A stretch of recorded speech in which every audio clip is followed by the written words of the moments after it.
Yep. You can get that chip damage with those Walders, bouncing back another Wind Fairy. Wow. Oh my god. I like, yeah, bouncing the Amulet is good. You have the other Fairy to still get the fusion.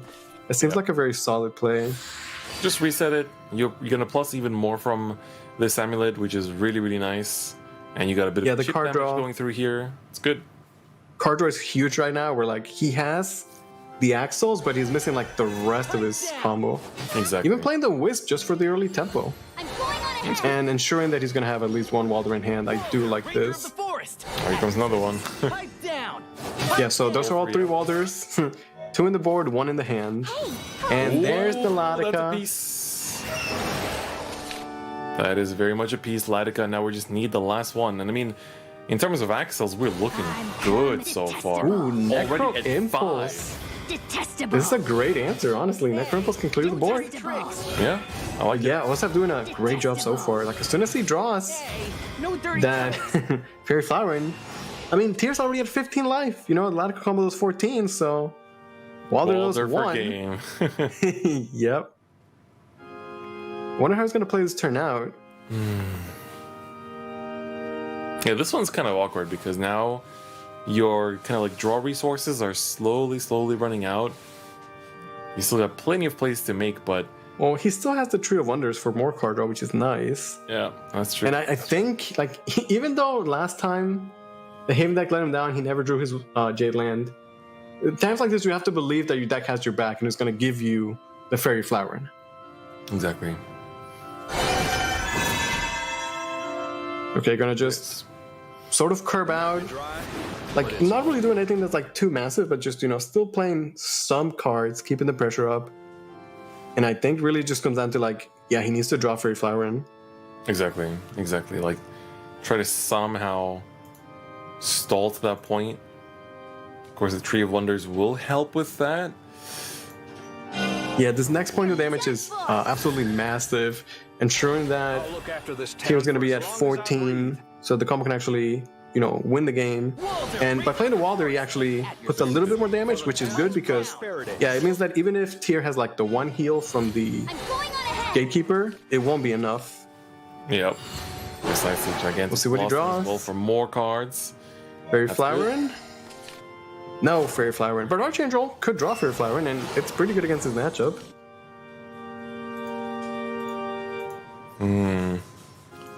So man, he just needs that Fairy Flowering. Yeah, quite literally. But on the other hand, Tier here, I mean, things were a bit of a weird start, but I think he's in a pretty good spot here to start setting up his own board. You know, the last words count is only 2. Yeah, it's kind of low, and honestly, if I were him, I'd be kind of scared, man. Yeah, like, you gotta start pushing somehow. He's at that point where this could be his last turn. That's honestly scary to think about. That's scary to think about. Like, it's one thing to think about, like, okay, how do I advance my game plan? How am I going to get to what I want to do? And it's another when you have the thought of, like, okay, how do I survive? Because potentially this is his final turn. You want to know something cool? Yes?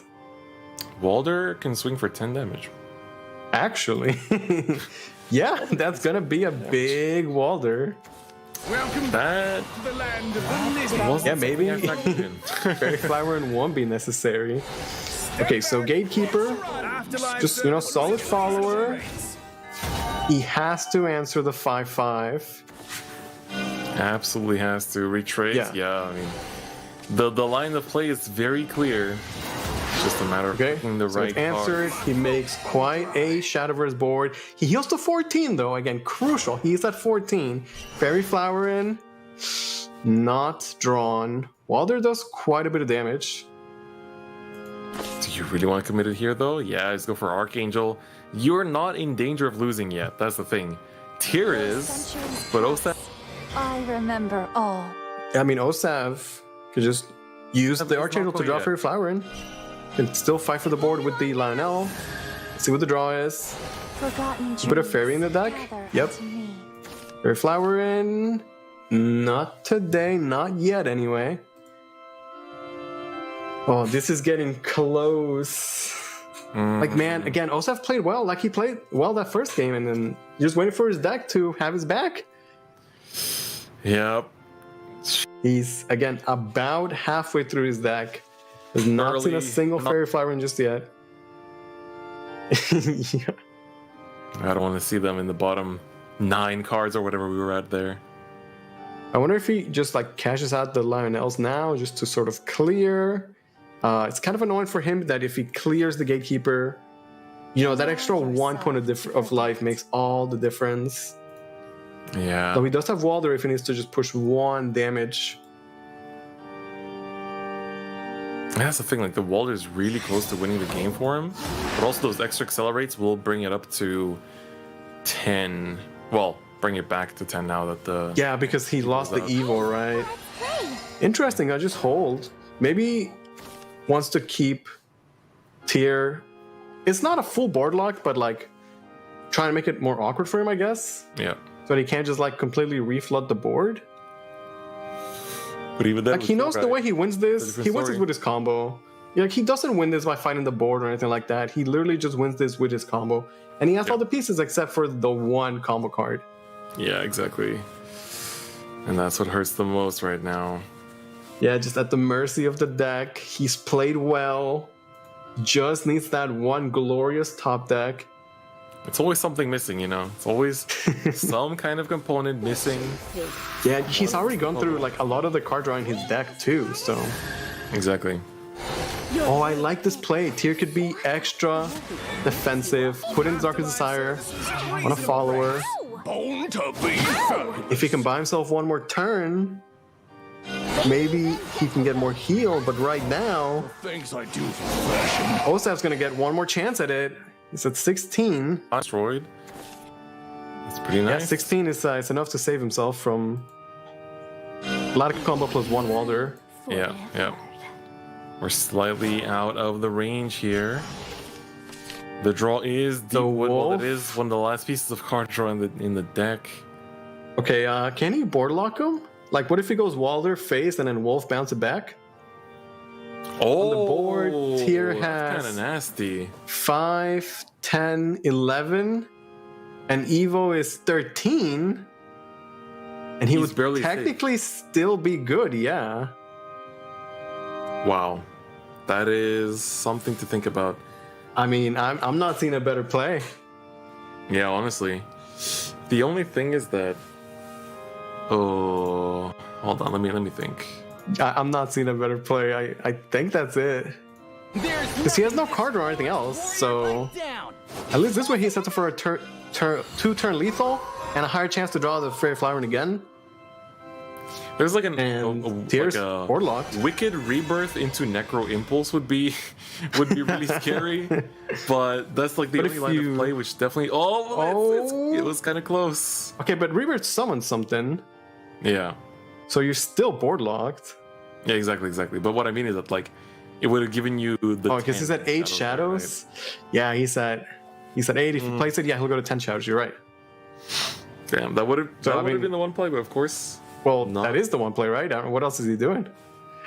well, yeah. Yeah, I mean, he has to go for that, which is funny. Afterlife Yeah. services. and Oh, laser what a arrows. game. This is a great finals. It's going to come down to this. What does Wicked River draw? All right. Everyone Does he find it? plan, but make it Necro fashion. Impulse is No. not there. He does get 1 life. It does help. retrace but the path. Walder, he can do more not than he can do draw. exactly that. Necro Actually, Impulse. Walder is exactly 9 damage. Tier does not have enough damage on the board. He's got 5, 6, 7, 8, 9, 10 with an Evo. He is 1 damage short. oh my god. And on the other hand, Osaf has exact lethal. No Fairy Flower needed. gonna evolve What still for a good measure. set. Very well Oh. played from Osaf. Win! He played to his out. His deck did not want to give him Fairy Flower, and he was like, you know what? I don't need it. Yes, the Walder's going to fist be bump enough. He's of celebrating. Osaf is going to be your August champion. Good God, look at that Walder, the heavy lifter, the MVP of this set for.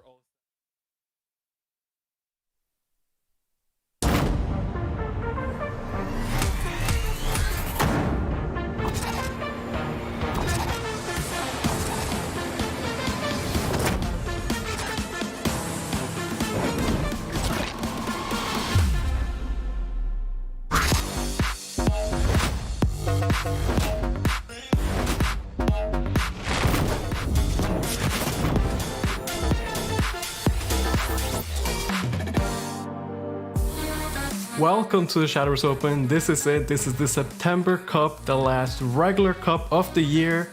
It's going to be an exciting show for you guys today. As always, we are your hosts and casters. I am Lewis, being joined by Chris, Different Fight. How are you doing, man? What's good, everyone? This is finally it. Somehow, the last SVO of the season has finally crept up. And, you know, it really does feel like we only just started this year yesterday. Like, the first cup of the year feels like it was quite recent. And, you know, the meta's changed so much and the game's evolved more and more with every expansion. But honestly, like, this year flew by. And, you know, the players, they've been participating every month. And those that have been participating every month are going to be rewarded a lot after this month. So it's going to be really exciting. We have some hype games for you guys, some interesting decks here and there as well, and some pretty intense narratives on top of that. So there's really a lot to see in today's SVO. There sure is, and let's get started by taking a look at the format so you guys can see how we do things here in the Shadowverse Open. As always, it is a 2-day event. Day 1 was yesterday, where the players played through 7 rounds of Swiss with a top 16 playoff. We're doing the rotation format as we always have been, with 3-deck, 1-ban Conquest. That's right, and of course today you are watching day 2, the top 8, the best players of the tournament remain, and you know, every game means everything because once you lose you are out with a single elimination format. They're bringing the same decks, it's still 3-deck, 1-ban, and of course best of 3 Conquest. But of course, you know, this tournament in particular is extra intense because there's a lot of prize on the line. But of course, first and foremost, there is the wonderful cash prizes because first place will be taking home $1,000 and second place will be taking home $600. Third and fourth will go home with $400, and 5th through 8 will go home with $200.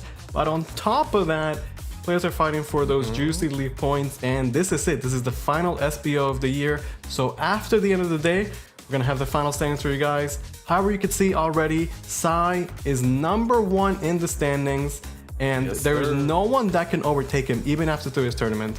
So Sai is your #1 West player, and because of that, he has earned a spot in the World Grand Prix for 2021. That's right, get some claps in the chat real quick. Huge congratulations for Sai for making it all the way. I mean, this really goes to show this consistent performance is so rewarding, right? And he's not even done yet because he's in today's top 8 as well. He could actually be the #1 points earner in the entire SVO between both regions because if he wins today, he'd be at 50.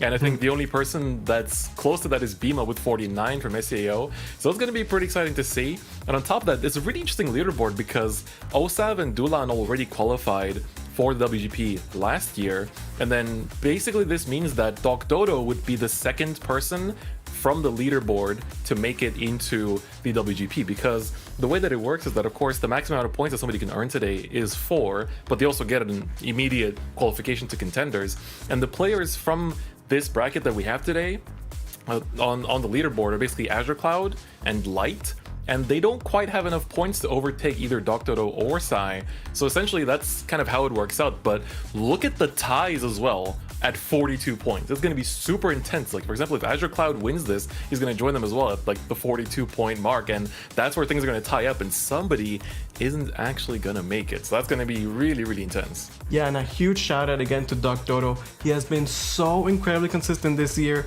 We have seen him time and time again in the top 8. Even though, funny enough, we have not seen him win a game in the top 8 bracket, but he still made it so many times. He's been so consistent. He has those points, and he's not in the top 8 today, but this may be his best month as he's essentially qualified for the World Grand Prix. Yeah, exactly. Like, honestly, this is a time to rejoice and celebrate because you've made it to the biggest event Shadowverse has to offer every single year. And especially this year, it's going to be like a huge showdown because you've got players from 2 whole years getting together to participate. So it's going to be really exciting. But of course, enough talk about the standings. We have enough time throughout the whole day to talk about league points and everything. Let's take a look at who's actually playing today, because we got some familiar faces, we got some new faces in here, and we're going to be starting off with a German showdown between Light and Yuga. So Light we've seen before. We saw him, I think, in April, and then we also have seen him last year too. But Yugi, I think this is his first top, but both players are from Germany. We actually have 3 German players in today's top 8, so it's almost half of the entire top 8. And if we didn't have 2 of them match up against each other in the first match of top 8, then maybe would have had that in the top 4. But it's still going to be really exciting to see this matchup, you know, this kind of like friendly fire almost. And then after that, we're going to have Spadell go up against Clear. And so for Clear, it's finally, you know, he made it to top 8 as well. And for Spadell, I believe he's also, you know, one of his first tops, if I'm not mistaken. So it's going to be a really exciting set of games at the very start of this top 8. Yeah, and for the bottom side of the bracket, we have Asher Cloud, who did get top 8 at the 2019 Worlds. He does not currently have a slot to 2021 Worlds, and this is his last chance to qualify for Contenders Cup. To remind you guys, the winner of today's tournament will earn a spot in the Contenders Cup, which is how they will then qualify to Worlds if they win that.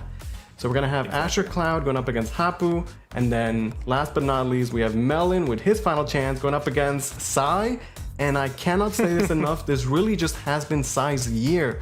How consistent this man has been, how well he has played.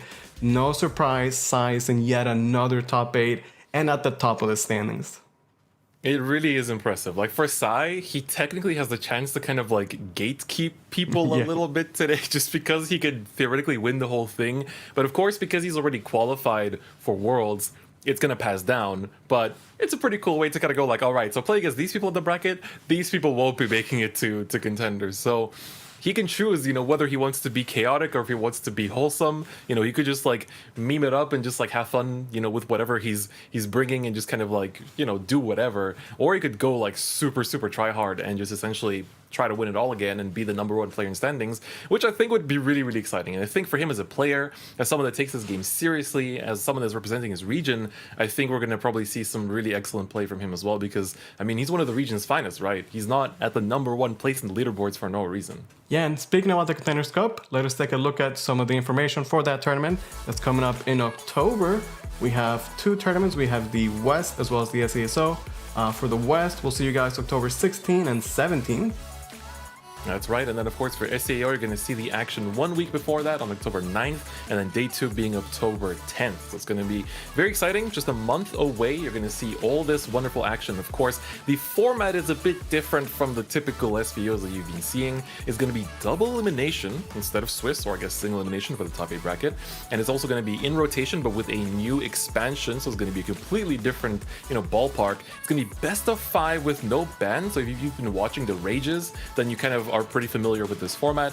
And of course, it's still going to be Conquest. That's going to be very exciting. And the fine print there is pretty important as well, because if anybody that already qualified for WGP last year were to win the whole thing, they will pass down the invite to the runner-up, but they can play in Contenders Cup, which is pretty exciting because it's still a big event with its own prizing. Yeah, and on top of that, Contenders Cup will be played in the brand new expansion, Dawn of Calamity. So it's going to be very exciting to see what new decks show up, how the meta is going to play out. And it's like right after it too, so we'll see how the players can adapt for the biggest tournament of the year for them until we get to Worlds, that is. That's right. It's like we have about a week and a bit, like a week and a day, I think, until the next expansion drops. And then essentially they have like 2 weeks to test, 2 or 3 weeks to test and like figure out the meta. It's going to be intense. But of course, before we even talk about the new expansion, we have our first match that we're going to take a look at. This one is the German showdown between Light and Yuge. I'm really excited to see how things are going to go down here. Of course, as we said before, Light, he's pretty familiar with the SVO stage. You know, he's been in top 8 a few times. He knows what it means to perform under, you know, all this stress and anxiety and, you know, all these eyes watching him. But for Yuge, this is a first showdown in top 8, if I'm not mistaken. Yeah, I believe Light was the only player to go 7-0 in Swiss yesterday, and as you're saying, he definitely has the most experience, but today they're both in equal grounds. Whoever wins the tournament can go to Contenders, and anybody that's out, this is their final chance. That's right. It really is all or nothing right now, just because it's like, if you win everything, you're going right to Contenders, and if not, well, that's the end of the year, right? So it's pretty tough. No stress, no stress. But of course, let's take a look at what kind of decks these players are bringing. You know, there's quite a few conventional lists that we're going to be seeing and quite a few spicy ones. Let's start with the conventional. Of course, Last Words Shadow is banned out because it is also the most played deck today. Every single player is bringing it. But of course, we see there's been some new improvements to the deck, such as Luna being added from the mini expansion. This is our first SVO since the mini expansion, so it's pretty cool to see how like this already well-oiled machine continues to just become you know, even better over time. Yeah, we're seeing some new stuff such as Luna, and we'll see some of the other beloved Shadowverse characters show up, like Isabel and Orisa, and then some things just stay the same. Last War Shadow, very prevalent, as we're saying, we're gonna see a ton of it. We're also gonna see a bunch of like Bale and Sword, Axel Forest, so that really hasn't changed much, but should be a great day of exciting action, and as you're saying, there's some rogue picks in there as well, some exciting decks that we'll get to see later on today. That's right, that's right. Let's take a look at a list from Yuga as well, because he's also playing a pretty similar lineup, but of course the one deck that is different is his Mysteria Rune. This probably looks pretty similar to most people, you know, it's the good old Mysteria package, but of course Isabel is a new addition here, another Shadowverse leader, you know, main character being printed as its own card is great to see, and she's basically like the jack of all trades, you know, gives you more draw power, gives you a finisher, quite literally does everything for you, you know, in one card, but of course you have to be careful with how you use it, and so yeah, it's a huge boost to virtually any rune deck, and that's the amazing part of it. Yeah, Isabel is great, but the stars of the show in Mysteria Rune are still gonna be the Dream Team. It's Anne, it's Greya. They're the best of friends, and in this case, the best of enemies, but they'll work together, and we'll see how Yuga can utilize the Mysteria Rune, because he's up against a tough opponent in Light. Yeah, and I mean, I wonder how familiar the players are, because like when you're from the same country, you know, and like Shadowverse is an online game, but people still, you know, find the community discords of the countries and, you know, seek to kind of like communicate with people that speak the same language. And so I wonder how many times these players have already played against each other in the past, or whether this will be a first kind of showdown. So it's going to be really exciting. I can't wait to see the action today. I think for a lot of people, there's just so much to look forward to in today's SVO, because this is really, you know, winner takes it all. And here we go, this is the first game of the day. We have Yuga going up against Light. Again, the winner of today's tournament will automatically qualify to the Contenders Cup. Everything is on the line. This is the last chance for these players to make it to Worlds. That is right. So let's see, we're opening up with Baleon Sword and the rune list we just got to see. Baleon Sword is actually not the only sword list that is being played today. And so we're going to see how that's going to develop throughout the day. I'm really excited to see, because that's a deck that I personally haven't been doing too hot with. So I really can't wait to see what kind of performance we're going to get to witness. Yeah, on the other hand, by now we have seen so much of Baleon Sword.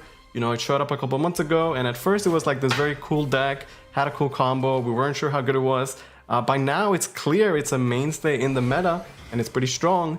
That said though, we have seen it come up short many times, I feel like. As strong as the Balon loop can be when you're slamming Balons and Misties for 0 play points, getting play points back, we've also seen the deck kind of just like not do anything, not have that turn 6 power play, and then just get rolled over. Exactly. Like, it's really rough when it comes to that aspect in particular, but we're gonna see, you know, how well can Light execute. He is, you know, I think most of his tops he's gotten with Sword in his lineup, so, you know, it's one thing when, you know, most people bring Baleon Sword, but it's another thing when Light brings Baleon Sword, right? Because I think today we have 5 of the 8 players bringing the deck, so it's definitely it's actually the third most popular pick of all decks.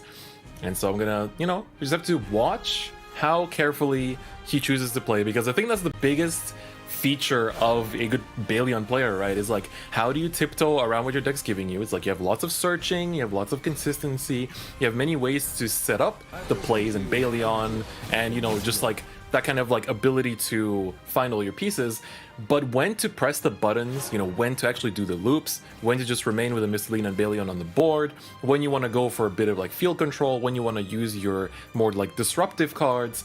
That, I think, is what goes to show who the better Baleon player is going to be. Yeah, and this match right here, it's like classic Shadowverse, as I like to call it. Both decks are just setting up their win conditions early on, gonna be drawing a lot of cards, getting their setup. For Yuga is, you know, getting his deck down to 20 cards or less, getting a bit of spell boost and card draw. For Light, finding those combo pieces, already has a Misty and Baleon in hand. And then in the mid game, out of nowhere, we're gonna go from like very slow plays to just explosive power plays. And we'll see who can take advantage of that and come up on top in the mid game. Exactly. We have a Rampiel here coming through. That's beautiful. You know, You love to see it. You gotta get back up ahead, you know, especially in this deck where once you hit 6, things start to really accelerate. But he needs to find himself a tree, otherwise this Mistlene Baleon won't be doing as much. Let's see what he's gonna go for. I feel like it's just a proven methodology to just find yourself another Butler, perhaps? Yeah, Looks to keep be the case. card draw going. Butler with the buff as a 3/4 is better than usual. And as you're saying, even though he might be at 6 play points, without the Natura Great Tree, he might not cash out the Misty and Balin just yet. And sometimes it's about, you know, waiting a little bit more until you can get the actual combo off. On the other hand, we're seeing Yugi go with the Isabelle Fusion. Incredibly powerful. You get so much value out of her, and then she has the great Evo effect on top of that. Isabelle just a fantastic card for Root in general. It really is. It really is. Like, we can't exaggerate that enough, I think, just because of how well it fits into virtually every, like, Rune lineup as well. Because it's just really good. Like, the fusion is literally followers from the entire class. So obviously, it's going to be pretty easy to navigate your way with it as well. But look at that, it's turn 5. Yugi already has 20 cards in deck, slamming down. The Dream Team and Edgrea already online. And look at that board. He was able to deal with the Ramiel pretty easy. He's drawn his mysterious spells, and Yugi looks in a great spot so far. This is pretty nice removal. Drew into the tree search a little bit late, but it's all okay because at least you get to banish, you get to control the board. This 5/1 is going to disappear, and you can also cycle your deck through with this effect here too. So I think so far, Light has been doing a pretty good job in keeping up with everything that Yugi has been putting down. Yeah, the Evo here really useful to cycle. He doesn't need to trade over the follower, and the stats don't really matter. So he really wants that extra card draw. He wants to ensure that when he is going to go for the combo, he has, you know, as many resources as possible. You can see he already has double Misty and Balin in hand, the Dramatic Retreat as well, and at least, you know, 2 trees from the Natura's Future. Finding the retreat here is so nice. You can also burn the future and then just fuse whatever into the embrace to make sure he doesn't overdraw. Having both of his sweeps in hand before his first Evo was also huge because now he's got cheap removal to burn whenever he wants in the entire game. And I think overall, Light's hand is just looking really, really good right now. Gonna use that embrace, make sure to not overdraw. Brothers United is a good card, but you've got plenty of other good removal in this hand. I think you can go without it. Yeah, exactly as you said, you want to keep the hand space so you can draw those combo pieces. Doesn't want to overdraw and burn anything crucial. And even though Yugi had that fantastic turn 5, I feel like he has to be a little bit scared now, right? That's right, that's right. Okay, there's the Isabelle coming through once again. Yeah, that great Evo effect, getting you the play point back. Fate's Hand, such a classic spell boost card. Yep. You know, next expansion is very... like, you know, it's to do with the Shadowverse anime and like Champions Battle. But for the people playing Champions Battle, you know, these are cards like Fate's Hand must be like, oh, you know, I recognize this. That's kind of cool to see, right?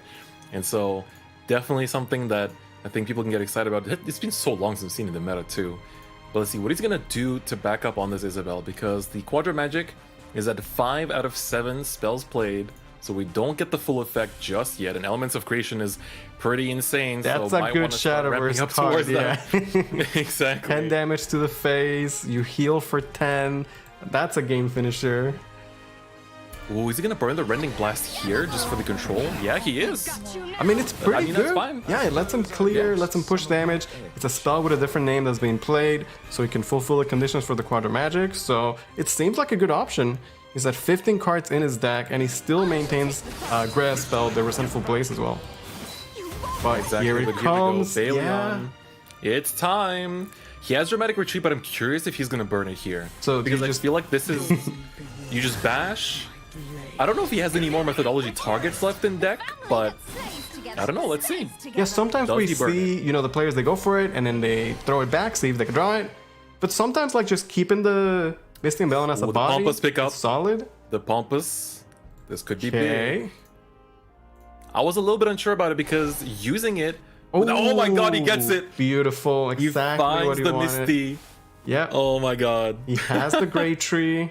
He's gonna get the play points back. Do you go for it now, though? That's the question. Do you just wait for next turn so you could actually just do double safely? Oh, burning the 6-cost one, so not going for that play. Let's see what he's gonna choose here. Oh, he's going for it. I mean, Here it comes seems the pretty zero-cost good, Balin. right? Gotta just cash it in. It's quite a bit of damage. And you go back up to 5, so you can actually embrace here as well to cycle through his deck even more. And there's the 3 damage he was missing. Yeah, had He just went back enough. to 5. just for that extra 3 ping. That was beautifully played by Light. The calculations were absolutely perfect. And just like that, he's going to take game 1. Yeah, you can see, you know, at the start he debates whether he goes for the retreat on the Misty and Balon, but it pays off. He finds it for 0 play points, gets the play points back, which is just what he needed to find the lethal. Very well played from Light. He didn't cash out on Misty and Balon immediately at 6 play points. He waited a little bit, and then when he did go for the combo, it was just enough damage. Beautifully played. I mean, as expected, you know, Light is known for his swordcraft, and he played that list immaculately. You know, we had Rage earlier this morning. We got to see a lot of really clean swordplay, but that was also definitely up to par. Yeah, again, Light was 7-0 in Swiss yesterday, so it looks pretty good right now. Has the most experience, as we've said. He's been in the top 8 multiple times. And for Yuge, you know, this is it, man. This is his final chance. He can go from being like a relatively unknown player to winning the SVO, maybe winning Contenders. It's still possible, but he needs to win this right now. That's right. The pressure is definitely on for Yuge. How will you go up against someone that has over a decade of card game knowledge? How will you go up against someone that has multiple SVO tops? The pressure is real, but he's made it to top 8, which means that he does have the ability to keep up. But this time it's going to be up against Light's Axel Forest. We see already the double Fairy Flower in hand. He doesn't actually have a lot of playable Axels, funny enough. But hey, at least he's got 2 Fairy Flowerins. Exactly right. I mean, Lewis, what do you think like is the play here for Yuge as well? Like seeing, you know, obviously you can't read into the fact that Light doesn't have any plays. I mean, this is going to be like an Alberta pass essentially. Well, that's a good Axel. Although, yeah, this could just be the turn to just set up the Alberta leader effect, right? I feel like it should be, right? We've seen time and time again Alberta come through with that little bit of extra damage you need to close out lethal. Yeah, it's always a classic when, you know, you're doing the math and you're like, oh man, he's like 2 damage short. And then it's like, oh wait, Alberta out of nowhere, just enough. Exactly. He is thinking about it though. I mean, the Ponderer would draw him another card, and most of her cards in his deck would be playable, so he could find something, maybe pick up a Walder. It is a bit of a risk though, right? Like if you ponder and you draw an unplayable card, like that's your entire turn. And then at some point he has to devote the 3 play points to the Alberta anyway. So this seems like a good turn to do it. I think so too. But he's Ponderer it is. Ponderer. Okay. Into Wind Fairy. That technically works. Yeah, it does work. It lets him bounce the Tree of Wonders if he wants. That's gonna get a Walder out of the deck. Yeah, that's the second Axel for the turn too, so that's not too bad. Yeah, or does he just want the Tree of Wonders? Because like the effect is not bad now. Although the bounce might be the play to go. We'll see what he chooses. Light, being very calculated though, taking his time, not rushing. Could have easily just slammed the Alberta on 3, called it a day. But he thought about it and decided to go with a different line of play. Especially with how fast that last game ended, he can definitely take his time right here. I think he got his confident first win. Now we just need to basically carefully play it out, make sure there's no random slip-ups, and just deliver the 2-0 to victory. But for Yuge, he also can use his opponent's timer to his own advantage, right? He can just take his own, you know, he doesn't have to just think in his own timer. Yeah, I was gonna say, for a rune hand, he sure has a lot of followers, but luckily, you could just fuse any rune follower into the spell and then, you know, pick up those spells instead. So the Grea is gonna be the target here. Gonna get the inside, continue the card draw and the spell boost, and hey, he just drew another Grea anyway. Well. Would you look at that? All right, so now, what does he end this board off on? Well, answering the Walder doesn't seem bad with the Alistair here, because any Walder that's left on the board, it's a Walder that can be bounced back only to go phase later, right? So just deal with it now. Seems okay. Exactly. Ooh, could this be the Alberta turn? It looks more like it. You can still commit something like a Xeno afterwards if you want to. Yeah, seems good. Gonna get the Alberta leader effect with the playpen left over. It's cycle to Sagittarius. Again, Sagittarius is a crystallized, not an Axel, so it doesn't quite count. But he does need the cycle. His hand is a little bit awkward. Starting at turn 5, he had an Evo and then actually play the Lionels. That's right. We're almost there. Slowly getting there. He's gonna go for the cycle. I think he's missing cards that help him to do anything next turn. So I think for that reason you want that cycle in card draw for the time being to actually have a strong turn 5. And I mean, the cornerstone of the deck, Lightica, is nowhere to be seen either. Yeah, on the other hand, Yugi going for the full fusion on the Isabel, picking up the Crimson Sorcery. It's one of the things about Isabel that can be tricky is knowing whether you should be fusing all three or, you know, just stop at 2. It's not like you really need the sorcery, but hey, it's a pretty good Shadowverse card. 1 play point, deal 3 damage. It's a spell with a different name. It can go face for additional burn damage. But yeah, Yugi going for the full Isabel Valor here. That's right. Right, authoring tomorrow, we can also play the Crystal Witch for free here, which is really nice just to get more cycle. The Squirrel gets picked up, that's going to be nice for the little spell boost. Or you could just eat it up into Isabel as well, that definitely works out. Gets another Quadra Magic, looking good so far.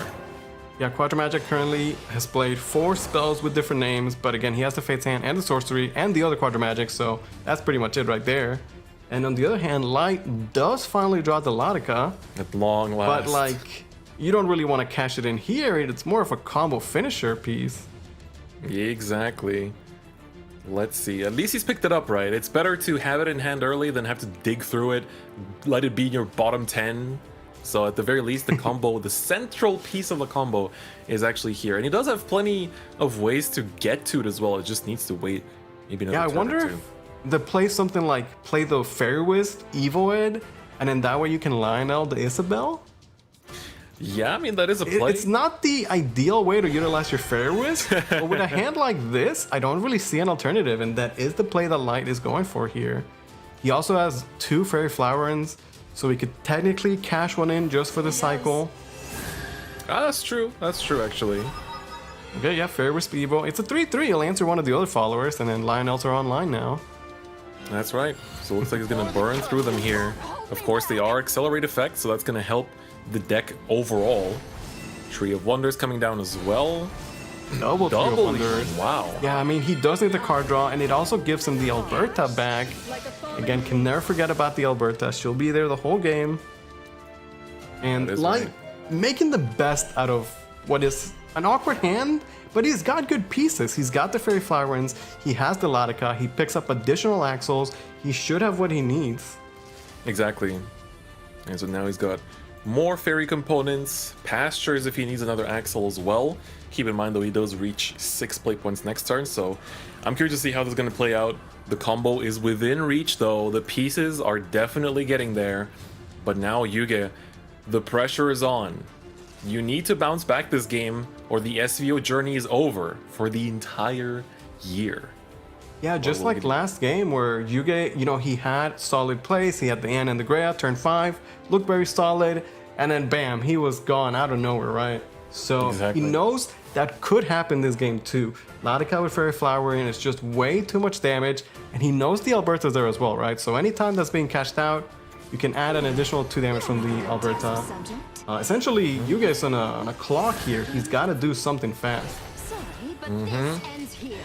Even though he's technically playing the deck that puts a clock on the opponent with how fast that deck decreases, but he's only now reaching less than 20 cards in deck, which feels a little bit slow compared to what he showed us last game. Yeah, he's taking his time. You see the red circle. He's got to make a play. Gonna cash out the Crimson Sorcery to the face. He wants that face damage. And just like that, Quadra Magica is up to 6 out of 7. He picks up another Isabel for his troubles. And he definitely has good plays. He does indeed, but Ooh, let's see the Latica. Quadra Magicas. Uh-oh. Is it time? He does have the free embrace. The pastures with the Axel. I mean, he's only He can accelerated 4 times. He doesn't quite have the 6 from the Fairy Flower just yet. But if he gets the play points back with the... He gets play points back with the Latica, he can keep Axel and cards. Goes to 5. There we go. Picks up There the is Walder. the Walder. Latica's embrace for free. There is the Alberta as well. Don't forget has about her. Just enough play points now at 6 Axles. Fairy Flower is online. Latica can go face for way too much damage, and just like I said, he was doing okay. And then, man, Light with the very explosive power is gonna take the set to the 0. How fast was that? Absolutely immaculately played by Light there, taking it 2-0. Beautifully executed, still remains to be undefeated as the only undefeated player in Swiss and the top 16 playoffs as well. That was fantastic. That was genuinely fantastic. And I mean, honestly, like Yuge, he tried to put on a good show. He really did, try to execute with his deck. I think in game one, especially, he was also like fast enough with it too.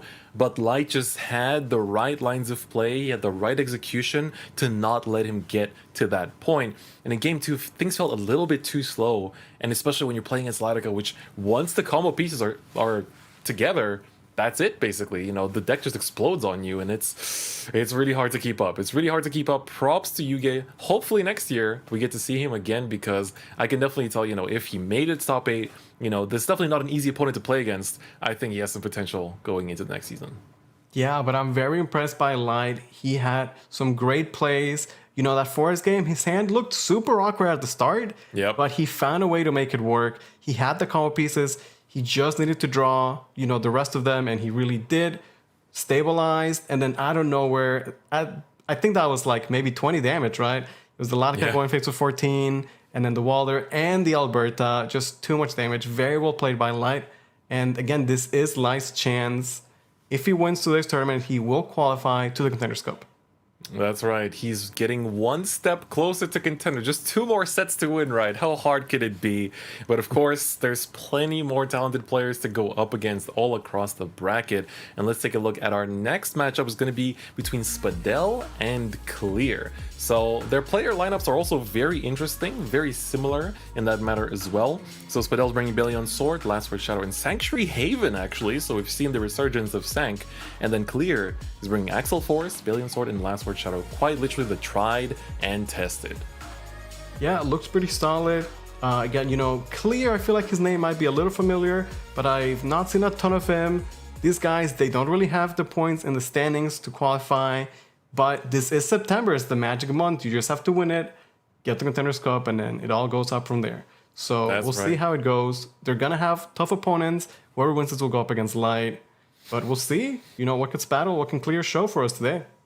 That's right. It's not an easy matchup either, looking at the, who you're playing against next. So that kind of data is very important, but we'll see how these players are going to execute because, both Spadell and Clear, they've made it here, and Clear is actually our third German player here as well. So that's going to be very funny if we do see that kind of go down. But so let's take a look at the lineups here, because Spadell has something interesting, as we mentioned, the Sanctuary Haven. So let's take a look at it right over here.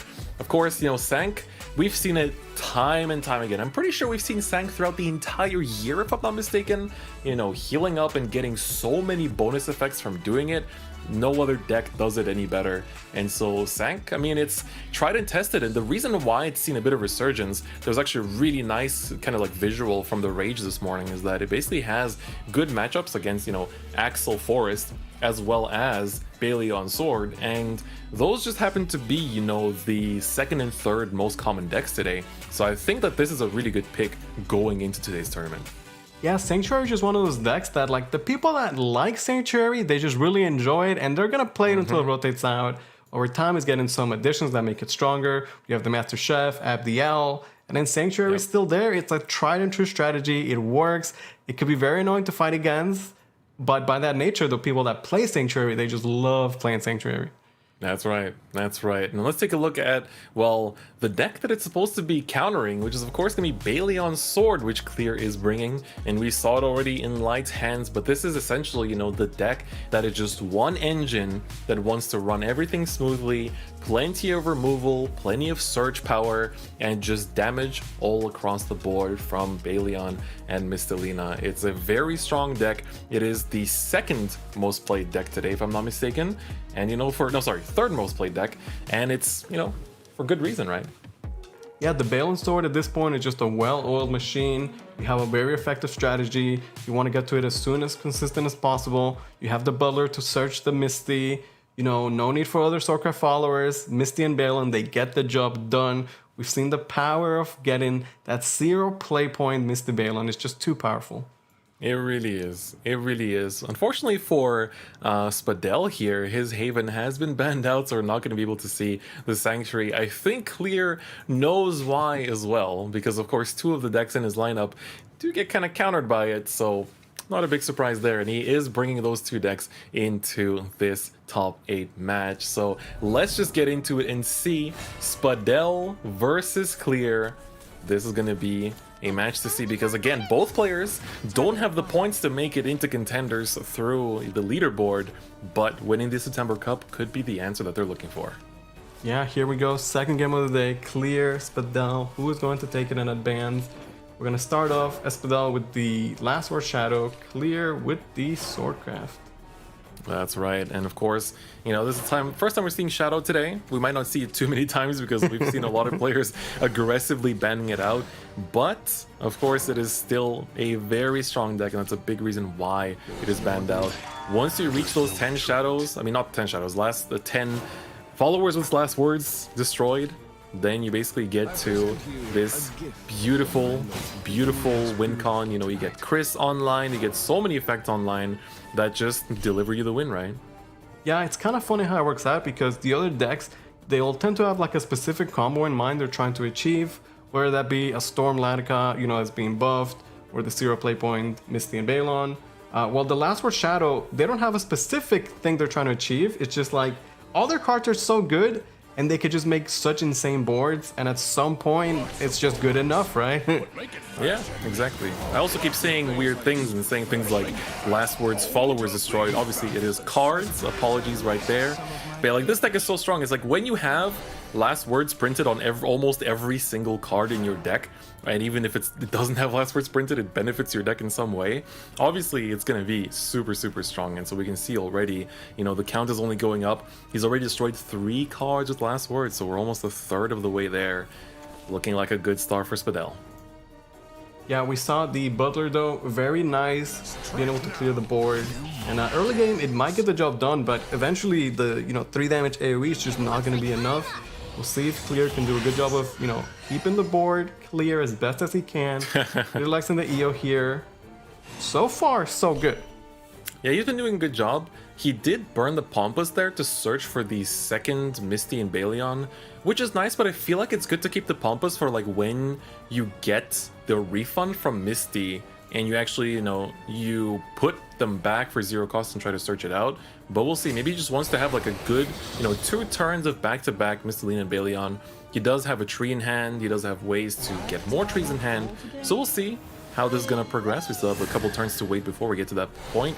And Spadell, of course, is going to keep racking up the last words counts on his side of the board. We're at 5 right now, already halfway there, and it's only turn 4. Yeah, for the Shadow player, Spadell here, it's like, hey, I have a board, you clear it, watch me do it again. He's just gonna keep making more and more boards, more and more last words, and eventually he'll get, you know, an insane boost of power when he hits that 10 last words like you're saying. Yup, and there's the third Mistilina and Baleon picked up in the hand. Archangel is doing a lot of work in this matchup because, of course, banishing followers with the last words effect is huge. And on top of that, the little cycle you get is also just, you know, chef's kiss. And hey, there's Luna. Yeah, brand new addition to Last Word Shadow. We hadn't seen Luna before because, you know, she wasn't in the game, but we finally have the Shadowverse kick. There's Luna's in there. Nice addition to the deck.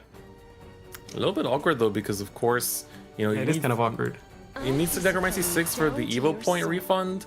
Not sure if he really like wants the refund that much, but I think he can kind of hold off on it for the time being. And also Link Staff coming through here.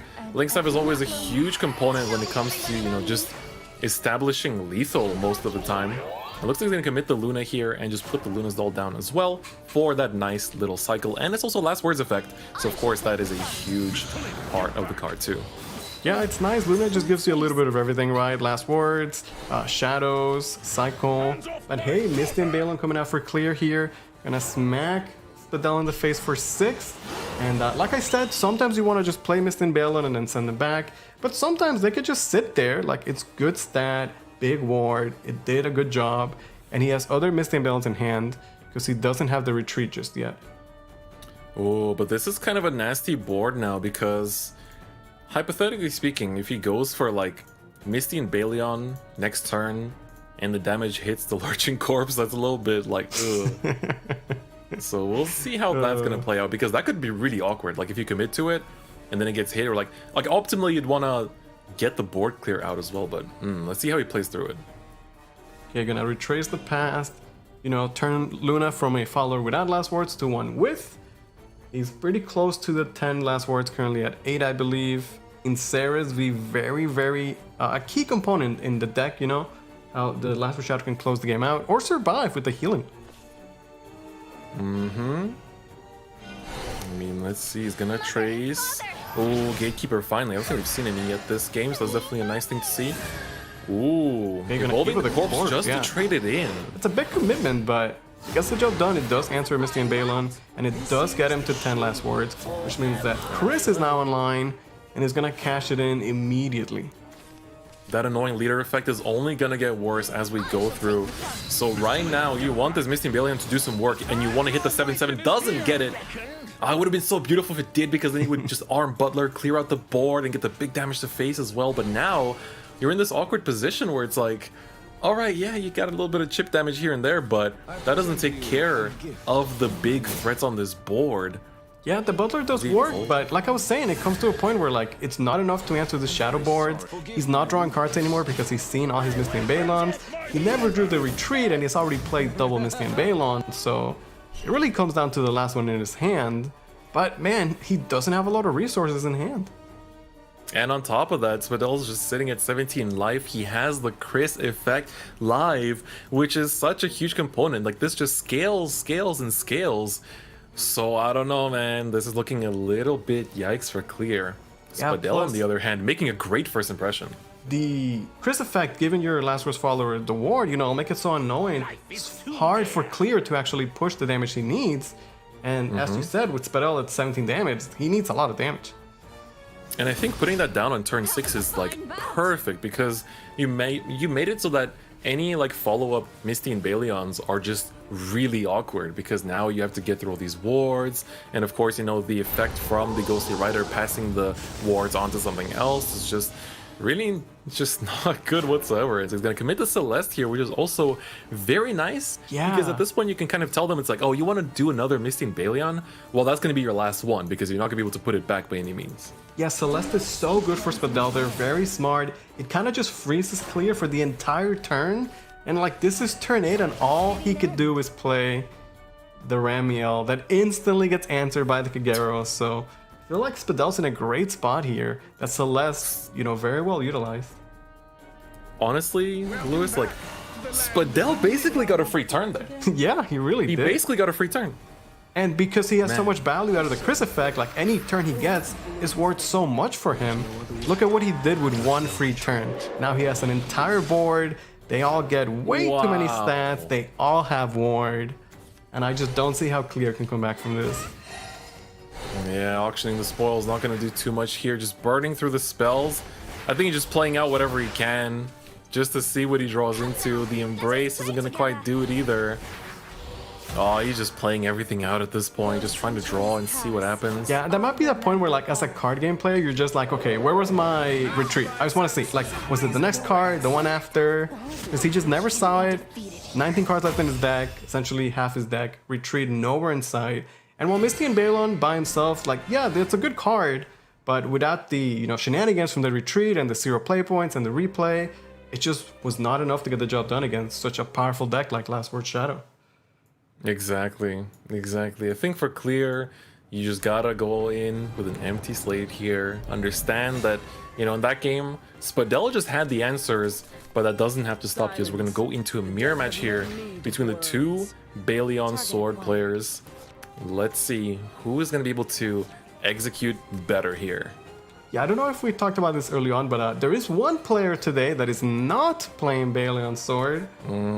But I guess we'll get to that if it happens later on. I hope it doesn't get banned out. Yeah, I That'd be know, very sad. right? Oftentimes we like hype up a deck and then we never see it and it just feels bad. But I think that player has like 2 spicy lists, so hopefully the last non-spicy one gets banned out and we get to see just like maximum spice.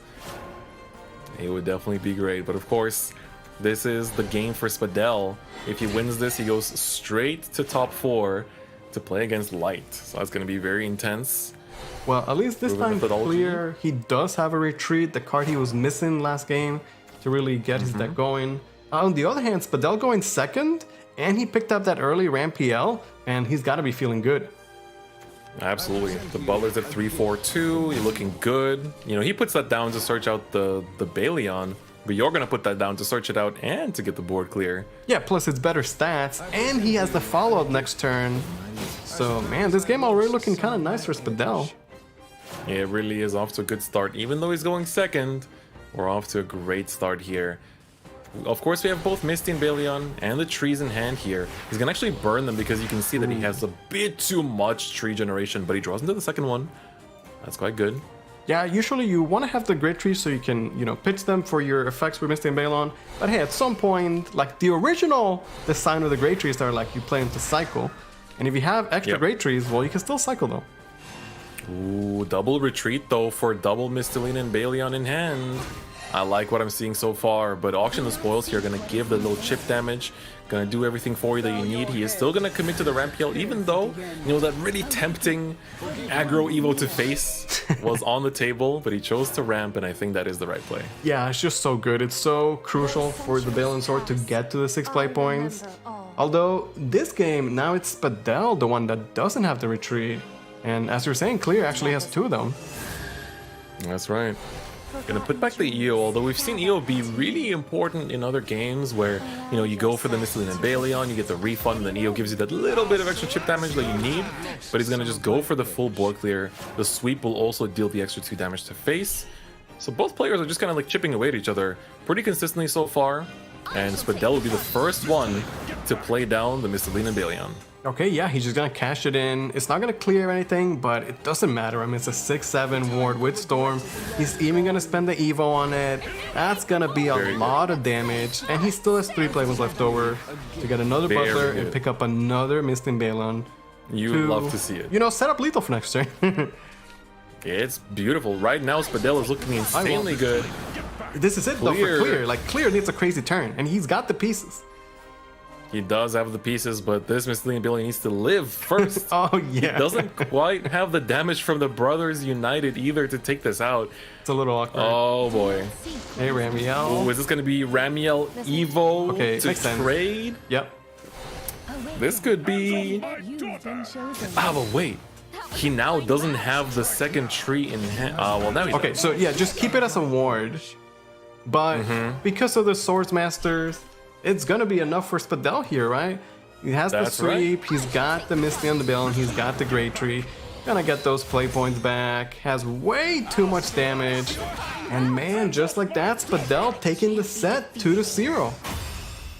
We're seeing some very clean 2-0 so far. These players are not wasting any time. They're both anxious to just get into top 8. Spadell looked insane right there. Another very, very dominant showing by Spadell. You know, another amazing set in the top 8. But of course, you know, for Clear as well, like he played excellently and he tried his best with that list. But again, just came a little bit short. Last game got basically completely countered by Last Word Shadow. And then here, things were just looking a little bit too slow. Just a little bit too slow, just a little too late. Oh man, I feel like ever since you joined the broadcast, Chris, it's just been the land of the swift 2-0s. Back in my day, we had these very long SBOs, 2-1, 2-1, 2-1. And I feel like this year with you, it's just been like 2-0, 2-0, 2-0. And in those games, you know, the player that wins, in this case, Spadell, they look so good, right? It's a 2-0, it was swift, everything was smooth, no issues.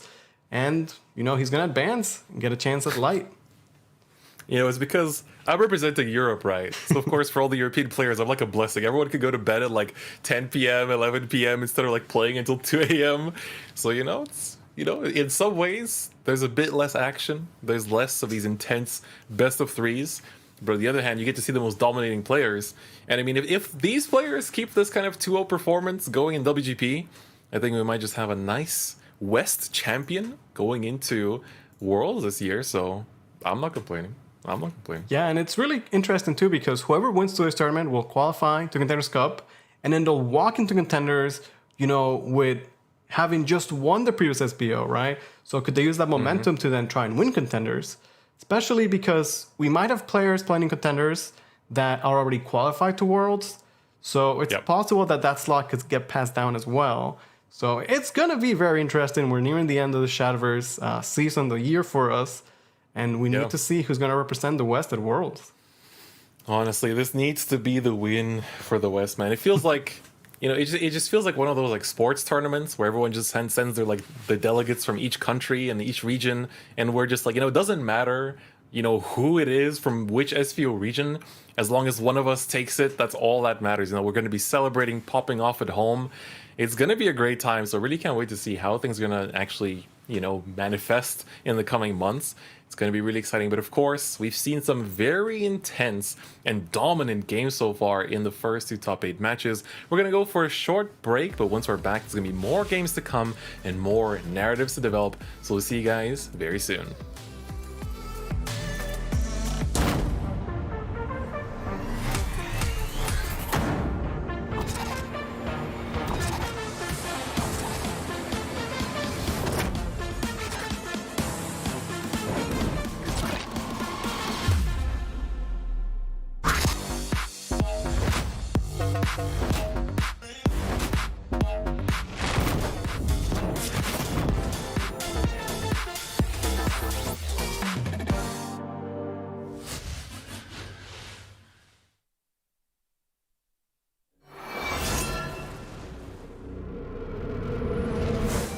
A wicked storm comes, as venom gives way to pestilence below, unearthing shadows from their slumber. So too shall the resistance, beneath an unyielding banner. For what was once ravaged and purloined from us, all shall inevitably return from whence it came. We seek but one path, and one path only. Our destination? Why, isn't it obvious?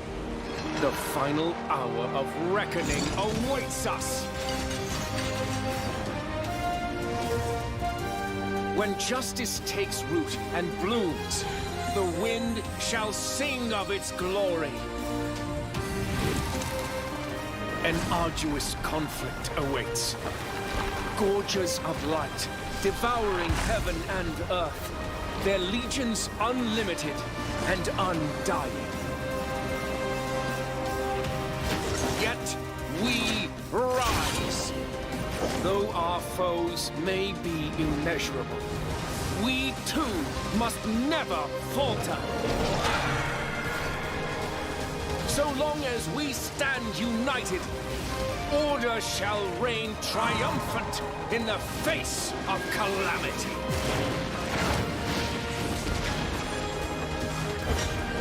Dawn of calamity.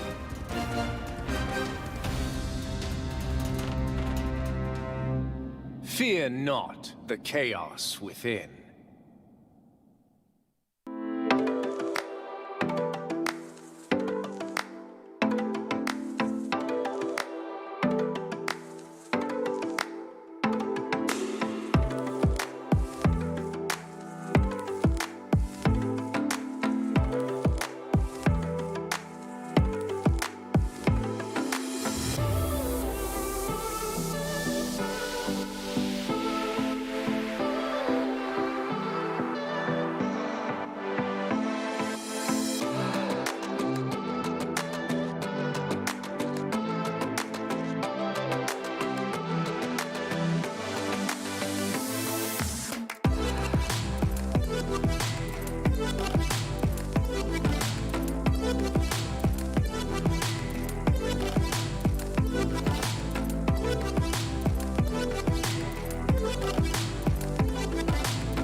Welcome back to the Shadowverse Open. This is the September Cup.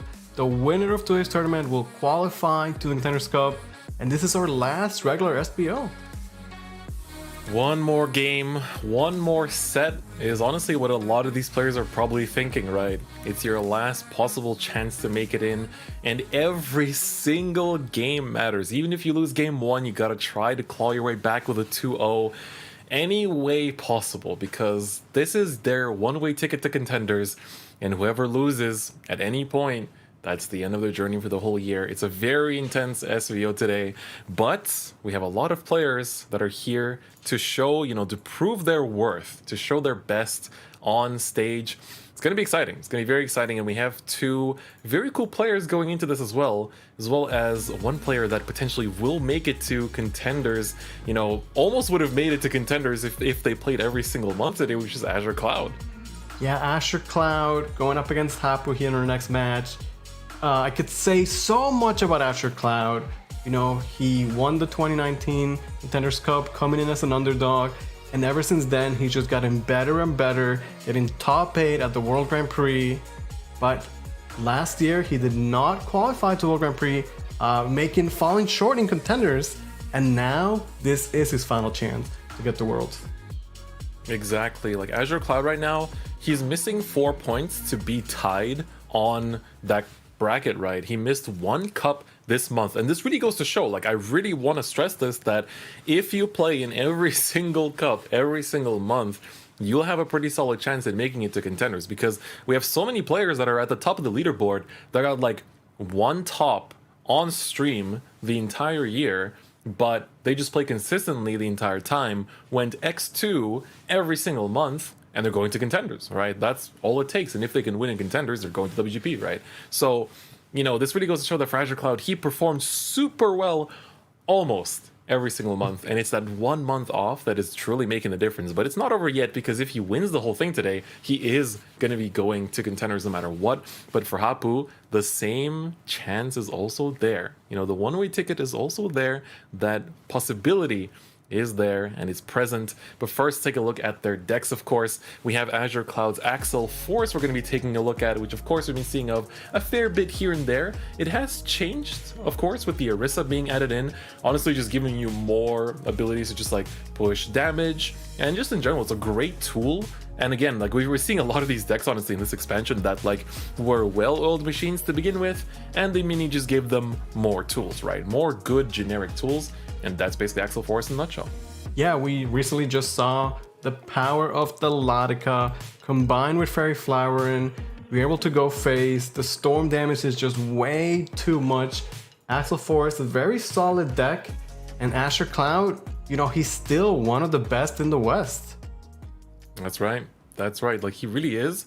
And honestly, I'm looking forward to seeing, how he's going to perform against Hapu, because this will be very, very exciting. And of course, his lineup is pretty cool too. Azure Cloud's bringing Axel Forest, Last Word Shadow, and Spell Boost Rune. Unfortunately, as you guys saw, the Rune is looking to be banned out. But let's take a look at Hapu's lineup as well, because his deck will not be banned out, which is the Last Word Shadow that we've been seeing of quite a lot today.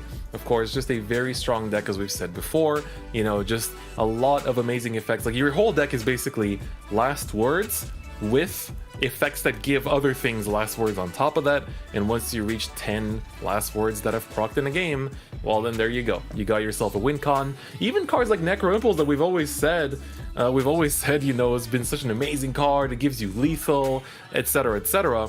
Players have been decreasing because it doesn't have last words. It just doesn't have last words. Yeah, and while we could say that Hapu is here playing spoiler, because obviously the emphasis is on Azure Cloud, since he's the well-known player that got that top 8 in the World Grand Prix. For Hapu, this is his chance, man. Again, we're going to talk about it all day. This is a final chance for the players here to get to Contenders, to potentially get to Worlds. And today, we don't really know much about Hapu. Maybe next year we'll be like, oh man, remember when Hapu, he won the September Cup, he won Contenders. This is his chance to make a name for himself. Yeah. Man, it could be, right? It could be. You gotta give these people, the chance, because a lot of the current legends of the game, they were all beginners at some point, and they made a name for themselves, starting from somewhere. And for these players that haven't had as many tops before, this first top 8 might just be the beginning of a great journey. And so even though it's the last SVO of the year, I'm really glad to see that these players brought their all, especially when there's a one-way ticket to Contenders on the line. It's great to see. It's great to see. For Hapu as well, his lineup I think is very conventional. Last Word Shadow, Bailey on Sword, as well as the Axel Forest. I think both players have the tried and tested lineups, and Spell Boost Rune is also, it's very interesting, but at the same time, I feel like, it got some new spells, got some new tools with the Isabel, but we're gonna see, how it's able to perform here. So it's getting intense here. It's definitely getting intense. This means so much for Asher Cloud. He actually put out a tweet early on today where he said something along the lines of like, I will trade this SBO win for any future SBO wins. Like, this is a tournament that he has to win. He has league points, but not enough to get there unless he wins today's tournament. So he really needs this win. And if anybody could do it, it's Asher Cloud. Again, I can't stress it enough. He's such a good player. He just barely didn't qualify last year, losing to Hishiro in that very, very close set. And man, he's hungry for that World Grand Prix top 8.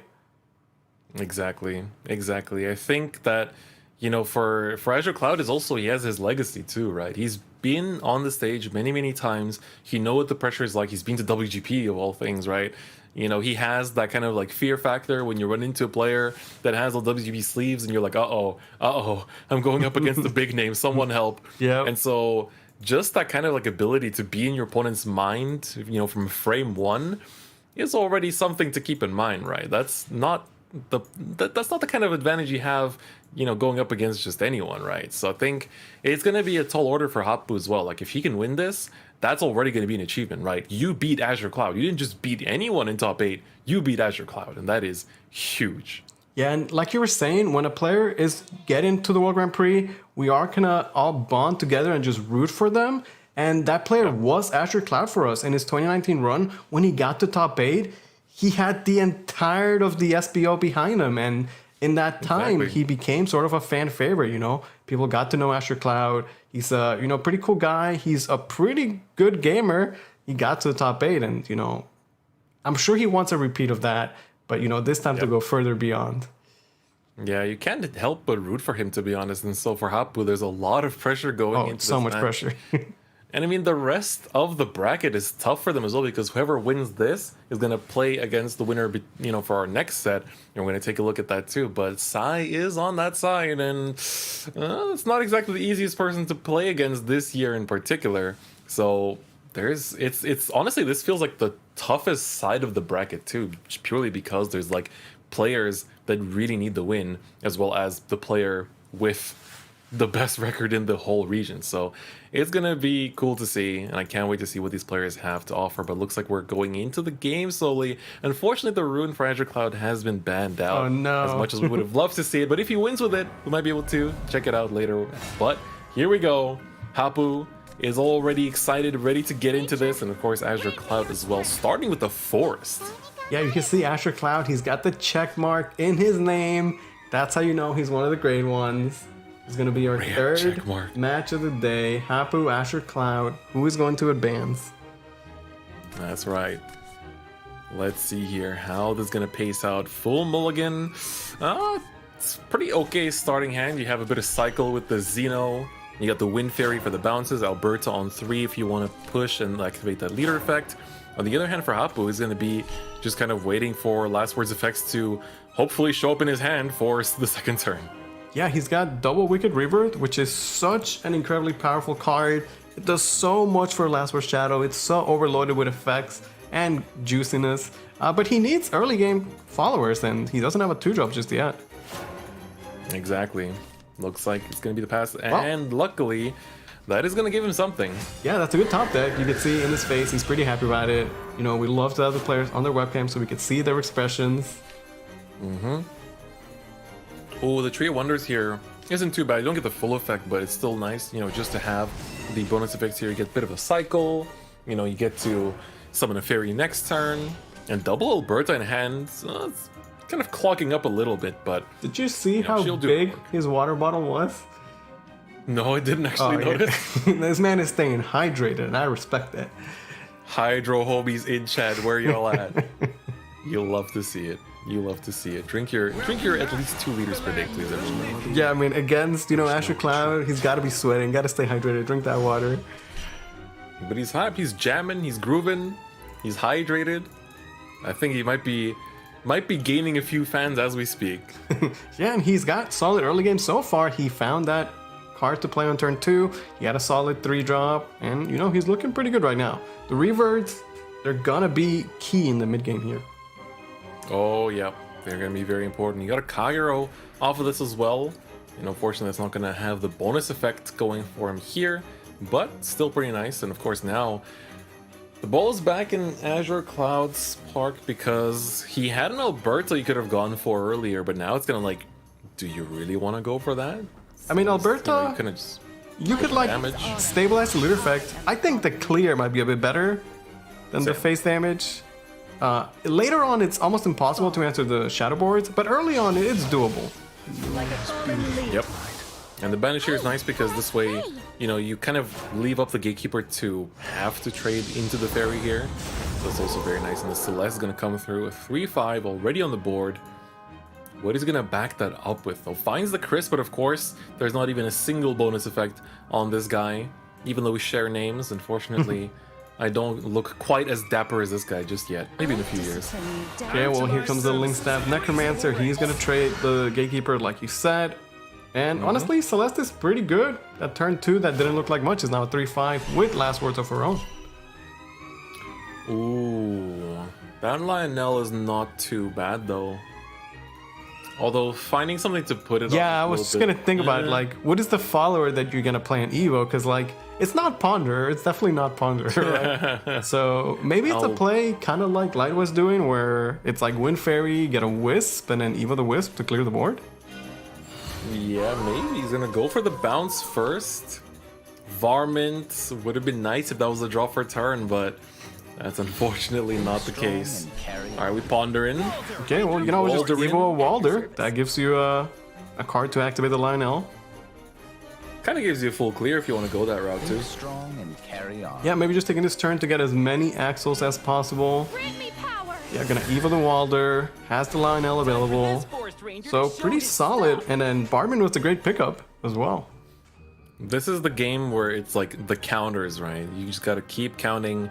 We have 3 accelerations so far on Azure Cloud side, and we have 3 cards with Last Words Destroyed on Hapu's side. So both players are just slowly ramping up the count. And go to 4 there. And he gets the Alberta.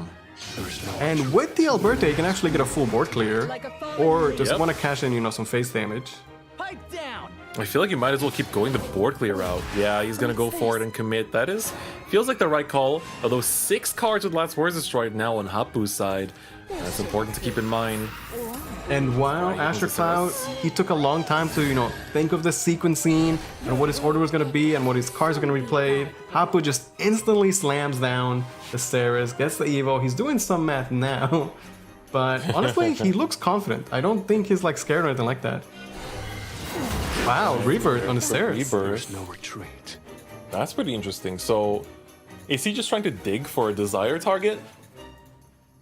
Yeah, I'm not sure. I mean, he does like accelerate his game plan, already gets rid of the Ceres, gets the additional follower, but he kind of didn't get any value out of the Ceres body, right? Like the 3/6 Bane with the last words, but Yeah, it's really annoying too. People really have to dance around it as well. yeah. Well, let's see. He's pausing to think here. Old Vine to take that Yeah, out. he's Well, just, the enemy- man, he's committed to that strategy. He will destroy his He own wants Last followers. Words. Yeah. He's on 8 now though, so And he now- is doing a great job. Now he looks a little bit nervous, so I don't know. Uh-oh. Yeah. Well, good thing that Azure Cloud has to focus on the game and not on his opponent, because he could definitely be reading quite a few bits of information from his reactions. Yeah. here, I right? mean, Azure Cloud, he's got that poker face, he hasn't really budged. Yeah, he's pretty good at what he's doing. Okay, well, there's the but line speaking of which, picked up. Lightica, let's go! Yeah, now where's that fairy flower in? All right, the Chris. We do have one bonus effect, but don't be fooled by, you know, the yellow shine. That's only the first part of the effect, not the full leader bonus. Well, I mean, he'll destroy a bit more. Yeah, he's gonna. If Azure Cloud won't destroy the followers, Hapu will do it himself. He'll just destroy all his own followers and force himself to 10 last words. He can get there now with the gold mine. Yep, here we go.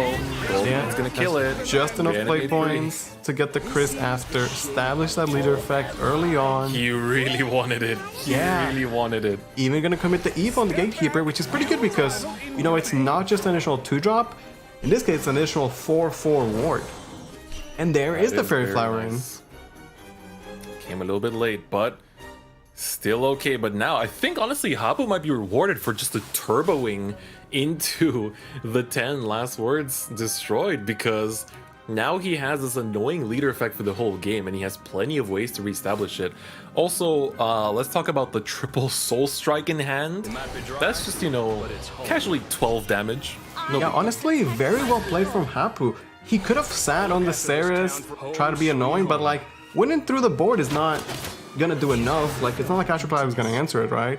So he's just destroyed his own followers, got to 10 last words as soon as possible, and now he's getting the benefit of that.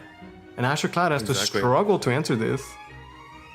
Luckily, he has Lionel, he has Varmin as well, which will help to kind of clear things up. Varmin pretty good. Still not optimal, but let's see how he can try to even things out here. Gets the Walder from the deck.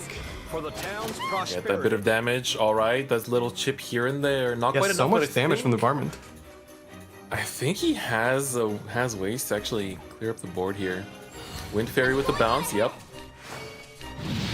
And I mean, after this entire turn, he's gonna have 6 Axles played, and he has the Latica in hand. So I think for Hapu, it's gonna be like, okay, just rebuild the wall, more wards, protect the face, right? That's right. But I mean, look at how well he managed to answer that board. Azure Cloud, he's been in this situation before.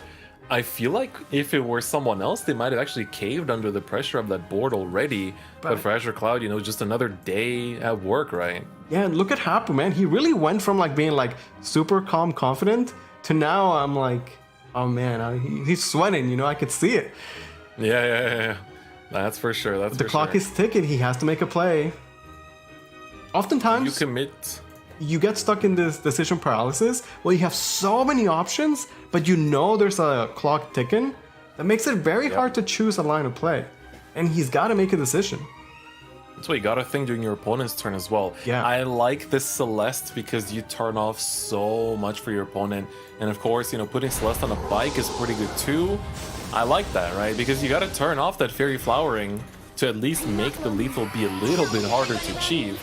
And he's gonna put down the Luna here as well, which will give back the Evo point, which is really important as it'll allow him to take out the Varmin here himself. Looking good so far. Get the Allure of Shadows into hand as well. So far so good. 7/7 ward, holding it down for the turn. But let's see what Azure Cloud's response will be. Yeah, Luna doing good work there. Allows Hapu to keep the 7/7 ward. And now we're back to Azure Cloud. So with the Fairy Flowers turned off, he knows he's not going to cash them in this turn. So he's going to have to just wait, try and get some setup. And he chooses to just play down the Gigantic Blossom, a card we usually see played for its Accelerate effect. Exactly, right? Exactly. So let's see what he's going to do with it here. Going for the Evo as well. Committing to it. Of course, this will basically have the end of turn effect, which will clear it out, which is nice. Alright, so I was going to basically just seal it for the time being, and then at the end of the turn, it basically damages itself, plus the leader as well, if it stays alive for this turn, right? Yeah, now the Celeste does have her own last word still. And Hapu, he's got the Soul Strikes. Gonna go with another Chris. I like giving Chris the Darkest Desire, that way he has last words, and now he's gonna get benefited by his own effect. Once again, just build a board with wards. But by the sequencing, the Kagero that shows up from the Celeste does not get the leader effect. That's why, like, getting rid of it on your own turn is better, but of course he didn't actually have a way to do that. Well, Azure Cloud is going fast. Does he have lethal? I mean, Hapu's at 14. I'm seeing Melodica here, Fairy Flower in. Cards are being played. Storm Alberta followers are coming through. showing up. I'm going on ahead. Asher Cloud doing the math really Very- quick. Yeah, he knows he has to because, of course, like these plays need to happen quickly. Otherwise, the timer strikes and that's it. But oh, But is it enough? he's paused. Yeah, he started out quickly, and Have we overcommitted here? Let's The find Chris out. 5 has cards the, played for this turn. Chris has the restore health on last words, so like to go face, he's got to clear the Chris. But if you clear the Chris, well, you put Hapu back at 20. He has a This is a question of- very, very difficult turn. Yeah, but Azure Cloud's still committing. He's not letting it stop him. Arissa picked up as well. Arissa Ladika. definitely been missing in action so far. Xeno for 1. Alright, is he just going for board clear this turn? There's a 6 heal. This will also give him that answer. So he basically burned the Ladika here purely for board clear, which is something I personally have not seen happen before. I mean, that was a lot of resources spent, and he sort of had to, because otherwise he could just never punch through the wards. He still has a Right. Fairy Flower in hand, but now without a Ladika, you know, is he ever gonna have enough That's damage to close the game rough. out? Because like Hapu's gonna just keep making those board with wards. He's got the Chris leader effect. Exactly right, and like with triple Soul Strike in hand, that's a different story all in all. So you know you got yeah. 12 damage on standby. Gentle ghosts, follow me. Put down. Oh, he's gonna just retrace here, I assume.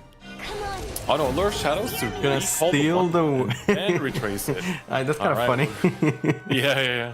And just mean- set up a little board like that. Okay. Yeah, his line of play is just get as many wards as possible, right? And hey, Asher Yep. Cloud did draw another Ladika, so if there was any way he was going to do it, it involves Ladika, but man, I don't know that he has enough. He did, but what does he have to back it up with, right? There's only so many cards you can play down after it, right? So, I don't know, man.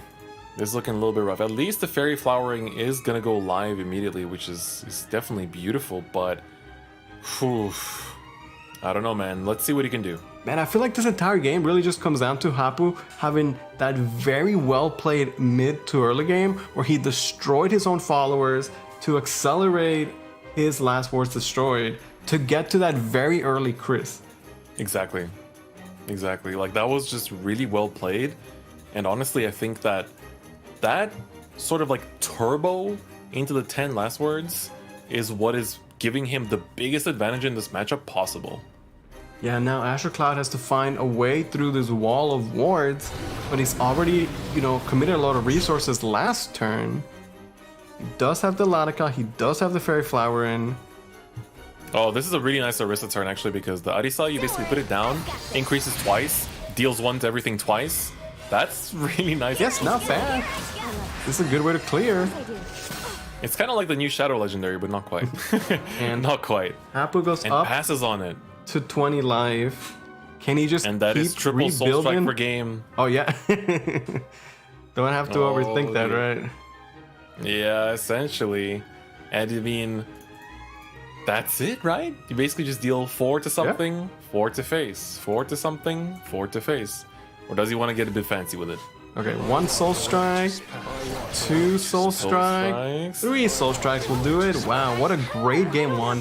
Hapu really showing why he deserves to be here. I'm really impressed with the way he played that. Yeah, like taking a game away from somebody that's like a crowd favorite like Azure Cloud. Hapu's definitely a good position to start things off, not letting the pressure get to him. You know, definitely showing his emotions very clearly, but that's not stopping him from winning, right? If that's just how he works during a game, then I mean that's one way to become the crowd favorite on the WGP stage as well, right? Yeah, if only you know, like showing your emotions only shows how invested he is in this game, right? And I have nothing but respect for that. Your strength. Let's get That this is party right, and of started. course, now it's time for the mirror match. Once again, Hapu, you've shown us some really good plays with your last words, but how good is your Ladika? How good is your Axel Forest? That hand is looking okay, but we're gonna need to see those plays connect. And he's gonna go first too, which is, I think, pretty important going into this matchup as well. Asher Cloud gonna run it back with the Axel Forest as well, but it's Hapu that has the Ladika leader that's gotta give him an edge in this matchup. Oh, you make a fair point. You make a fair point. Man, I wonder if like how much force will change going into the next matchup, because of course, you know, their main legendary is basically, you know, just Amataz 2.0. Amataz, but it's not an old man this time. It's pretty great. Oh man, Asher Cloud was so close at last year's Contenders Cup to, you know, re-qualify to Worlds. And at the end, he just couldn't clutch it out against Ishiro. And now this is potentially his final chance to get to Worlds this year. It all comes down to this for Asher Cloud. But you know, you can't just walk in here thinking that just the veterans will be your tough opponents. Everyone that plays Shadowverse and puts their heart into it wants to stand at the top. Doesn't matter if they're a veteran, if this is their first SVO top. Someone might have been going, you know, X3, X2 for every single SVO and not making a showing at the top and not being able to, you know, prove their worth to the grand stage. But that doesn't mean they don't take this game serious. It doesn't mean that they don't deserve to stand at the top as well. Yeah, and you could really see Hapu's heart is really in this. He's really committed. That's right. So let's see, how far will his emotions take him? The hours of preparation. No, you don't see it. All you guys get to see is the players, you know, put everything on the line at the top 8. You don't get to see the hours of preparation, of playtesting, of scrimming, of going through ladder, of testing lineups, testing new decks and everything. There's so much that goes into this game for these players. And they have to basically prove themselves and show that to the world in just a measly set of best of 3. And if they don't make it out through the first top 8 game, then that's it. That's all they got to prove. And better luck next time, right? Yeah, we're starting with a lot of Trio Wonders here. Asher Cloud got his Alberto leader effect, but Hapu making use of the brand new Orisa to clear the board. He's been really setting up beautifully here. The Wind Fairy's gonna come through though. The accelerates are gonna start revving up more and more. Asher Cloud does have an Orisa of his own too, so that could be very useful here. I'm just curious to see how far he's gonna go for it. We're gonna see the Walder come through as well, and here comes the Orisa. That does give him a bit of reach. Oh, and the Alberta comes back as well. Oh, I like this. He's going for the Evo, getting that bonus effect to make the spell as well. The Gale Arrow will increase its own power, therefore giving the 1/1 clear to everything. At the end of the turn, the Forest Guardian's bow will buff up everything too, and with that, you get the last bit of ping damage. So now not only did you board clear, but you also passed on such a beautiful board as well. Really good showing by Asher Cloud. You can see he's not giving up just yet. He still wants to fight. One more game, one more turn, one more card is what he's asking for here. And that is how he's gonna make it to Contenders. But Hapu is standing in his way right now, man. Luis, I can't control myself. I'm losing it. No, dude, you're doing a great job, man. I'm happy to work with you always, dude. We have Hapu gonna bounce back with the Barbon Hunter. Asher Cloud developed a great board, and it's up to Hapu to answer it. They both have Fairy Flowering and Latica in hand. So there's like the battle of the board, but there's also the battle of like assembling the combo pieces in the hand. Hit Orisa. Yes! Well, it's a full clear. He responds. Looking really good right now. Both players are just going back to back to back to back, just answering each other's boards. Although Hapu's hand is starting to look really low. Like he's been burning through his resources to just answer boards and establish dominance throughout the game rather than to have that one big burst at the end. But is that going to be enough? Yeah, and while they're fighting for the board here, Hapu has actually only axled once this entire game, while Asher Cloud is halfway there. Now going up to 4 axles, so Asher Cloud is much closer to that Latica. Uh-oh. He's found his own varmint. This could be the answer he's looking for. It might be dry. Okay, he's gonna cash out the Barbon. He's got 2 Evos left. I will protect my people. Here we go, varmint. Show us the answers. Show us what we need to see here. The 3 damage pings that land at the exact target where you want to see them. Only 2 play points to work with. Let's see what he's got. He also has access to the Walder here and the Alberta as well. So a lot of, extra resources available to Asher Cloud. He can trade against the Orisa first, answer the other apartment. He gets the 5-1 to stay. Could commit the Guardian's Bow here just to give himself that little bit of extra stats, so it's a little bit harder to trade everything away. Alberto will come back as the 4th card played this turn once again.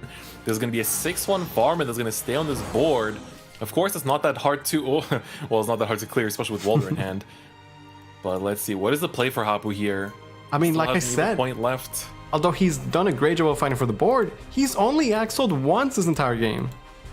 That's right. Whereas Azure Cloud is at 5, as you said, already halfway there. Whew, this is starting to look a little bit shaky for Hapu. Yeah, this battle for the board, you know, it's ended in a way that Azure Cloud just has so many more resources and is just so ahead on the times he's axled. The play I'm seeing for Hapu is really uncomfortable, and he's going for it. This Yeah, is guys, really play the uncomfortable, Latica. but you have to do it. You have to do it, and it's just not feeling good either. It's not how you want to see the Latica Theoretically- utilized. You can still bounce it, technically, question mark? Yeah, Right. true, yeah. You can't bounce the theoretically, Latica. right? You can swing with the Walder here. Oh, he's gonna Evo it, okay. Because what I was thinking is, like, you get to technically reuse the Fanfare from Latica, which we don't see that often. Oh, he's gonna Lion now. He's going for the more aggressive option here instead. Okay, So but- Latica will remain on the board. And he's Oh, no, going he is to gonna get bounce the it. play points back. Wow. You know, I like Talk that play. about fancy. Yeah, it was an awkward hand, but again, he's really just making the best of it. And his line of play ends him with Latica and Fairy Flower in hand. The only problem is that, again, he's only axled 3 cards, so he's not going to get the full Fairy Flower in experience. On the other hand, Azure Cloud, he's got everything. He's got Latica, Fairy Flower in, Alberta to give him the little bit of damage that he's potentially missing. 3 cards played. Here we go. 4 Yeah. cards played. That's going to be it. Azure Cloud is going to tie up the series. We've had a lot of Swift 2-0s today, but now we're going to a game 3 between Hapu and Azure Cloud. That is right. This is where the timeline changes. The quicken mode before the game ends, and Alberta delivering the lethal. I mean, that was a really good game, though. The war at the end as well. You'll love to see it.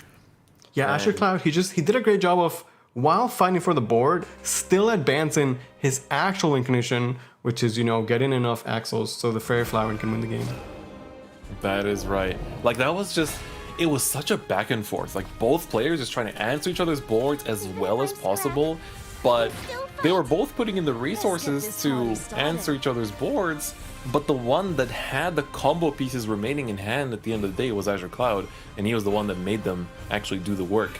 And so now it's finally 1-1, and I think, honestly, it would have felt bad if this set didn't go to game 3, because honestly, with how these players are showing up, you know, Hapu becoming a fan favorite so quickly in game 1, and Azure Cloud being, you know, the legend that he is, I think there's, you know, I couldn't ask for anything else right now. Yeah, now we're going to essentially a mirror of the first game. You know, the roles are reversed. Now it's Hapu with the Axel Forest and Azure Cloud with the Last Word Shadow. We saw how well Hapu played the Last Word Shadow to combat the Latica, and we'll see if Azure Cloud can do the same. Exactly. And starting out with an Accelerate, hopefully things will be a little bit different this game. I mean, this is a very similar hand to what Hapu had when he beat Azure Cloud, right? It was the Celeste on 2 and then double Wicked Rebirth. Yeah, that's true, that's true. Although he has a lot more options on 2 than Hapu did in his first game. Dreamer here is pretty good. You get the bike setup potentially as well, and just good stats overall. So I like what I see here. Lionel pick up. We're definitely seeing a lot of accelerates here. Alberta, of course, can trade away the board as well. And as you said before, you know, make use of being able to trade while... Oh, he's going face! Yeah. Just pushing. Okay. Yeah. And I like the way that Azure Cloud, he saved the Celeste. Celeste can be absolutely crucial later on to freeze Hapu, if you will, and deny that Fairy Flower and finisher. Yeah, I mean, we saw how it bought Hapu a turn last time around as well, right? Yep. And Hapu taking the aggressive stance. Again, like you said, he could have fought for the board. Chose to go face instead. That is right. What is he gonna go for here, though? Because you have quite a lot of options in general. Like, you can Bone Fanatic, you can actually, yeah, just basically burn that and make a bigger Skeleton Dreamer. Yeah, I actually quite like this.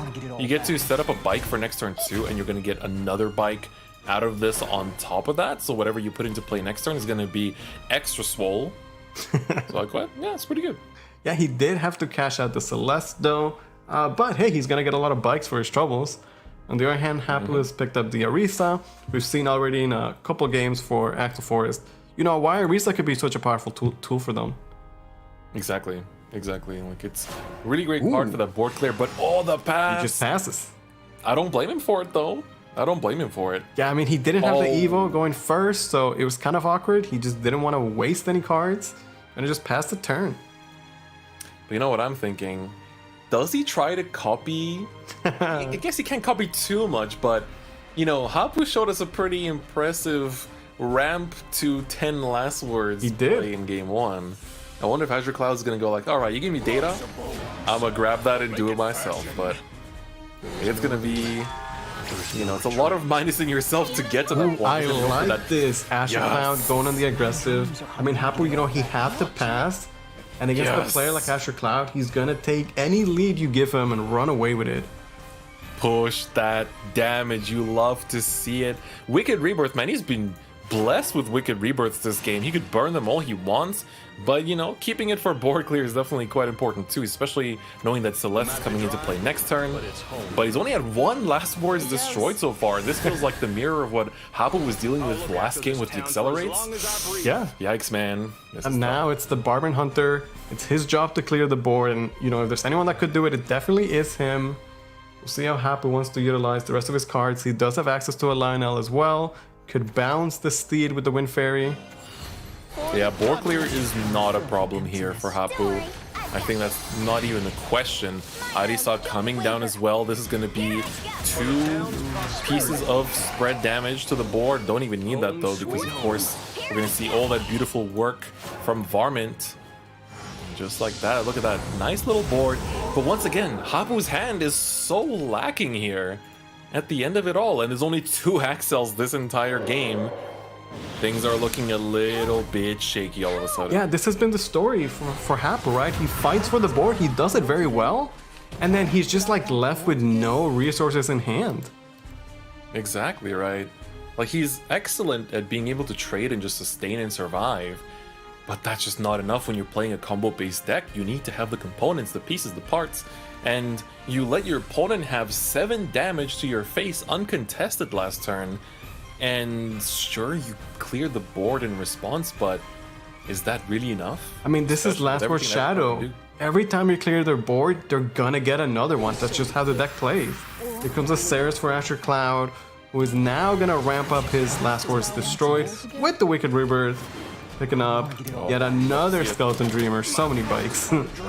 This is a double bike gamer right here. The Ceres evolving, you want that spell in hand. Darkest Desire does a lot of work and gives you that finish. Got the Link Staff in hand too, so he can give the effect to it.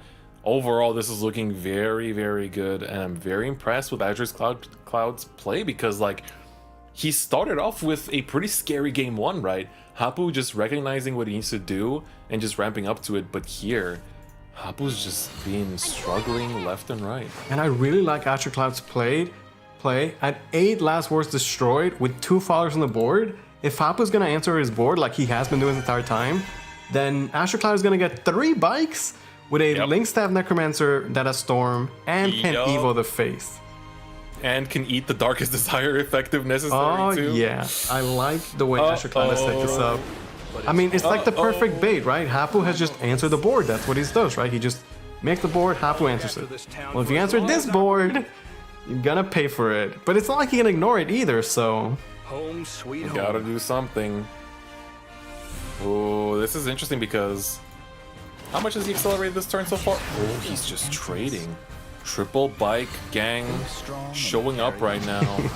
Yeah, this gives him the Alberta, and that would have been damage from the Varmint too. Okay, well, if he doesn't clear the Ceres, then Azure Cloud doesn't have 10 Last Words Destroyed. That is true, that is true, we are... So, it actually might have been the greatest play he could have done? Potentially, yeah. Potentially. Forever. All right, well, I mean, at least it's safe for a Links. turn. Look at all these bikes, but no Storm Follower yet. Necromancer, you just slap damage into the Yeah, face. Necromancer and then the Necromancer Ceres. to kill it. But keep in mind that then you lose out on the. Oh, he's just committing it already. Okay. Oh, well, he has enough anyway because of the Darkest Desire. He can just destroy the Necromancer. It doesn't need to have Storm. If he could just proc its last words, Asher Cloud that's so right. finds so the right. lethal and is gonna take the set 2-1 over Hapu. Absolutely excellently played by Azure Cloud. You know, my man doesn't have a legacy for no reason. That's all I'm gonna say. But Hapu made a really great impression as well. That game one was so well played. Just seeing him recognize what he needs to do in the matchup and rev up to it no matter what. He really fell short with the Forest deck, which is unfortunate to see. But you know what? I think honestly, this is the beginning of something great for Hapu, and I really hope we get to see more of him next year. You know, this frustrating, you have this feeling, you know, if only I did this, if only I did that, I could have made it. Could have made it to top 4, could have beat Azure Cloud of all people, but not this time. But it could always happen next season. But for Azure Cloud, that was a very solid best of 3. That was beautiful. The story of Asher Cloud will not end yet. It's going to continue. He still has another chance.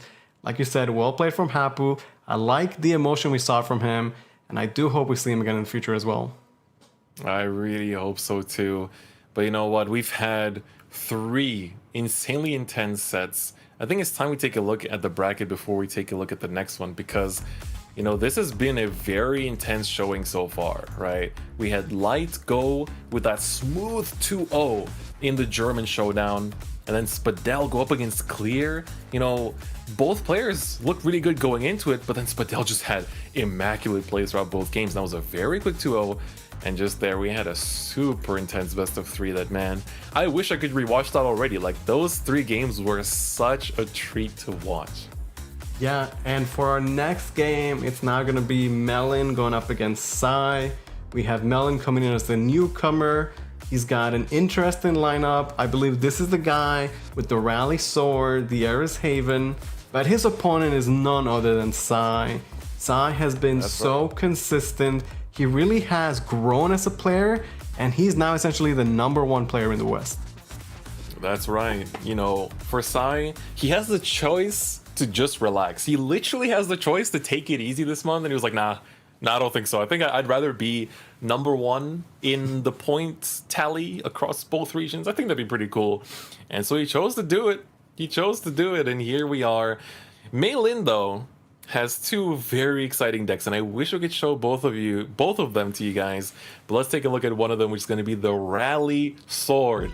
Yes, you heard me right. Rally Sword. This list, this is honestly one of my personal favorites. I really love it. The new Erica is beautiful in both art and effect. We have Oluwan in here in case things go sour, which is like so great. There's just so much going on in this deck.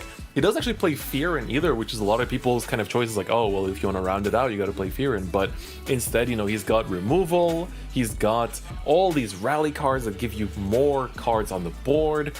And then I want to see, you know, some swift Erica lethals here as well. Like, honestly, Mei Lin, he's got my heart purely from deck choice. Yeah, I love these followers such as Cat Admiral and the Squirrel that help you get rally. They get benefits when you have the rally. And although, you know, recently we have the Balance Sword, funny enough, Balance still is in this list.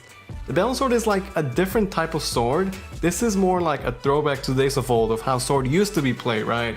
You play a lot of guys, you're gonna go face with them. It's a more aggressive style, and you love to see it here in the top 8. Yeah, like in this deck, the Baleon is basically like just another tool. It's just another option in your toolbox, and it's great damage, right? It's board damage, it's face damage. There's so many great things about it. Milin also has Eris Haven, so he does have Haven in his lineup, but if it gets banned out or something, you know, don't think that it's Sanctuary Haven that got banned out. This is Eris Haven, and I'm pretty sure a lot of us have run into it on ladder, but I think it's a bit of a different story when you see it in the actual SVO, so it's going to be quite exciting. But Luis, what decks do we have on Sai's side here? Yeah, Sai, he's got a more standard lineup. Let's take a look at his Axel Forest. We've seen Axel Forest time and time again. You know, recently we just saw it from Astro Cloud. The Latica combined with the Fairy Flowering. This combo is just so powerful, and we've seen the addition of the Arisa be an excellent add to the deck. She puts in work, she helps you clear, get through the mid game, and then before you know it, Latica shows up, she's like, lol, and you're dead. That is right. That is right. But of course, for Sai, you know, he's a player of great caliber, and I'm sure he's not going to struggle to execute with this deck or any other deck in his lineup, right? For the record, both players, for Melin, he has Rally Sword, Eris Haven, and Last Word Shadow. So that's definitely the more, you know, the more typical deck choice that I guess you expect to get banned out. Where Sai is bringing Last Word Shadow, Billion Sword, and Axel Force. Like, that's basically like, if you want the clean lineup, right, to win this SVO or to get to the top 8, that's usually the lineup that you're bringing, right? Melin tried, he went with the unconventional, knowing fully well that one of his unconventional picks could get banned, and if it does, it's like, well, are you ready to play against Last Words? You sure you want to play against Last Words? You sure? You sure? You don't want to ban one of my pocket picks? You sure? I like the mind games that he's playing with his deck list choices, so I really can't wait to see this top 8. This might be the one I've been looking forward to the most, to be honest, just because of the deck choices. Yeah, I always love the people that bring in the wacky lineups and they make it work. And we might have a special treat for you guys. We could actually show you guys the Eris Haven deck that Melin has brought. Even though it's been banned out, you know, it's pretty cool he made it here with this. You have Eris, that is something that's a very powerful follower. You have new additions like the Master Chef, the Unicorn, and, you know, some old classics such as Ra. That's right. I want everyone in chat to quickly write "Thank you, production," because this is the magic that you're seeing happen in front of your eyes, and we get to feature 2 decks from Melin. Because Eris Haven, you know, like I said earlier, you see it in ladder. It's a fun little deck. It's like Aegis Reborn in a way, but it feels like it falls short sometimes, right? When you put this deck against one of the top meta picks, it feels like it gets to the win con, it gets to, you know, the full Eris effect, but it just gets there a little bit too late, and other decks already have lethal lined up to you, and they've got, you know, guns pointed to your head. It's just like, it's a little bit too slow. It just feels a little bit too slow, but Sai recognizes enough of a threat to ban it out, which is also very impressive to see. So that's quite unique. Let's just put it that way. Yeah, one thing that I do want to bring up about Sai is that when we look at the SVO over the past couple of years, we can see how consistent a lot of the players are. Like, for example, Dolan and Osav are both qualified to Worlds last year. And then this year, they're up in the standings, right? Like, very, very consistent. Players like Noir that won SBOs time and time again, top of the standings multiple years in a row. But for Sai, I think it's been a story of not his consistency, but his growth as a player. Last year, we saw Sai in many top 8s, but he would get to the top 8, stumble, have some rough losses. He did get to, you know, contenders, did not do well at all. Or, you know, maybe he had a win or two. It wasn't that great. And then this year, it's been the story of him just being better and better and better every time. Again, staying consistent, getting the top 8s, but not just staying the same, getting better, having better results. He picked up his SBO, you know, champion. He was win. And now we see him number 1 in the standings. And that wasn't enough. He's still here today in the top 8. So that's honestly, right. It's just been great to see Sai's journey and his improvement as a player. He really wants to just keep broadening that gap between first and everyone else in the leaderboards. And yeah, like as you said, like Sai is basically our region's best right now. And he's just been proving it time and time again. And, you know, you love to see it. You love to see it. And I'm sure that he's still going to be taking the rest of this tournament super seriously, because why should he not, right? This is his last chance to practice before contenders. And so you might as well go all out. And you also know who you can kind of gatekeep away from making it to top 8. But man, when you're playing against someone like this, against someone like Melin, who's got this lineup, that's going to be a little bit difficult to do. So I'm very excited to see how things are going to go down here in this matchup. Yeah, Sai is definitely playing the spoiler today. Our 4th match of the day is going to be Sai from Team Revelation, number 1 player in the West, going up against Melin here. I believe this is the first time we've seen him, but he's got an interesting lineup, and I'd love to see what he can do. Man, the Erica Charmed, haven't heard that in a hot minute, honestly. Yeah, and started with the rally sword right away. You love to see it. I mean, this is a deck that we've been advertising him for. You know, the first thing this morning I woke up, I was like, all right, let's check the lineups of the people that made it. I was like, wait, what? There's not Baleon? Are you sure? And so I think he knows himself, right? This is the deck that people want to see. And like I said earlier too, like, I love the mind games he's playing where it's like, I got these 2 pocket picks that are pretty spicy. Yeah, you can't ban both, right? Right. And it's like, you probably didn't test against these decks because you probably tested against the most conventional stuff. So just that, like, advantage of your opponent not knowing what you're trying to do is really, really huge. But it's like, oh, you ban out one of my pocket picks? Well, deal with the best deck in the format. Deal with the deck that was brought by every single player in this top 8, right? And I just love the way that he's doing it. Yeah, we have Rally Sword here. He's going first, which I'm sure is what he wants, right? He's got a good opening hand. When you're playing these old sword decks, you know, you want to get your math correct. You want to count 1, 2, 3. Make sure you're always dropping those followers in order. Well, let's see. Frenzy Corpse Master here can help him to buff up those rallies. Cat Admiral will be doing work as well with that little burn damage. Overall, things are looking good. Yeah, Sai really slowing down the game here. You know, he's done his play, but he's letting the clock tick. Maybe this is his strategy to sort of artificially slow down a deck that's going to be really fast. That's true, but again, any amount of extra time you take in your turn is giving your opponent extra time to think as well. So let's see. Opening Necro Impulses also feels like a brick right now, in my opinion. Like, you have all these cards that normally help you reach your plays, but in this case, it's not really doing much for you, right? Yeah, and of all the Shadow games we've seen today, I don't believe we've seen Necro Impulse show up even once. Yeah, no. And a lot of players don't even play it at that many copies, like 1 or not even that many. And it looks like here, maybe Sai's game crashed from the looks of it, because I think that the opponent disconnected. Looks like we did have a bit of a technical issue here. So we are gonna most likely have something come through here. So let's just give a moment to Sai. Yeah, it looks like his game froze. So we'll be back with the actual showdown there very soon.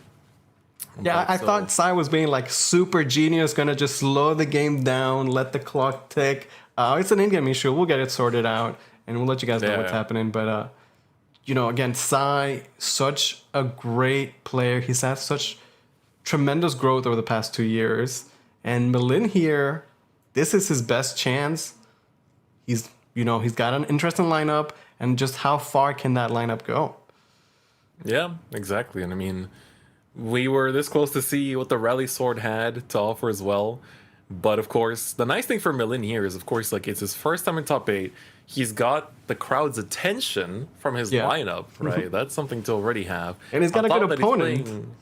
He's got a good opponent. He's got the #1 person in the standings with technically nothing to lose because he's already got his WGP slot confirmed. So now he's just basically like, you know, he has to fight against someone that is like the biggest wall you could possibly have. And then you're going to have to beat essentially the man with the biggest legacy in this entire bracket in Azure Cloud if you make it through. So it's definitely not an easy bracket. And on top of that, you got another 2 Goliaths on the other side of the bracket. So it's like, man, for Milin, this is not going to be an easy run whatsoever. Yeah, I mean, the day started and Light, he was just going turbo, you know, he's trying to speedrun the SBO. Yeah, you got the nitro on and everything. Yeah, he had that the nice gas 2-0. is bumping. He's that caliber of player that, like, when you've won an SBO, you know, you've shown you have the skill to do that, and then it's like, okay, what's the next step? The next step is Contenders Cup, and, you know, I'm sure that's the plan for Light, and he's in a good spot to do it. He only needs to win 2 more sets, but, man, some tough opponents today. He could be going up against Azure Cloud, maybe Sai. He's got to go up against Battle, who had a great showing as well. You know, Luis, what would you do during this kind of downtime? Like, when you win, let's say like you're Light, right? You win the first top 8, and then you got to wait for 3 more sets to conclude before you get to play your match. Like, you can't help but just like sit through all the nerves. Like, obviously waking up today is one thing. Like, you wake up knowing that you got to play SVO later. It's like on your mind the entire day or the entire morning based on which region you're in. And then, you know, you finally get into it. You won your first game. You know, the story is not over just yet. You know, you can still play another card, play another game. But I think you got all this downtime to just like sit there, and it's just like, do I eat? Like, what if they finish too early? It's like, do I just like sit here and think, or like, do I watch the stream? Like, Yeah, I think there's one clear tough. answer, and I think the correct answer is you watch the stream because you want to see what your opponents are doing, how they're playing, what they're relaxing, how they're feeling. But you watch the stream and you close the Twitch chat because yeah, you don't want the distraction. You don't want to get involved with the whatever's going on in chat. So just watch the games and focus on that. And as you said, a player like Light, he's got a lot of Shadowverse experience and a lot of experience in card games in general, right? So this man has been there multiple times. He's won SVOs. And, I'm sure he's no stranger to being in this situation. Absolutely. But in case the players are watching the chat, please be extra wholesome right now. Give us Show some love. Hearts everywhere, just hearts everywhere. Spam Luis's emotes especially. just go crazy. Wall of emotes. I don't want to see any text. Just go crazy right now. In case the players are watching, you got to give them that love and support. It looks like we do have a ruling from the judges. The situation is their lobby is going to be remade. There's not going to be a penalty for Sai. It happened at the start of the match. If it happens again due to his connection or whatever, then there will be a penalty. Yep, so he'll be giving a game loss if there's another disconnect, which of course doesn't mean that he loses the whole set. He just loses that specific game, giving 1 point to the opponent. So we're going to see. Of course, it happened at the very start, so it might have just been an in-game issue. The thing is, webcam also didn't freeze up, so it doesn't really seem like an internet issue either. So we're going to just remake the lobby and get back into it. Thank you guys so much for your patience as well, for hanging on with us here. We'll be back very soon, though, so it's just a matter of time. Like, this is Sai we're talking about, right? If you're Merlin, you don't want a game loss, victory. You want to beat Sai. You want to show that you can hang with the best. Sai is now the #1 player in the West. No matter how the standings end or, how the day goes, Sai will be #1 in the standings the entire year. Exactly. So for Milin, as you said, you want to prove your worth against a player like this. And so I think that, it's a matter of pride, but it's also just a matter of showing the people at home as well. It's like, hey, this is who I am. I also deserve to be put on the radar and watched out for. We hype up all these players that have been showing up and being in every single month, playing in the WGP, playing in Contenders, and just having these legacies. You want to be part of that club. You want, us, the two talking heads, to get excited by just seeing your name in the top 8. And that's, what these players are trying to do. And luckily, we are going to be able to see that very soon as the players are loaded into the game here. So thank you very much for waiting, everyone. Thank you for your patience. Let's finally get into it. This is our top 8 match, the last one between Milin and Sai. All right, now we're going to have the match for real. Once again, Milin is going to go first with the rally, Swordcraft, as he wants. We'll see if he can utilize, the deck's aggression to race the last word Shadow, if you will. Yep, I love the choice of Erika Arisa's sleeves especially. And he's starting out with some trees too. This way the Miscellaneous Balion is already locked and loaded for turn 6. Yeah, so in the other deck, the Misty and Balin can be this great combo piece. It could be used to clear the board and all this fancy stuff. But in Rally Sword, it could just be a big storm follower, right? By turn 6, you probably only need a little bit more damage. And what better way to finish the game than with a Bailey Misty to the face? That is right, that is right. So, managed to put up a little bit of a threatening board here. And now, turn 3 and you got some options already, right? Frenzied Corpse Master, of course, will give you the 2 bodies on the board to keep that rally count going, because you do get some additional effects from the rally. And especially going first with this deck feels so good, because it's the kind of deck where it's like, yeah, it's cool if it pops off fast enough, it's really strong, but the moment you play against something that starts throwing wards at you to slow you down, it's like, uh-oh, we got a little bit of trouble here. He's going to be pushing that damage to the face, leaving up 2 bodies on the board here for Sai. I wonder if that's the right call. And I mean, we've seen just how many wards the Last Word Shadow can get once the Chris effect is activated. Essentially, they pretty much have infinite wards, right? Every turn they can generate wards, and because of the +2/+2, they'll always be pretty beefy. That's right. That's right. Ooh, this is gonna be intense. Just seeing how things are gonna go down here. It's a good start for Milin. He's got a good opener going first with the rally, as you want, getting those token followers, if you will. As you're saying, keeping that rally count up. Fortunately, it Oh, looks like no. we might have Don't another tell issue with Sai. me. This is not how you No, want to see not it go like down. this. Not like this. Oh, man. All right, well, as we said earlier, this might just be the case. Man, the rally sword is really shy today. It's really shy. The moment it starts to show something, we start to see some plays, it's just boom. Yeah, so just to be clear, it's being ruled as a game loss for Sai. So Merlin is taking the game win, basically. Yeah, And that's it's right. unfortunate, but it is what it is. You know, we have the judges doing the best, following protocol, and keeping the tournament running. I believe Sai might have had some issues in the past with his net and things like that. But, you know, again, he's best of the best at this point, #1 in the West. And this is not He has how we nothing want to to see it go lose. down, but he's had an amazing year. And if there was ever a time for this to happen, I guess it's okay for Sai here since he doesn't need this win to go to Worlds. He already has his lot secured. Exactly. Like, for Sai, it's unfortunate because we love to see him play. We really love to see him play. He manages to take wins from the most, like, crazy situations. You know, he won the March Cup as well with that level of immaculate play. But as much as it hurts to say, he technically has nothing to lose, even if, you know, technical issues like this do happen. I think he will also be switching, you know, in terms of hardware that he's using to play Shadowverse, so hopefully that will help things going forward. You know, sometimes it's just an issue of the actual hardware rather than the game itself. But for Merlin, I mean, that's as much as you would love to beat Sai in the top 8. Sometimes it's just, you know, if things like this go your way, then you're gonna take it, right? You have nothing to complain. Yeah, I mean, he really can't do anything. It's not his fault. Merlin will take the win with his Swordcraft deck.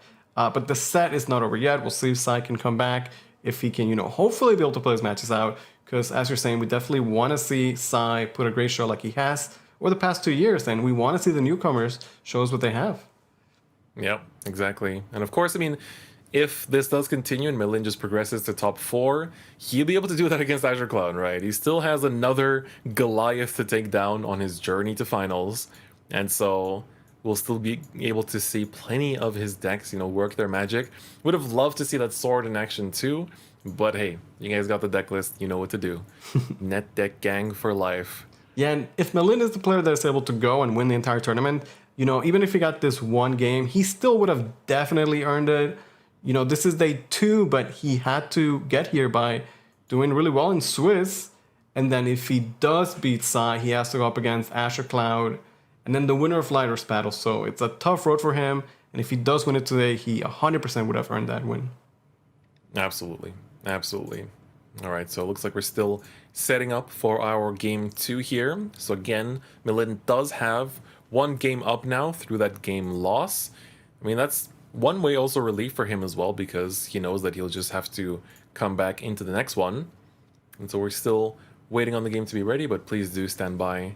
You know, wait with us for a little bit. We really appreciate your patience as we get set up for this match. I do want to see the Ares Haven too, because if Merlin does make it to top 4, I hope that's the deck that remains uncontested for the next one, because it is spicy, man. His whole lineup is so spicy, and I love everything about it.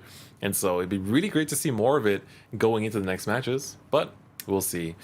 Oh, but unfortunately, it looks like the situation on Sai's end did not improve. And so with the internet issues in mind, he has actually forfeit the tournament run for today. And as much as it hurts to say that, he is still the #1 player in the leaderboard, uncontested, ending the season at 46 points, and nobody can touch that. And so he'll be going to WGP, so we'll be seeing way more of Sai in the future. This is going to be very exciting. And once again, it's very unfortunate how things ended here. But for Merlin, I mean, I guess just you're going to have to get hyped up for top 4, right? Yeah, unfortunate for Sai being unable to play his games, but the tournament must continue. As we said, Sai is already #1 player anyway. He didn't really need this win. I'm sure he would have liked it. But we'll get to see Merlin go up against Azure Cloud later on. And as you guys know, this is the last regular SBO of the year, where we're going to find out who's going to go to Contenders, where, you know, that's the tournament that every player wants to get to, because that's how you earn a spot to the World Grand Prix later on this year. Exactly. So, I mean, Sai couldn't get 50 points this season, but there's always next time, right? There's always next year. You can try to run for the 50 one more time, and at this point, I feel like he can do it. Just gotta hope that his internet is on his side this time around. It really feels like he was playing a 2v1 there between his opponent and his internet, and the internet was just a little bit stronger that time, right? So hopefully it goes better next time, and that's something you just have to also prepare for, right? It's not just your game sense, but also, you know, hardware checks and everything are also very important. But of course, I mean, that's if he wins $1 million, he can get some better internet, right?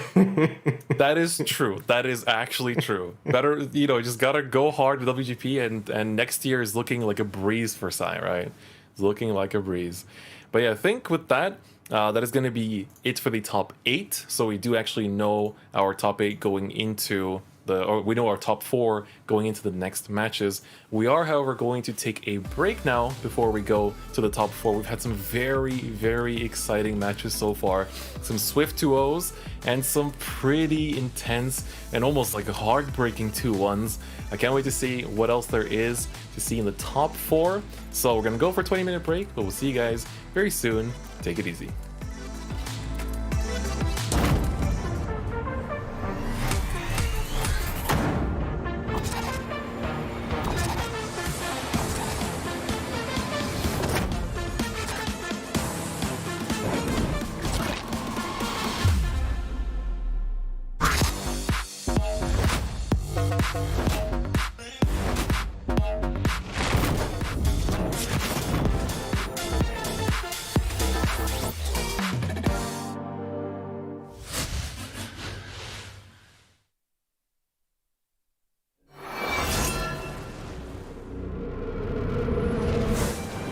Wicked storm comes as venom gives way to pestilence below, unearthing shadows from their slumber.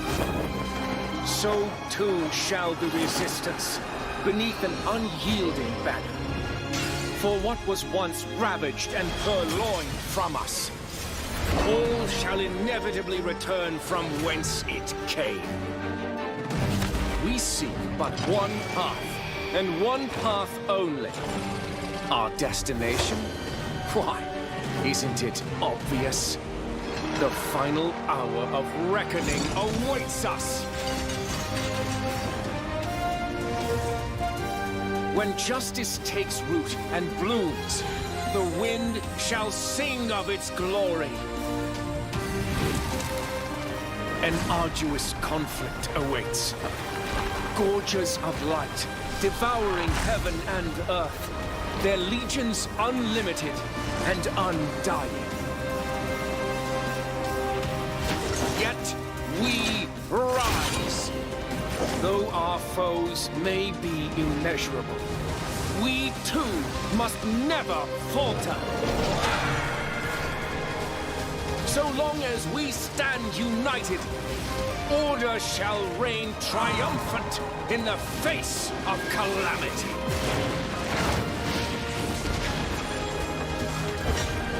Dawn of calamity.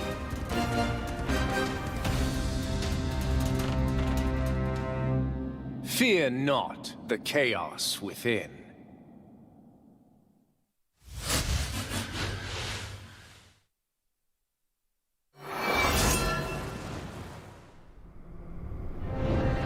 Fate, the purview of the gods, and mortal kind's doom. 'Tis a festering wound. Whoa! So much for being down to earth. Let's flip the script. Come, this way.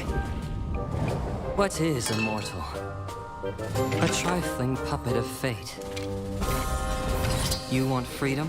Easier said than done. Do you mind?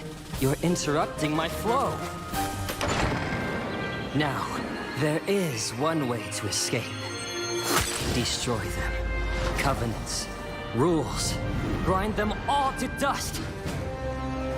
Bound by chains of destiny, pluck them apart, link by link. You don't have it in you? You're fine. You have us. Our power is yours. You need but will it. There's nothing you cannot do. Well, go on then. Take up the cards and turn the world upside down.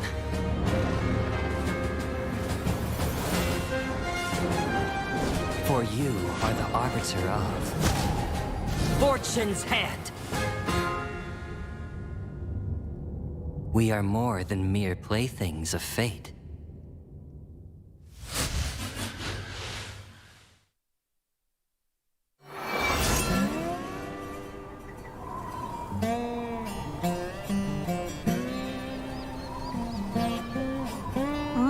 The hell are we up to today? Same as always. Raise Cain and get paid. Our future depends on it here. Well, hell yeah! I never say no to busting heads. Can I go all out, Baron? Sure can, buddy. After all, ain't no justice here. Not in our humble Reveal.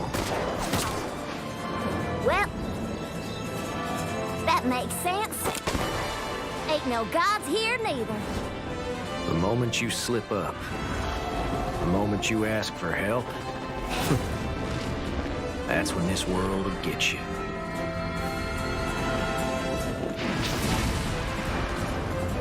That's why we got us our 3 rules, right, Hoss?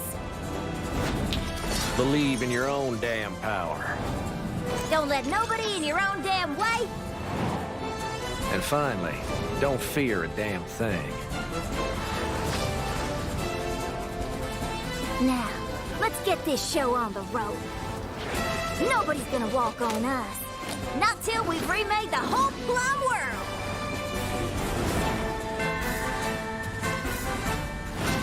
When hell comes a storm, only fate can provide.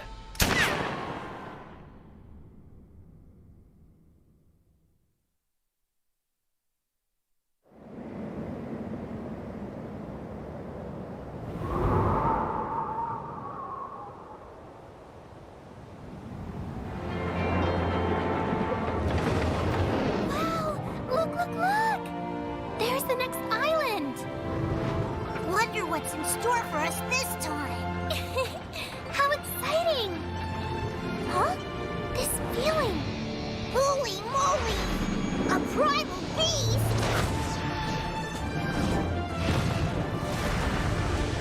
Wait, what's that? What's going on? Something's coming! Something really powerful! What the?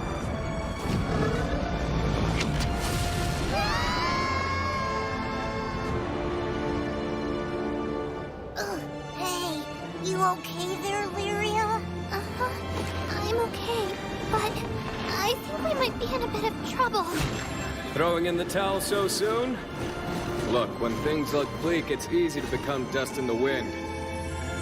But that won't happen today. Keep your chin up. Because we've got your back. After all, the sky has chosen its champion. Isn't that right, Captain? Come, shake off those cobwebs. Powers like yours shouldn't be napping. It's time for it to awaken. Fate rests on your shoulders. You will illuminate the skies, a true beacon of eternity.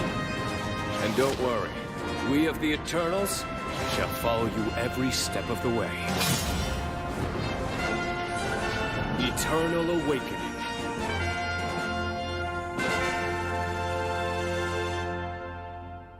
If you want to be the strongest, you'll have to go through us.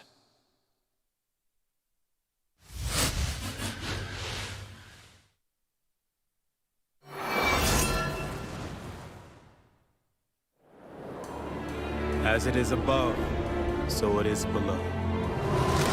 And this world is shrouded in darkness.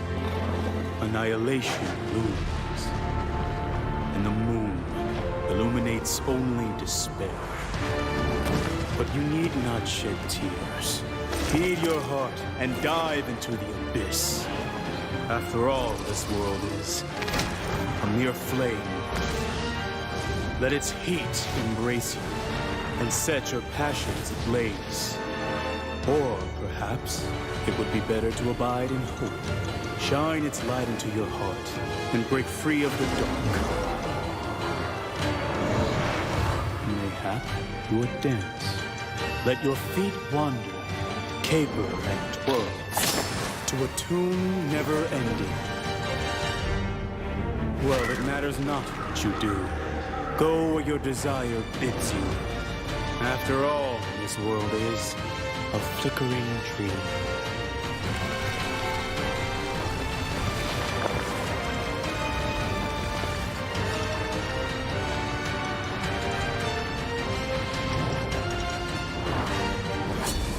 Darkness over Velsar.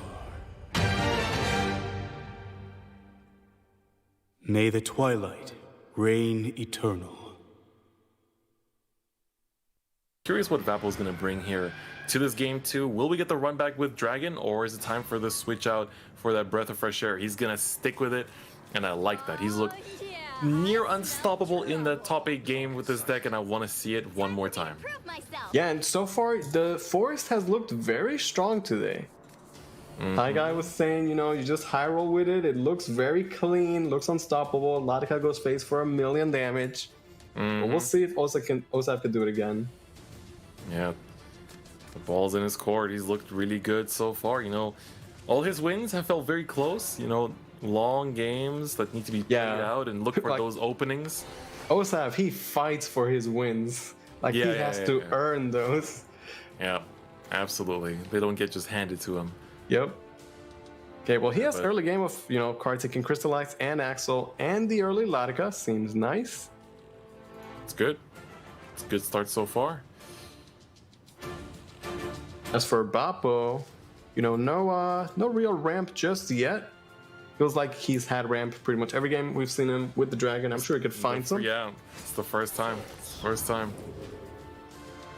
Like between the Oracle, the Reggie, the Gianna, the Dragon has a good amount of ramp. Ooh, I was like, oh, top decking coming, but no, I guess not. Just They're gonna more go with the trees. Forest Claw Sentinel. I mean, the trees are great just because it's like, it is card draw. You're gonna find your pieces easier, but looking at this hand, that's all he's gonna be doing very soon because I don't see much else that you can play outside of those trees for the time being. Yep. On the other hand, Osaf draws the Wind Fairy, but he doesn't actually have a follower he can bounce back. Yeah. Which is kind of awkward because this will be a turn where you want to like double Axel, maybe get a Walder for some damage. As we've seen a lot of times so far throughout, you know, past games of people using this deck. Yeah, Walder This is might just be a so pass. good, puts in so much work. Yeah, this could be a pass because the Archangel is an option, but like, it doesn't feel like a good option. You don't get value out of its Fanfare, you don't get value out of its Evo, it's just a 2-1. It's a pressure unit, I guess, because this way you know that your opponent has to trade it away before you get to turn 4. Otherwise, you get that cycle. So I guess that's the only purpose, but again, there's better uses for this card, I'd say. Yeah, I mean, it does fight for the board, and we've seen Bappo where, you know, his 2-2 becomes 2-4. Next thing he Evo's it, and it's now 8 damage. So it can kind of snowball. So I do like Osaf just playing out the 2-1, not being greedy with it. But look at that. Still no ramp. All we got is trees and tree generators. Trees and tree accessories. Yep. Not what we like to see here. Not if you're Vapo, because so far you've had really clean games. You know, just ramping up smoothly. Could this be the one where things just don't go as hot? Yeah, Did the and deck you know, run out like of steam? when you have excess play points from the ramp, committing play points to the tree cycle feels fine because you're like, oh, like these are kind of extra, right? But right now he's only at 3 play points. It's like if he goes great tree, like that's his turn. So not really gonna cycle them just yet. Gonna go with the 2-2 and at least get the first one online. Yeah. At least, you know, fighting for board space is important here, so he's gonna respect it. Xeno coming down. It's time to start bouncing. Yeah, finally, Osaf can get the bounce, get the wisp, the card draw, can go for the Walder here. His Axel count, so far so good, only at 2. But hey, that's a third of the way there. That's right. Gonna just pass on the Walder there. And again, the Great Mother's Embrace. It's great, but not right now. Yeah, I think he Definitely not has to right just cycle those great trees. There's Reggie, but not great till next turn. Cycle Just into keep Oracle. cycling, yeah. I'm calling it. Here comes Oracle. Damn. No Oracle, no early ramp for Vapo. At least he's cycling. He's finding his pieces. That's going to help him to win the long game, but gotta get to that long game first. Yeah, it's kind of weird. The other games, even the game he lost, against Osef with Dragon, like the Dragon looked pretty strong. Everything was kind of going his way. He had good plays all around. All right, eat up Okay, one of gonna those fuse. trees so you don't overdraw. I know some would players expect just to use get- the Great Mother's Embrace like purely just to like control your hand size, right? Especially in decks like this where you're generating so many like proxy cards in a way that you just need that kind of like self-hand control sometimes to not, just get rid of some of your most important cards. Yeah, I mean, we saw him use it just for the draw 2, get an Evo point, right? So extra effects could be nice on it, and he has the option of how many trees he wants to commit to it. For now, I'm going to choose to hold on to them. And we'll see what Osep chooses to do in his first Evo turn. No Aria, but he does have access to a Barbarian Hunter, and I believe he picked up another Walder. Yeah, the varmint is pretty good to try and close, well, at least kind of like start making this gap that they have between them a bit bigger, because so far we've been farming up pretty well, but at the same time, like the board presence would help, and also it's a nice way to just like use those play points to accelerate more and more and more. Gonna go for the Walder here, okay? Ponder. Yeah, see, this is one of those cases where he doesn't have a ton of cards to Axel. I guess he could Evo and then Lionel the 2-1. I don't know if he's like that desperate just to get any sort of Axel card though, so he's gonna hold on to that. Get the Trio of Wonders and just trade with the Walder. Again, we've seen Osep be very conservative with his Evo points, choosing to do the same here. Yeah, I mean, it's been working out so far, right? He has not dropped the game yet in this day 2. As shaky as some of these games have been looking, as difficult as it has been for him to win it out, he's not dropped a single game, so it's been looking good so far. Reggie, will you be the final ramp of the day? I mean, Reggie, the first ramp of this game. Yeah. It doesn't think you feel gotta. that great, but it's an option. What else can you do, right? Yeah. It's just it feels bad otherwise. I mean, you're basically being put behind, not by your opponent, but by your own deck. Yeah, at least if Reggie's here, next turn he'll be in Overflow, which we all know is the true power of the Dragoncraft class, so he's got that going for him. Speaking of which, Champions Battle released in English. Okay, going with the Phoenix instead.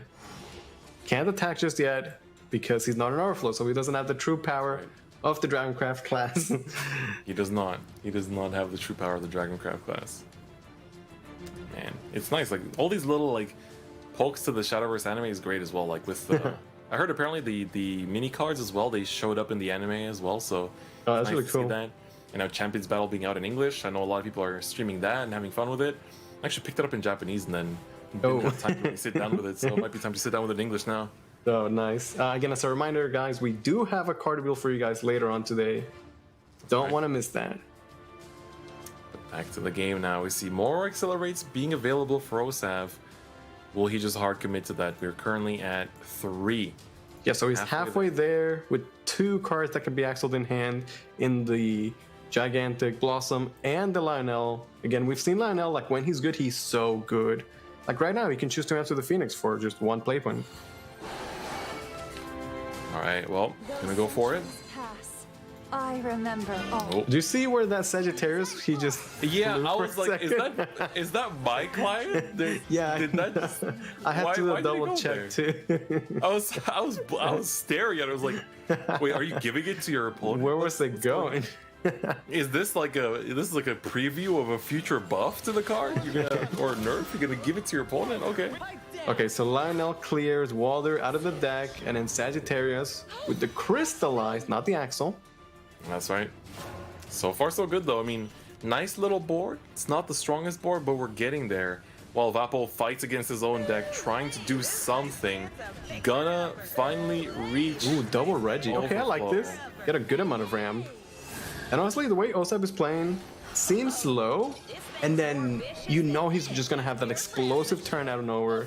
with the Latica and the Fairy Flower, and he just needs the right setup for it. Exactly. A 5 damage left on the table. Oh. Alright, Fairy Flowering at 5. We're 1 away. So he does have Latica and a Fairy Wisp to work with.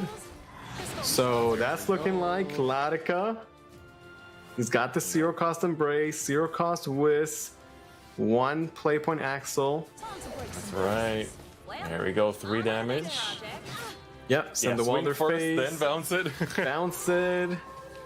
Oh, you love to see it. Another life Yeah, picked up again. for good measure. Osav just plays very, very slow, and then he gets his combo pieces, has everything he needs. That Latica is going phase for way too much damage. And just like that, I don't know where Osav's gonna take it. 2-0 over Vapo. And once again, this time around, finally looking extra dominant.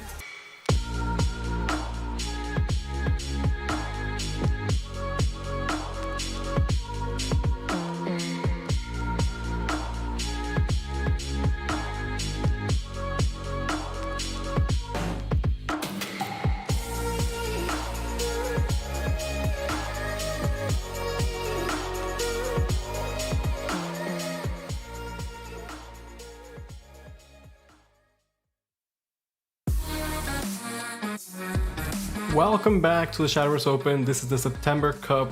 We have 4 players remaining, and none of them currently have a spot in the Contenders Cup. That is actually right. That is actually right. Our only player that was already in WGP to begin with is now unfortunately no longer in the running for top 4, but it's still going to be really, really intense. You know, the thoughts going through these players' minds is just like one more turn, one more game. Any chance to keep clawing their way into those finals is all they're looking for. And here we are, the last 4 players remaining. We have Light, basically, you know, Light versus Padel, the battle of the Swift 2-0s. You know, this is the EU curse, I guess, is what this is coming down to. And on the other side, we have Azure Cloud with that super emotional and close set against Hapu, going up against Melon, who was up against Sai, and unfortunately, due to game issues, we didn't get to see them play it out. So this is going to be his chance to, you know, take, I guess, that opportunity he's been given and pit it against Azure Cloud. Yeah, but our next game is going to be Light going up against Battle. Let's take a look at the head-to-head. Both of these guys looked unstoppable when the day started. They both had 2-0s with some great plays. Only one will advance to the finals. They both need the spot to Contenders. And look at that, you know, the Sanctuary Haven counters the lineup that Light is bringing, and Light was like, we're not having that. No, not today. So, you know, that's good to see, good to see. So we're gonna get to see a bunch of Balion Sword and Last Word Shadow going up against each other, which is the tried and tested. You know, it's the 2 decks that everyone is safely bringing for sure, you know, or 3 decks if you also got Axel Force in there as well. And we didn't even talk about it actually, but we have, you know, the statistics from today's actual, you know, matches. And so of course we had all 8 players that brought Last Word Shadow. We had 6 Axel Forests and 5 Balion Swords. So those are by far the most common lists. And then we had a bunch of one-ofs, right? We had Mysteria Rune, and as well as the Spell Boost Rune. And on top of that, the Eris Haven, which is in top 4, as well as the Rally Sword, which is in top 4 by the same player. And finally, the one of Sanctuary Haven that we're going to be, well, not seeing from Spadel, but maybe if he makes it to finals, we'll get to peek at it. But as it does have a good matchup across the board in this meta, I think that it's probably going to stay banned out for the most part. Yeah, but Light has looked unstoppable. We've talked about it before. This is not the first time we've seen him in the top 8. He's an SVO champion, looking to take the next step in his, you know, competitive Shadowverse career. And the way to do that is to win this match and then win the tournament. This is Spadel going up against Light. In the semifinals, the winner will advance to the finals. That's right. You know, who's going to join the likes, you know, of Hishiro and Sai, who have already got their, you know, they've already got their, well, Sai's got his ticket to WGP, but Hishiro, he's got his ticket to Contenders as well. Well, Hishiro has a ticket to World GP from last year. Oh, that's true, right? Hey, his ticket carries over, so he's good. Yeah, but Hishiro also has to play, well, he can play in Contenders as well, right? Yeah, we'll see what happens with that. But for now, we have Light going with the Axel Forest, battle with the Last Word Shadow. When we've seen, you know, Forest do well in this matchup, They just get the Latica with the Storm very early and you just cash it in for damage. On the other hand, once you get to the point where the Last War Shadow Chris effect is online, then there's just too many wards and the Forest player just cannot punch through. Exactly. So here we go. Of course, both players are off to pretty good starts as well. We have lots of Axels on Light side, and of course, for Spadell as well. I mean, he's got plenty of ways to set up for the last words. Gatekeeper on 3 is going to be great as well. And he's just starting out with a Ponderer, going for that cycle, Pastures. We're going to see the Walder come through as well for all that extra little chip damage. Looking good so far. Yeah, the early chip damage is very nice for Light, because later on when he wants to cash in his 14 damage combo from Latica, you know, he might need to utilize some of his damage to get through the wards. So the more damage he's done early on, the easier it will be for him to close the game out. That is right. He's gonna just go for the Gatekeeper though, and I think that's the right play. Oh, damn! Of all targets to get, it had to be the 1-1, didn't it? It's not the 2-2. That kind of hurts. That definitely kind of hurts. And Light has picked up the early Fairy Flowering. Needs to get his Axel count up. Currently sitting at 2, which is not bad. And with 2 Walders on the board, that means there's only 1 left in his deck. Yeah, that's right. That Wind Fairy might have to put in some work this turn just to make sure that he doesn't lose all of them at this point. And of course, if you go, you know, absolutely crazy with the accelerates, they might just put in some extra work. You know, Walder's been around in the meta for so long that we've seen him used in such a variety of ways over, you know, all this time. I like this play, utilizing the Wisp right away to get the 2 cards played for Arista to summon the Forest Guardian's Bow. Gonna proc it, clear the board, and buff all his followers. What a great use of the Arista. You love to see it. That, like, Arisa is just coming through big time in these matchups, right? We didn't really get to see it in the first, you know, set of top 8, but ever since we've just been seeing her used like time and time again to clear the boards. And you know, Shadow getting a tool like this in the next set is gonna be very exciting as well. You know, just a great card overall. And it just goes to show, like, this mini didn't necessarily like shake up the meta. You know, it introduced a few new decks, like Rally. I mean, basically Melon's entire lineup is introduced by the mini. But the other decks basically just took a card or two from what was offered and we're like, oh, this fits in nicely. You know, this gives me another option, another play, another way to counter some matchups, and you're gonna take it. Yeah, and look at the pressure that the Arisa has let Light to have. And Spadel, he can't really contest, so all he's gonna do is just set up his amulets.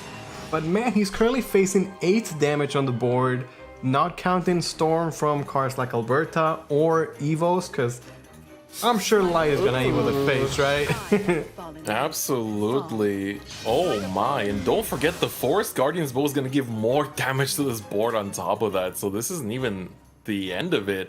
But of course, keep in mind that for Light, this hand, you know, it's looking really good so far, obviously. Like, he's been just, you know, pushing the offensive, running in damage, but the combo's not really showing up for now, right? Well, I wonder if he can win without the combo, because right now he just has a lot of face damage. Evos the Arisa for the additional spell, replays the Walder, and 3. Yeah, Spaddle's down to 3 life, facing 4 very strong followers. That's right. Oh man, and this is... Oh, picking the Storm Arrow. I see it now. It's pretty good. It's so close to winning that it's basically going to be lethal. It's like, yeah, you can have a card in exchange for lethal. Yeah, do you want to play that tour guide and draw cards? Then that Storm Arrow is going to do more damage. Oh, that is beautiful. Hold up. Is Spadel ready for this? Let's see it. Here comes the Ceres. Dark as a Sire. We cleared 2 followers with the last words. The tour guide, that's another clear. It's just not enough though. That's more cards. Well, he can't clear the board, he's just dead to the Wisp. Light with the aggro plays that Arisa paying dividends. No, I would have loved the Storm Arrow to come down. Right, but that's gonna be game 1. Yeah, Light taking game 1, going very aggressive. And this man has just not slowed down at all. Yeah, I mean, we were talking about, like, what do these players do during the downtime? I think for Light, he's just like, he doesn't even, like, he just stays zen, right? He just, like, stays in the mood and just continues to just drive his way through the entire SVO, because right now he's 1 game away from finals. potentially 3 games away from being in Contenders Cup. And for Spadell, you had such a clean 2-0, but you're going against someone that has just been executing perfectly. And what other deck has been executing better than with his own sword? This is pressure for Spadell, and you know it. Yeah, you talked about Light. You know, he is a sword player, right? That's what we've known him for. And I'm sure he finds comfort here. He just needs one win with the Balin sword. Luis, I don't think I'm feeling very comfortable if I'm sitting in Spadell's seat, because you're going up against someone that is known for a class. You're going up against someone that's been performing excellently. The pressure's definitely on, but honestly, looking at Spadell's, you know, just his body language doesn't seem to be that phased. You know, he lost game 1, but it's like, all right, let's go for the next one, right?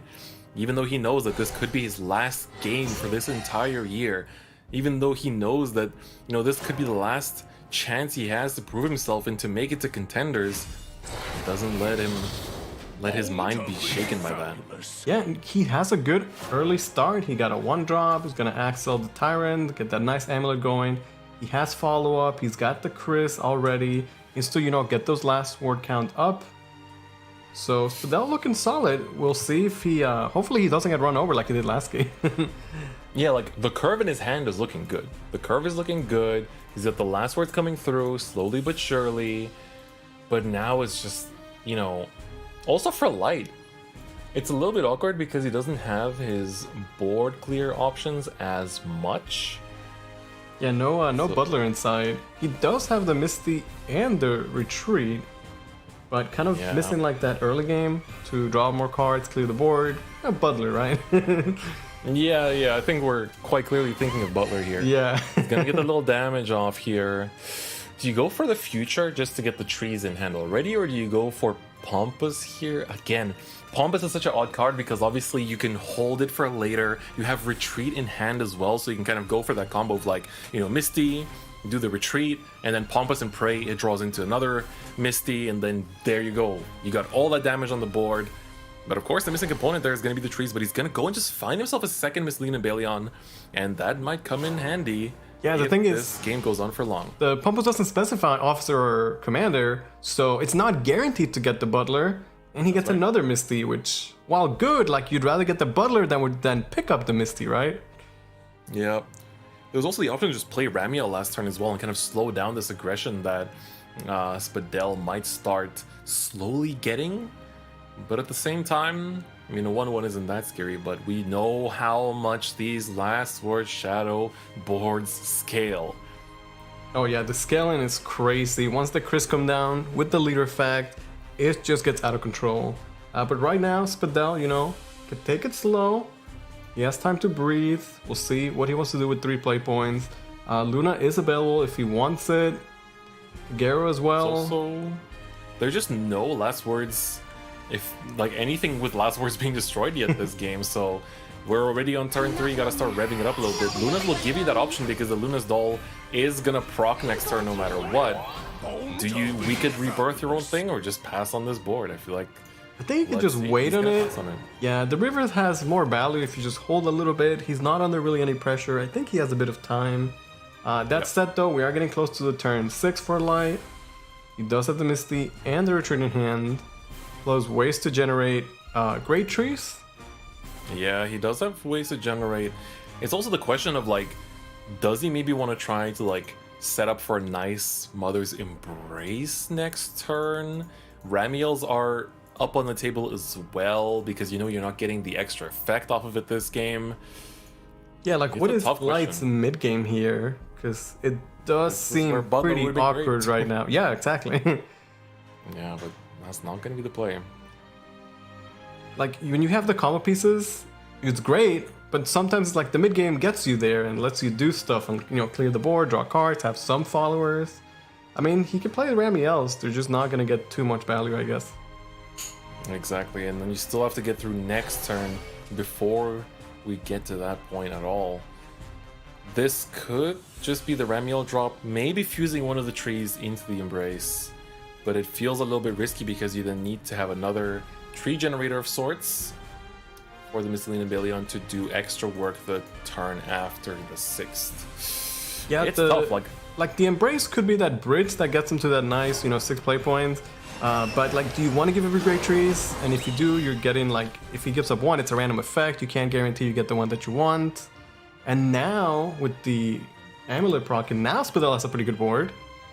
And he still has 4 play points and an Evo to commit to it if he wants. But then again, not playing anything down doesn't give Spadell any options to run things into for the Last Words effects to proc either. So in a way, he's also slowing down the game plan of the Last Word Shadow deck. And it's like, yeah, he is developing a board, but for the time being, it hasn't been looking too threatening just yet. And maybe that's what Light is trying to recognize and just kind of like put a stop to the strategy while he waits for his own to pop off as well. Do you think it might be correct for Spadell to commit an Evo to the face then to really, ramp up that aggression? Because like the 1/1 doesn't do much, but hey, if that's a 3/3, it's going face all of a sudden. Maybe that makes the difference. He does have extra Evo from going second. I don't know, man. It still feels really, really risky. Yeah, I think the Luna is also the better target here because you turn something into something you want to trade away from the board into a good Evo effect that actually gives you the bonus spell. Yeah, he does pick up the Allure of Shadows, which is nice. We saw, what's it Light? Somebody stole a Fairy Wisp with it. It was pretty funny. Yeah. The Fairy Wisp still was pretty funny. Yeah. So you never know. Maybe that becomes relevant. And I do like this. Commit the Evo point, get value out of it. Even commit the Wicked Reaver. I think that's fine. I think that's fine. Like, yeah, it makes this board a bit better, right? It's a bit harder to take care of. Alright, Archangel is a banish effect that will help to at least reduce one. Yeah, but there's like no great targets. Like, okay, you banish the 1/1, which is nice, you deny a Last Words, but against so much board? And now you feels run like her it's not into the enough. Lich. You run her into the Lich, and now you haven't traded away any Last Words. So you're kind of delaying this game plan very nicely so far. But how much damage is going to be left up on the table? Doesn't look like enough to really make a big difference for the time being, to be honest. I mean, honestly, maybe he's fine to just like barely survive, and then once he gets the Misty and Balon, he has to retreat, and all it takes is one good turn of that. Right, that's what I'm thinking as well. I think he might just auction the spoils. He's going for the 3rd Misty and Baleon in the hand. Proven methodology, we needed you earlier, but now it's a little bit too late. Well, I wonder if he's gonna just fuse. He's got multiple Great Trees. Got retreat, triple Misty and Balon. Could be the start of something great. If you fuse, I think there's just a Misty that goes in. Yeah. You put this in because you're probably going to be sending one of those Misty and Baleons back with the Dramatic Retreat anyway. Yeah, although at this point it's going to be kind of tough because you also want the War Body on the board to stop whatever he's going to be throwing at you in the future turns. But again, the Last Words count is 3 right now on turn 5. There's also the Lurchin Corpse on the board, which is kind of scary because if the Misty and Balon hits it randomly, then it would destroy Misty and Balon, and then you can't retreat it. So yeah, that is definitely something to be aware of. Quite a bit of pressure. It invites Spadell to think as well. It's like right now, there's a 1 in 3 chance that it hits the corpse and unfortunately dies. But if you go wider, that chance decreases significantly. So what will you choose? I mean, at the same time, he kind of has to like keep playing followers, right? Because keep the pressure on. Yeah, like if you give Light enough time, then it will definitely pop off with the combo. That's right. And Spadell doesn't really have a lot of Last Words followers destroyed because, Light hasn't really been destroying that many of them. There just haven't been that many Last Word followers this game. He's evolving it. That's good. That's more pressure. Keep up the pressure. That's already 8 damage on the board. Gonna add the Kagero on top of that. Everything going face. Okay, this is like the best of both worlds. Like, he only ends with 4, but he still puts a little bit more pressure. That's right. 1 in 4 chance to hit the wrong target. 1 in 4 chance for the cornerstone of your deck to randomly be taken out. Is it just Misty and Balon then? Did we take the gamble? I mean, what else is the play, right? He's doing it. He's going for it. Yeah. There we go. Start the Great Tree. It's gonna hit. It's not gonna hit the corpse. Thank the heavens. Soul Strike added to hand, though. That might be the extra little bit of damage. That is kind of scary, too. Out. Dramatic Retreat. Light knows he has to commit to it. He knows he needs to see the cards. Will he be able to find it, though? Pompous Summons is still in hand. But there's a lot of but butlers there in are his deck. misses. There are misses in There's the a deck. lot of There are misses in his deck. Yeah. Like, usually by this point, like, you've seen 2 butlers, so you're like, oh, you know, it's good, right? But remember all. Alright, well, let's see here. He's going for the Archangel in order to cycle the Ramiel going back to the deck. This is 4 damage that can trade into something. Will he draw into the... He won't find it. This will take out the corpse, but that's not what you want to see. There's still 5 damage here. well, with this line of play, if he doesn't have a follower, there's no target for the Soul Strike, so I kind of like that. Not that That's true. the Sword Strike is not online yet, Spadel only has 5. Last Wars Destroyed. 7 damage on the board, though. Is there anything that we're missing close. here? Can he get 1 more Very damage? close. Now, where's the Necroimpulse this time around? Yeah, right. That Necroimpulse would have literally made the difference there, but Maybe he could draw just it. gonna just... Nope, not quite there. Not quite there. Okay, Chris. Wow, Light living on 1 HP. Could it be? Swinging for 2. Wicked Okay, Reaper. another reverse. Get those last world. Oh, still doesn't hit it. Yeah, no With Necroimpulse. He Yoga had too. just enough play points to potentially play it. Gets the Ward is Chris. here too. No leader effect on the Chris though, which is gonna make the wall, get the Ghostly Rider to a 7/7. Just love needs this. 1 more turn, right? I love the Evo as well because you know you're making sure the 5 damage ping, if it hits the right target, it's not quite enough just yet. For Okay. Light, this is the pressure. With another retreat in hand, and there is a 0-cost Balin in the deck, could Light turn this around? I like Let's Spadel find out. making the... You know, his ward is 7/7. That way it's like very awkward for Balon to trade into. I mean, he just can't. Yeah. Like that pre Why was this so one can't? smart. Whew, he also doesn't have trees anymore in hand. He'd have to run through the Unite to actually get the damage in there. And there's 3 butlers in the deck. Yep. Well, there we go.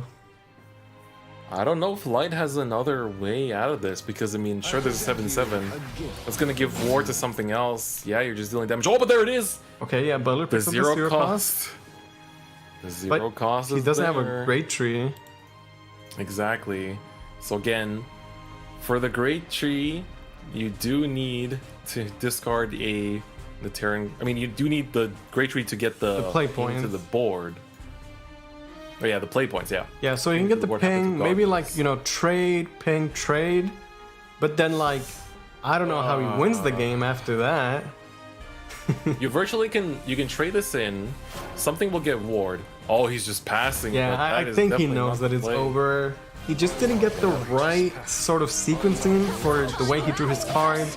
Really wanted the butlers early on, Spadel took advantage of that. He made good plays, made it awkward for Light, put up a wall, he went aggressive in the early game, and now we're going to a game 3. That's right. Of course, both these players, you know, they did win their top 8 games 2-0, but now it's going to be sword versus sword. It's down to the wire.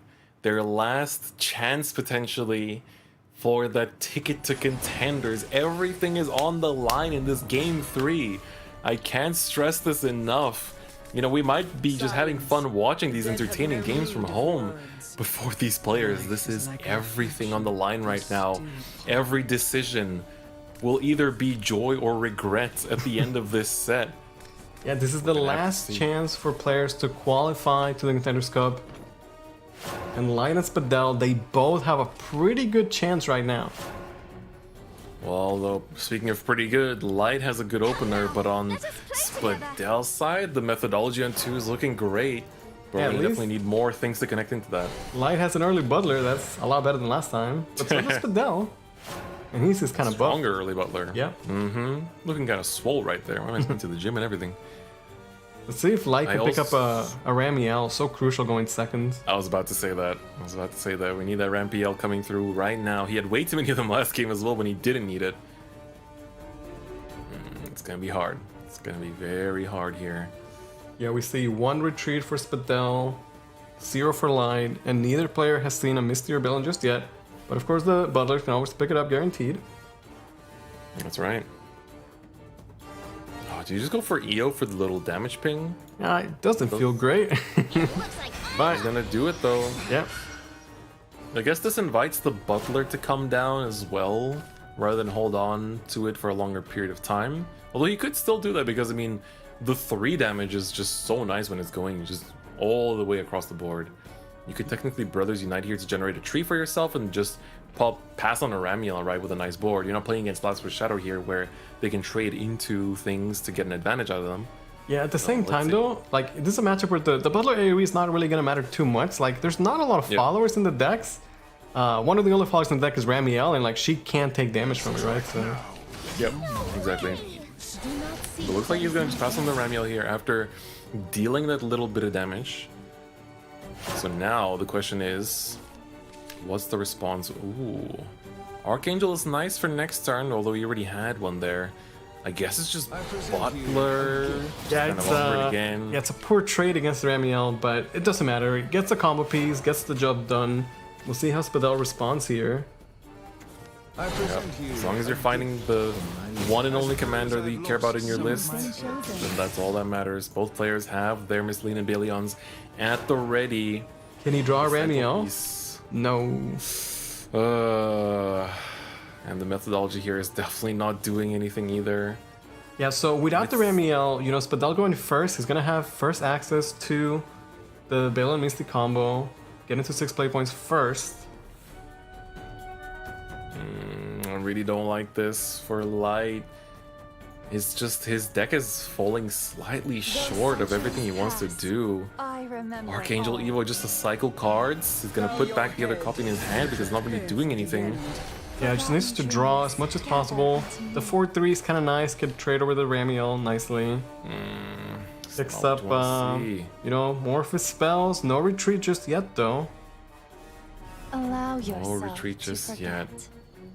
So awkward here. Passing on the 4/1 like that when your opponent has Archangel in hand. Oh man, that's not a good feel. That's not a good feel. Yeah, that's a great Archangel. And Spadel getting, you know, some good chip damage here. The Butler probably gonna go Faith. Get Light down to 15. That's right. I think and here, again, you know, going first, like, he's gonna have that first try at the Misty Balon if he wants it. Exactly. Exactly. It's going to be very threatening too because then your opponent has to answer it and then they can start playing, right? Right. Okay, Archangel looking very nice right now. Being able to banish the opponent's 4/1 is excellent. He's going to Evo it to cycle though. Let's see what he's going to put back. Everything here feels like a piece, but the Embrace will be going back. Yeah, I don't think he needs that at all. Just trading that for 2 cards seems pretty good. The Butler there is a nice pickup. Butler can, you know, pick up the 0 cost Misty Balon. Exactly. Has the Great Trees in hand. And the Pauper Summon as well. Ooh, okay, so he's burning through this, essentially to just make sure he doesn't overdraw. Puts this tree on the board and it's not bad. I mean, if you ever overdraw too many, you can always use that to stabilize a little bit. But now for Light, what's going to be the play? You basically can clear most of this board with the Butler, and then you can finish it off by banishing the then 3/1 Butler with the Archangel. So I think that's the play he's going to go for. Feels like the safest. Yeah, I mean, it finds a second feels Misty. okay, but if you know you're up against the impending doom of the, you know, Misty Balon combo, like, is it good enough? But what else can you do, right? Yeah, I don't know what else he could do. Just, you know, hope that the 0 cost Misty Balon isn't drawn, right? Oh, he's choosing to cycle here. So this will actually potentially overdraw him unless he finds an Embrace to fuse things into. And he definitely has a lot of fusion targets. Doesn't find it though. But the Pompa Summons is very good because that could find you the Misty Balion. You have seen multiple Butlers now. So that's a more pinpoint search too. Yeah, but he's gonna overdraw without already having a retreat in hand. And going up against Spadel, who has all the pieces right now. Just a matter of if he wants to cash it in right now. You're right. That's actually a big risk he's running right now. Yeah, Area for Light. He started off so well, had that very nice, clean 2-0. Game 1 was over in a blink of an eye. But Spadel has really brought it back. He really has. And this is, you know, it's being hovered over. Spadel didn't let that Game 1 get to him. He took that game 2 in a beautiful fashion, and he's ready to do it all over again. Right Yeah, here. he has right first now. shot at the Misty Balin, and he's gonna take it. All right. Come now. Sunny Day encounter gets the surge. There it is. Beautiful. There we go. Zero cost Misty and Baleon. Yeah, get This those is going to be the play damage points that back. he needs. Go for it, King. 8 damage going into the board right now. Auction the spoils will be able to close it out if the draw is right. Let's see it. Spadell putting everything on this one card, but first he's gonna find the 6 cost Misty and Baleon, and here is the spell that will deal 2 damage to the face. And just like that, Spadell is going to finals. Spadell has a shot at a ticket to Contenders. Spadell is going from his name being barely known to potentially being able to stand together with the people on the big stage at the Contenders Cup. What an amazing performance, honestly. Yeah, very well played from Spadell. He got run over game 1, did not let that get to him. He bounced back, made the comeback. In that game 3, you know, he got to go first. He got the Misty Balin first, and So Light, good. he didn't even see his 6 play points. Honestly, like that was just over in an instant. He knew when to call the shots, even after losing that game 1 where Light looked unstoppable. You know, after that game 1, I was like, wow, Light's just gonna continue steamrolling. You know, he looked so good in the first top 8. He looked so amazing here. You know, it's basically gonna be, you know, just a smooth run for him. But no, he challenged that and he came through. He managed to take it all, and now he's in finals. For Light, you know, there must be feelings of regret. There must be feelings of reflection, you know, just looking back at all the plays he made. But he played really well. He looked so great in top 8 and in top 4, you know, there's just some moments where, you know, it's sometimes your deck, right? In game 2, he didn't really have much of a mid game. He had all the combo pieces, but the mid game just wasn't there to bring it to that closing point. But unfortunately, you know, he still had a great performance throughout the year. Won't be able to make Contenders, although he was really high up in the leaderboard. I think if I'm not mistaken, I mean, he was basically, what, 14th now with 38 points. So he was very close, very, very close, you know. It invites thoughts that, you know, are all kinds of regret, but overall he's been doing very great. He's been doing very great throughout the year, and I'm sure he can bring it back next year as well. So I'm sure a lot of people are rooting for him. But of course, we have another pretty intense top 4 match for you guys between the one and only Azure Cloud and Melon. This is going to be intense because look at those bands. Yeah, the story of Azure Cloud again, fighting for his redemption, his chance at Contenders once again. On the other hand, Melon, the unknown, you know, we didn't really get to see him, but I do want to see what he can bring to the table. This is a great day for him to stand out. If he wins this, he can still go to Contenders himself and fight against the best of the West.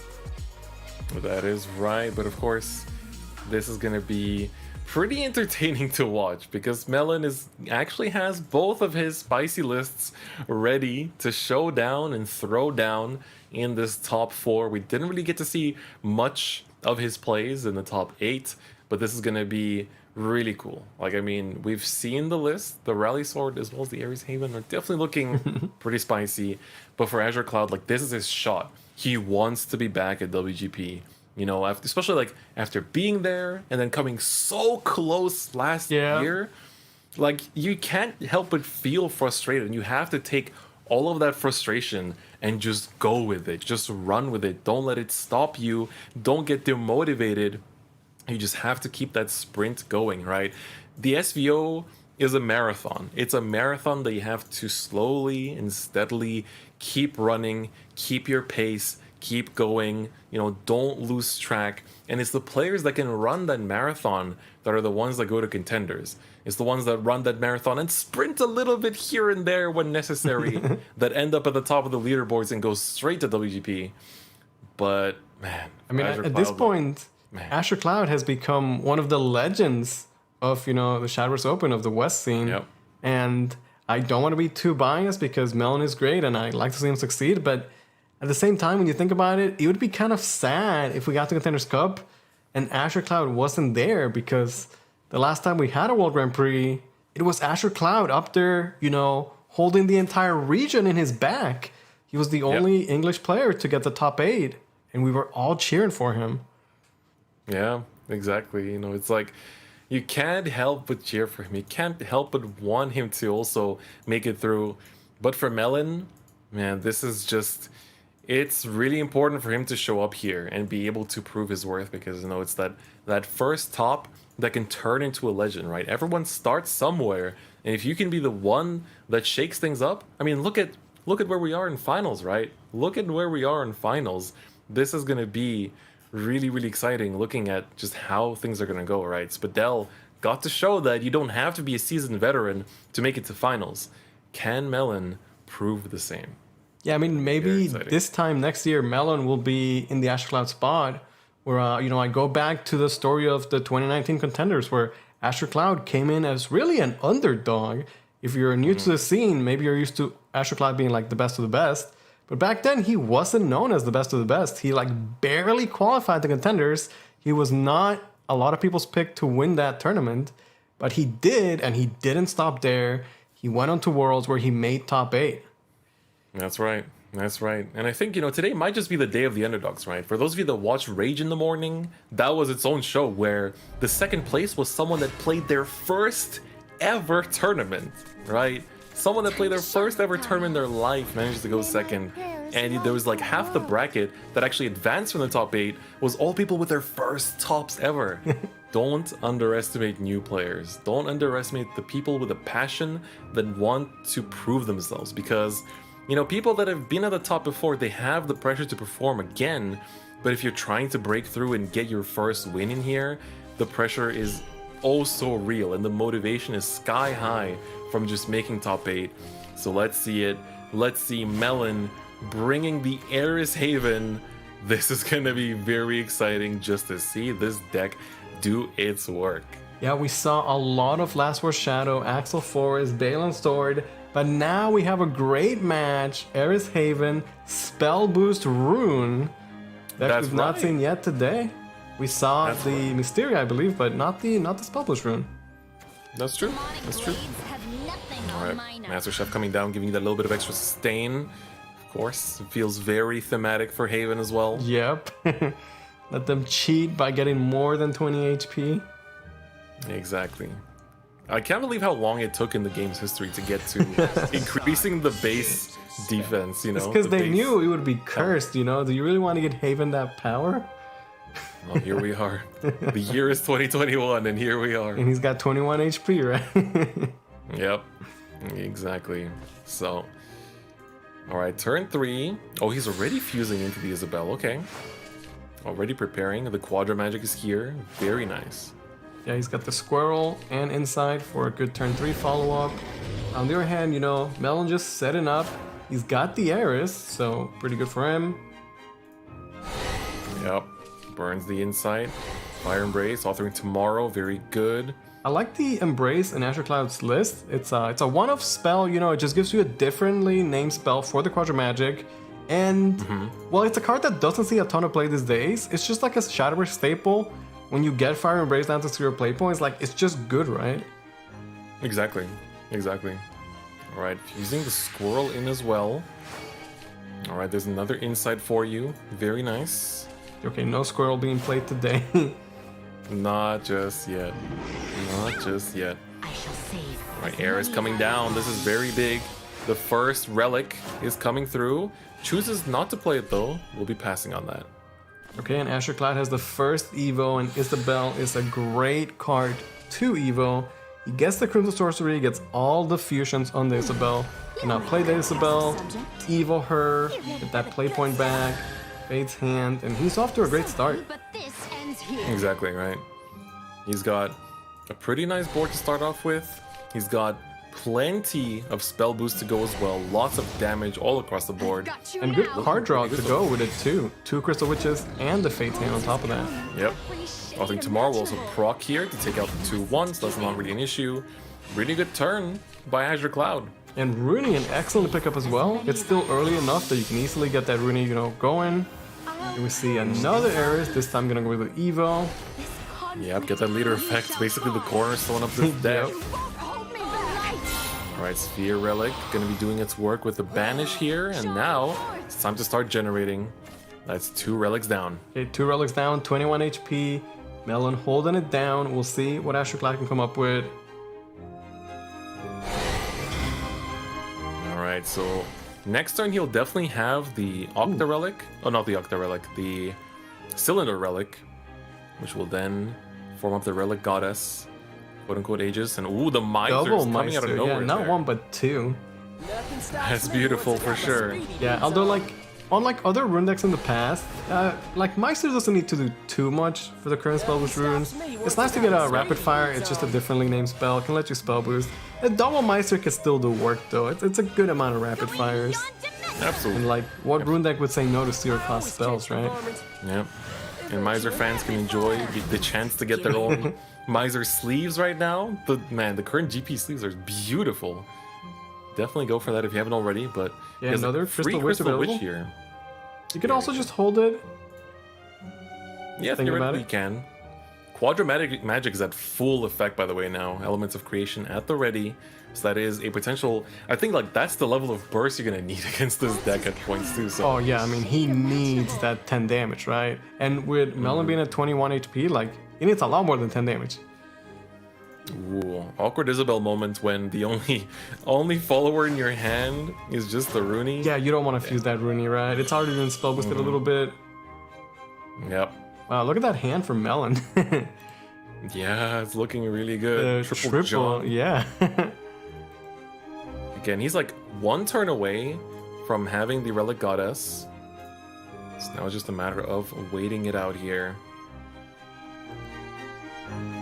Man, Jean could be something to consider. Go for Yeah. the Shady Priest. Maybe This he'll- will get the banish. Yeah, maybe he'll hold him for the enhance, right? Like push some damage to closing him out. Like Brock comboed with enhance John. Ooh, this is nice. Just He get the gets Shady to- Priest, yeah. Yeah, you get the effect off, and then at the end of the turn, of course, you get the relic that comes into play as well. Which is very nice. Yeah, Shady Priest doing a little bit of work. Oh, he banish. gets the right target. Yep. Beautiful. All right. Okay, Asher Cloud, 9 cards in hand. He still has 0 cost rapid fires, the Quadra Magic, fully loaded. Rooney currently boosted 5 times. Getting That's close to 10. Okay. What is the course, line of Quadra play Magic for is- Asher Cloud? Yeah, I wonder. Yeah, and like long term, how does he find enough damage? Because it's only a matter of time before the Relic Goddess comes out. Yeah, exactly. And like you have to keep pushing the pressure very quickly, because that's what I mentioned as like what feels to be the weakness of this deck right now is simply that like by the time you get the Relic Goddess in play, your opponent usually has enough damage to give lethal. And so now it's going to be, you know, it's a pretty fast one, but can Azure Cloud close out the game before it hits the board? Or, I mean, not before it hits the board, but before it becomes a proper threat. Yeah, I mean, that seems difficult because even with 10 damage, Melon's at 21, he now. has healing. Okay, he's just, Starting it now, he's there's just 10. cashing it in. 10 damage Yep. to the face. Needs to get that pressure before the Goddess, you know, takes over the game. That is right. That is right. Of course, he can already secure another Quadra Magic next turn, but he's going to be at 7, so it's going to go a little bit differently. It's very awkward. Ra could give him the extra little push, but at this point, you basically just need to start sustaining a little bit, but this deck doesn't really have the sustain options right now either. Yeah, Asher Cloud putting in that pressure, 10 damage to the face, nothing to sleep at. Does he have to follow up though to close the game out? The Rooney's not at 10 spell boost, but it is getting there. Yeah, exactly. Yeah, it just feels a little awkward right now. It just feels a little awkward at the moment. I mean, Melon has some plays. He's got options. There's Raw. Acolyte's Light probably wants a slightly better target to get more heal. Yeah, like healing 1 for 5 is definitely not what you want to do, especially when you have like so many other ways to get that out. Yeah, gonna go with the Shady Priest. Shady Priest. That's This'll gonna be take the care of answer. it. And of course, the Relic Goddess will be fused There into it is. here. All right. Okay, pretty much 6. Unanswerable follower, yeah. But another Quadra Magic is another like element that. of creation. And Asher Cloud has just enough damage, exactly like you said. Like the relic comes out, and it's just not enough because it comes out, and then the opponent just has enough damage, right? Exactly, just a little bit too late, just a little bit too slow. But I mean, what can you do, right? That is basically just how it's gonna go, right? If your opponent has the plays and the speed to get to that point, then you're gonna have to hold that. But of course, for Melon, that's not over yet.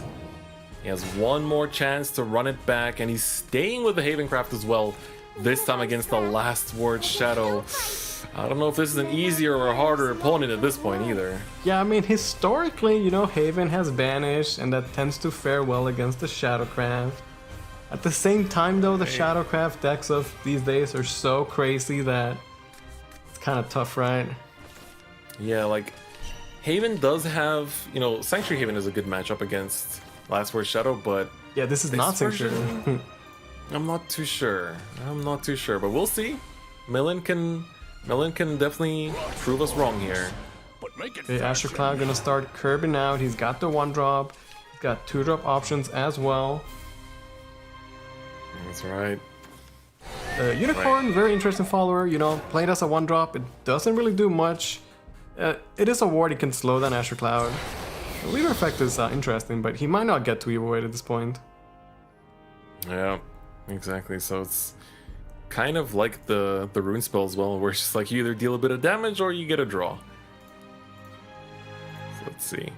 For Azure Cloud, I mean, you can start running in to get Last Word's effect, but it's not really worth it in that sense. Yeah, I think it's better if he doesn't run in, because the skeleton that gets summoned doesn't have last words.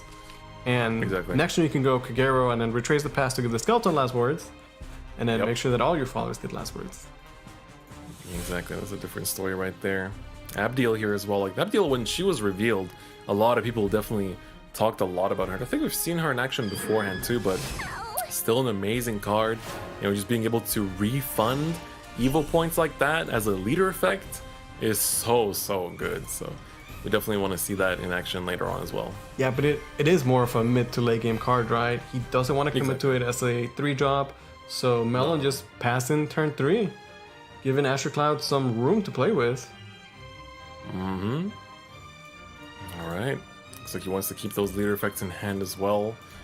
Let's see what Azure Cloud will do now that he's basically gotten himself an extra turn with all of that in mind. Because as you said earlier, right, he could technically run this in, play down the Kagero, and then he has 2 targets to give Retracing the Past to. Yeah, that seems like might just be worth it. Seems like a reasonably okay play.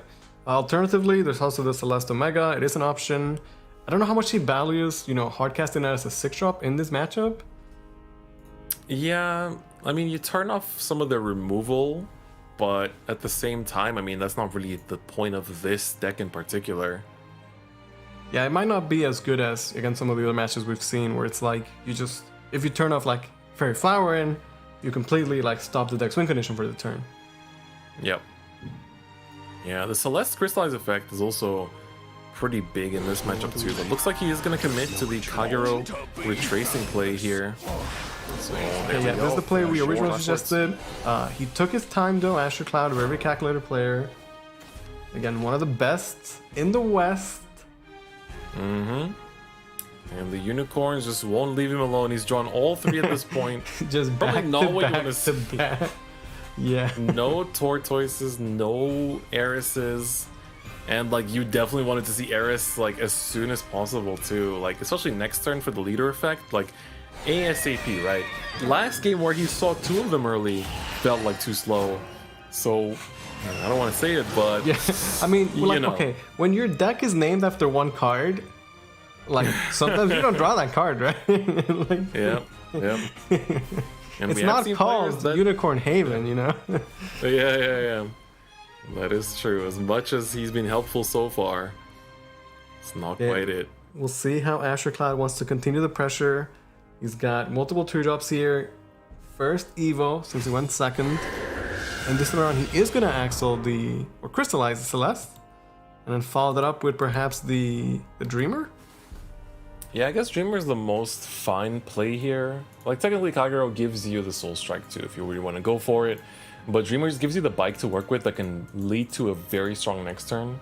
So, Let's see which calls Azure Cloud is going to make. Again, Azure Cloud is one game up, looking at that finals, right? He's looking at finals, looking at contenders already. Whereas for Melon, you know, he managed to get into top 4, although it was through some technical difficulties, but at this point he needs, like, this is his basically first set of games of the day, whereas Azure Cloud could play through those nerves, right? You know, you start the day top 8, everyone's nervous, everyone's a little bit shaky, it's the first game of the day, whereas for Melon, these are his first games of the day, right?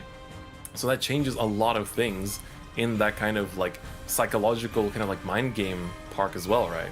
Yeah, Azure Cloud has the momentum, and you know, he has, I don't want to underestimate how much this means for Melon, but like, I know this means the world for Azure Cloud. Exactly. Well, he's facing down 4 last word follower, Melon 5 play points. He's got the Blight.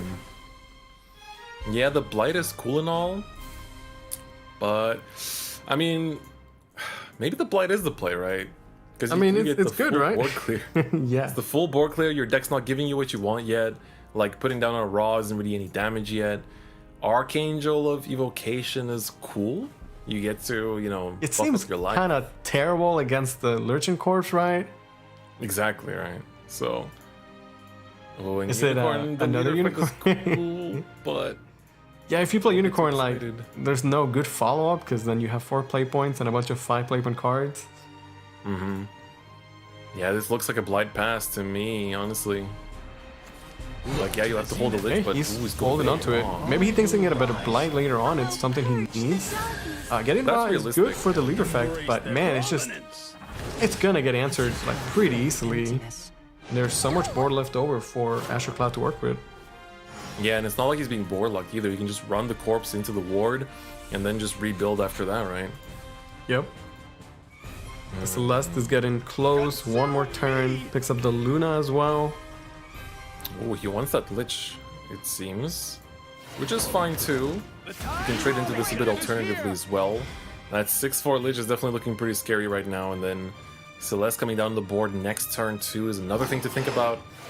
And of course, looking at the last words counts, we're already at 6 for Azure Cloud, so he's revving up quite quickly. Yeah, he has more followers to play this turn. Still has 5 play points to his name, and he made enough board space to be able to play, you know, 2 followers, or alternatively Luna and her amulet. And Exactly, like, that's Abdiel more could come down left for Melon next turn, but I just don't know if it's like too little, too late. Exactly, right? Have to try. Alright, Oh, I people waiting for like the aggro. this. Yes. My fate lies. Very good, very good. 4 damage to the face. Keep the pressure going. You can see that your opponent didn't drop the Eris, hasn't really tried to, like, you know, drop like a Blight or something. You kind of have that tempo advantage right now. You have to keep running with it before they start over-sustaining themselves. Yeah, by having multiple followers at more than 3 health, now the Blight is just not a good option. Exactly, exactly. Like, it'll take out the double Kagero, but they're both gonna equal a double Soul Strike in hand, so that's a bit of a yikes in its own right, too. Yeah, like, okay, he could play Avdiel, banish a follower, but then she doesn't get stats on Evo, so the 3/3 is not good answer to the multiple, you know, 4+ followers that Azure Cloud has. And then next turn he's gonna get the Celeste. This is looking all kinds of questionable right now. I don't know if Melon can bounce back from this. Early game, Honestly, yeah. having all those unicorns, having to just like pass and float so many play points against a deck like Last War Shadow and a player like Azure Cloud. Yeah, it's not just the deck's power, it's also the brain of a top level player, of someone with a great legacy in this game that you're going up against. And that is just something where one single mistake can cost you the entire run. And I'm sure Melon is painfully aware of that. Yeah, we're gonna see the John come up, the 2 damage AoE. There's the double Soul Strike as well that we talked about. Gets Devo for the actual healing now with the last words. Smile Cure, okay. Okay, he got a lot of life back. It didn't fully enter the board, but, you know, he's trying, job right? done. Slowly but surely he'll get there. Uh-oh, that's 10. This is now, if the Week of Rebirth kills anything, that is going to be 10. He's going to take it out, and here we go. Ah, no Chris to be found. That's unfortunate. but he might not even need it at this point, honestly. Got a Does he Link wanna- Staff Necromancer, Ceres. Like, I Ceres see to a set up? lot of damage in his future, plus triple Soul Strike. If Melon Yep. ever drops any follower, That's Soul just Strike's it. gonna be going face. Yeah, like right now this board is kind of okay because Blight can take care of most of it. But man, if there was a Chris down here, this board would be quite literally unanswerable. And that's once again, Yep. you give Azure Cloud time to set up. Oh, he will set up. He will set up. And with the play that Melon had to go last turn, it was, you know, probably better to clear the board, but it means that he wasn't able to establish his Avdiel leader effect. So, like, that's probably never happening now. Azure Cloud, he's looking at that contender spot. He's looking at his way to finals. Which cards will bring him the closest to that spot? Just cash out the chance. damage. 5/5 Necromancer gonna be evoed. That's a Seven to the 7/7 face. Storm. But make it fashion. And How that can you is a answer that? Shadowverse board. He can enhance the Abdiel and play the Unicorn to proc it. So then he could banish the 7/7, but then he just dies to the rest of the board, right? Yeah, like that's basically it. That's all. And he's that gonna be blight fighting. that, you know, looked good on turn 5 just has not looked good at all after that. Yeah, that was the one moment where it was a very, very solid option, but right now it just looks like he's running out of ways to get out of this. Melon, Yeah. what is the answer? It's your last chance. I mean, aside from all this, again, he's playing the Eris Haven, and we never saw Eris. Not in this game, that's for sure. Azure Cloud desperately looking for a way into finals. He has so many ways to secure it too, not just this board, but it's like, oh, you put down followers, try to answer it. Well, here comes triple Soul Strike. Like, there's so many ways for him to get to it. And he's just desperately looking at it right now, trying to make his way in there. Abdiel coming through. Unicorn will proc the free Evo. You can But banish that's the only gonna 7/7, finish one. you know, trade over, I guess, the 1/1 or something. It's just not enough, man. He really fought hard, Melon. We saw the Eris almost work, but Oh seems no, like he Azure just think out Cloud, his own fault. he had an answer to it both times. He really did. Soul Strike coming down for the 4 damage, and just like that, Azure Cloud will prove to the world why he's a veteran, why he's been in this scene for so long, why he carried the hopes and dreams of everyone in the SVO scene years back. He's done it again. Made it to finals of arguably the most important SVO of the year. He even said so himself, that he would trade this SVO win for any other. And now it's going to be time to see if he can continue this momentum, because so far he's looking unstoppable. Yeah, I mean, when we started the day, I felt like Psy's had such a good year that I was like, okay, Psy's the favorite to win the tournament. But now with Psy out of the picture, it looks like Azure Cloud is the clear favorite. He just needs to go through one more man. Battle has had a great day, though, taking out Light and having a great, you know, first match with another 2-0. So it's going to be close. Azure Cloud, last year's Contenders Cup, he was, you know, one match away from going to Worlds. He lost that, and he has clawed his way back to here today, where he needs one more win to qualify the Contenders Cup for 2021. Exactly. You know, it's just taking all of that frustration from not making it the last time, not letting it stop him in his tracks. He only missed one SVO this year, basically, and if he wouldn't have, I think he would have been safe on points to make it to 100%. Contenders. And so all he needs now is to win one last set. And the person standing in his way is Spadell, and it's going to be very intense. And to prepare for the intensity, I think you guys need some drinks and snacks. So go get some, because we're going to go for a 5-minute break.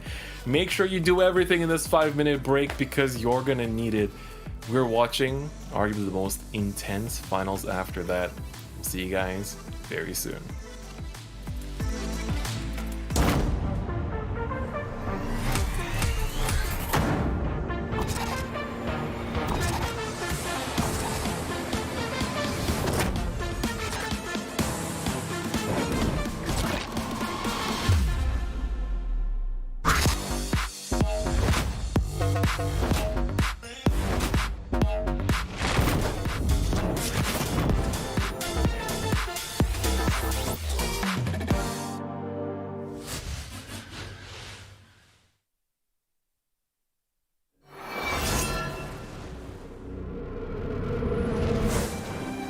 frigid storm comes as venom gives way to pestilence below, unearthing shadows from their slumber. So too shall the resistance beneath an unyielding banner. For what was once ravaged and purloined from us, all shall inevitably return from whence it came. We seek but one path, and one path only. Our destination? Why, isn't it obvious? The final hour of reckoning awaits us! When justice takes root and blooms, the wind shall sing of its glory. An arduous conflict awaits. Gorges of light, devouring heaven and earth, their legions unlimited and undying. Yet we rise. Though our foes may be immeasurable, we too must never falter. So long as we stand united, order shall reign triumphant in the face of calamity.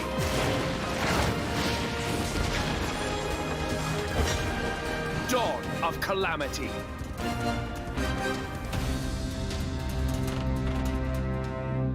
Fear not the chaos within.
Welcome back to the Shadowverse Open. This is the September Cup, the last regular cup of the year.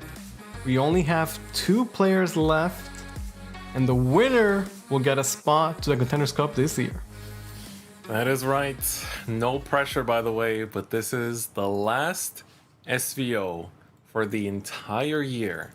Winner takes it all and goes straight to Contenders. Some of these players have had to play every single month and perform their best to have this opportunity. And the one that wins today between Spadell and Azure Cloud will be taking that opportunity themselves. And, we have Spadell, who I believe this will be his first time in Contenders if he doesn't make it, versus Azure Cloud, who he's tasted that glory before. He's been there before. He's tasted the glory and the frustration of Contenders all by himself. And I'm sure he wants to pile those emotions into just one and get back in there, go back to WGP and show the world what SVO is all about. Be able to represent not just our region, but the entire scene as a whole for English-speaking Shadowverse players. But of course, let's take a look at how these two players even got here today in this very, very intense top 8 of the SVOs. Of course, Spadell, he had to beat Clear in a very swift 2-0 at the very start of the day, and then went up against Light, who looked unstoppable in top 8 and that first game in top 4, but managed to claw his way back and is now in finals. Luis, what about Azure Cloud? Yeah, on the other hand, we have Azure Cloud. He started off 2-1 against Hapu, then we just saw him take a swift 2-0 against Melon, and now for Azure Cloud, only one man stands in his way. It's gonna be Azure Cloud going up against Spadell. Only one of these guys will get the spot to the Contenders Cup next month. That is right, it's just a month away. And for Azure Cloud, the rune is staying up, and we saw how good he looked with that rune last game especially. This is gonna be interesting to see how it's all gonna go down. I was looking back actually at the cups, the March Cup and the June Cup, the ones that actually gave people instant invites. And I noticed that usually the side that we're watching from, so like the bottom side, is the one that wins in both of them. And the one playing on that side this time is Spadell. So can Azure Cloud break that curse, or is Spadell going to be the one that gets that kind of like mystery buff? Doesn't actually exist, by the way. Please don't, I'm not implying anything here. But I mean, with all the experience that Azure Cloud has, all the skill this man has, I can't help but feel like Azure Cloud is the clear favorite here. That said though, Spadell has had some tough opponents. He did well in Swiss, he's done very well today, and maybe today is just Spadell's day and Azure Cloud might once again just fall a little bit short. That's right, but for both of these players, this is what it all comes down to. You've spent this entire year playing it out. You spent this entire year learning the meta, putting in the crazy hours of practice, of scrimming, just looking through all the options you have in this meta, picking the best options, the best strategies, all those hours, all those frustrations throughout the year, all the SVOs where you were just one game short of making it to top 8, all those games, all those moments where you couldn't just give it your all. It all comes down to this: the winner goes to Contenders, joins the ranks of the greats who can say that they've been to Contenders and has that shot at making it to WGP. This is the most important set of games that you're going to be watching this day. This is the September Cup Finals. We have Azure Cloud going up against Spadell. Who will advance to the Contenders Cup and who will fall just a little bit short? Man, it's like your heart starts to beat and everything. This really gets to you just thinking about it, right? We're sitting here in the commentator seat and just enjoying the show, but you had just imagining how these players are feeling right now. Honestly, just sends shivers down my spine. It's the amount of pressure they have to play with. Every single card counts. Every single decision will change something, whether that brings you closer to victory or whether it pulls you away from it. And we didn't even talk about it, but for Spadell, this is the first time we're seeing his Sanctuary be played as well. Even though there was the chance that the Last Word Shadow could be countered by it, he still chose to not ban it out and let it be played out. And so this is going to be something else, for Spadell to show off with. The only player to bring this deck, and he's not been able to even play it until the finals. But for Azure Cloud, this opening hand has been looking really good. Everything is looking better and better with those spell boosts. Yeah, so the Eris Haven could not get the job done, but what about the Sanctuary Haven? When I think of Sanctuary Haven, I think of Hishiro, who was the player that defeated Azure Cloud last year to take the World Grand Prix from him. And now it all comes down to this. You're telling me Azure Cloud not only took all the frustrations from last Contenders, but he got over the PTSD as well from playing against Haven in general, didn't ban it out, and is now just showing up like that? Alright. Well, Sanctuary's still around. Maybe that's why he didn't ban it out, you know? Yeah, it could be it. Oh, Gios, finally. We've been looking at him for quite a bit. He didn't come in last game, but of course, that is a very important card in this entire strategy. Yeah, and look Early at this Rooney start coming out. from Azure Cloud. So much Wow. spell boost, double Crystal Witches with the Rooney to back it up, and the Gios, as we said. It looks like a pretty good start. Plus, Azure Cloud, smart man that he is, he took the Seraphic Blade, which can be used to answer the Sanctuary. Very nice. Very nice. You love to see it. Of course, going second Sanctuary does have the refund on it as well. So Spadell should be able to answer this board. But of course, we're gonna have to watch him get through it. There we go. The damage hits the right targets. Very good. So let's see here. Mark Unleashed will allow him to... Ooh, that's a full board clear. All right. I mean, That's a pretty good card for one That's play very point, good. getting all the heals, picks up the Tiger, and with the Evo, Spadell has just fully cleared the board and gotten his Sanctuary online. That is right. So now, Azure Cloud needs to keep revving it up, right? Of course, you know, this deck is definitely not shy on damage. Not like a 6-3 is that scary or anything. So we're gonna have to just watch and see how he's gonna be progressing through it. He needs to spell boost basically once more for the Rooney to actually start pinging followers. But he does have Impalement Arts at the ready, which can give him another one. Authoring, we're currently on turn 5, so that is gonna be the card draw if he wants to go for that. Yeah, one thing that I do want to bring up though is that you're right, we hadn't seen Gios before, and he could be a solid part of the Spell Boost Rune strategy, but the key is definitely in the Isabel, and Yep. I'm not seeing an Isabel anywhere here for Azure Cloud. I mean, some people don't even call this Spell Boost Rune anymore. They call it just Isabel. Isabel Shadow, Rune. right? Well, there's the Alcat, maybe my favorite Shadowverse follower. Yeah. He's pretty good. Yep. Alright, well, let's see here. Does he go for the double Sanctuary game plan? Or will he change up his strategy here? Master Chef is also just a great addition to this deck too, giving you that extra reach on your health. And of course, we saw- blocking the Sanctuary. Azure Cloud was able to do 21 damage, you know, to the other Haven deck. But what if you combine the Master Chef with the Archangel, which Spadel has 2, so he can get, you know, potentially up to like 26, maybe 31 HP. Yeah, I mean, the sky's the limit at this point, right? How did I miss Yeah, getting the Master Chef and the Evo to proc the effect again. It's a full clear, pretty solid board. And while I said that the Seraphic Blade could be a great use to answer the Sanctuary, that still remains true, except that it costs 6 play points. And if Azure Cloud does that, like that's his entire turn, and is facing quite a bit of pressure. Yeah, there's 9 damage on the board already. Definitely don't want to pass on that just yet. And of course, need to keep on spell boosting for these Gioses to be doing more. But he is hovering over it. But you have to keep in mind that he played down a Tortoise this turn Yep. too. And there's another Sanctuary in hand ready to go, right? So you can't quite do that either. Man, we have not seen Sanctuary all day. As you said, Spadel is the only player that brought it, but it looks pretty good right now. Yeah, definitely. He's been able to just execute insanely well so far. So let's see. Authoring here also has the damage if that is necessary. Overall, he's just... Yeah, let's go Insight, see what you join to. Alistair gives you some sustain and does give you the banish as well. That could be what he needs to answer this board right now, to be honest. Does Azure Cloud have an answer?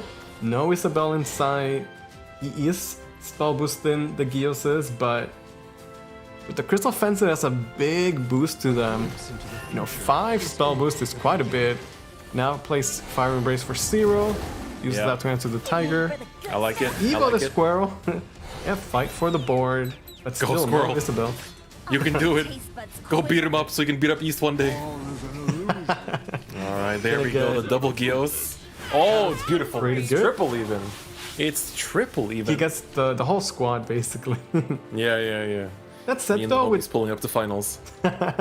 with 2 Sanctuaries, can Spadel answer? Yeah, I mean, He has double Mark Unleashed. I'm pretty sure this does. Yeah, the double mark unleashes, like, or like the set. Everything's looking really good. He's going for the Lorena though. Start with the Lorena, yeah. Pick up the Holy Water. Remember, his max HP is currently 22, which is pretty good. Hits the only unattackable follower. You love to see it. First try, right? Yep. Sometimes Easy. when it's your day, it's just your day. Exactly, right? You just gotta understand that. Yeah, now he hit the dragon, which is arguably the best target after 2. So far, things are going his way. Now it's just a question of how he wants to take this out. The tortoise cannot trade into the owlcat. That would be a death sentence. Gotta be careful True, about that. Owlcat, he does have an effect. Holding it down. He's holding it down. So, this is my You can just ignore the Owlcat though. No. Oh, gets Okay, the Owlcat buff. has been answered. And Spadell, I feel like he's just running away with the game. Especially because there is just no Isabel. That definitely hurts, but I wonder if he can still claw his way back here. I like that Spadell didn't commit to the second Holy Sanctuary yet, just because I feel like he's like, maybe he'll just forget that I have that in hand, you know, but with the tortoise thing on board, I think that's a different story. Yeah, the thing is, he also still can, right? Because if Asher Cloud has to spend an Evo to answer the board, because, I mean, he needs to answer somehow. Yep. And Spadell can play another Sanctuary for 2 play points. And, like, that feels pretty good. Yeah, exactly. So it feels very, very good. In either way, Alistair does give him some sustain, and it gives him the banish as well. But then, with that tortoise being 3/6, that is actually way more annoying than I initially thought. Yeah, you can target it. Like, 1 attack you can ignore, but 3 attack, not as much. Alistair showing up. You're gonna get the banish. Like I said, Asher Cloud does have to use the Evo to clear. The Freevo, though, it's the Freevo. Oh, that's means that true, this it is way, actually free. He doesn't give the free. And Oh, there's the finally. Isabel. Is it too little too late? Or will Asher Cloud find a way to, you know, claw his way back? He's at full life, so he might just be able to still sustain his way through it. Does he commit the second Sanctuary here? I think he tried to go for that game plan where he kind of makes him commit an Evo point, but it didn't come through. Although we had no Gyaos activations last turn, with only 1 spell boost for the whole turn, which is painfully low. But that should be a different story next turn, as there's plenty of options for fusing. Second Although it's a little Sanctuary. bit late, though. Yeah, now Spadell can start being aggressive himself because he can clear and he has damage left on the table. Down to 12. Wow, all these cards that he's picking up that you would love to have way earlier. It's Yeah. just unfortunate. Isabel with that first one. At least the Quadra Magic is there now. So that is a huge damage burst. Luckily, you don't have to have Elements of Creation in your hand from the start of things, or you don't have to have Quadra Magic in hand from the start to start counting towards it. Yeah, picks up the Fate's Hand. Arcane Dupe. Duplication. There's the Quadra Magic. Oh, that's good, that's good, that's good. Fate's Hand, keep drawing, keep going, keep running. We have quite a few spell boosts here as well. 13. Does he have enough?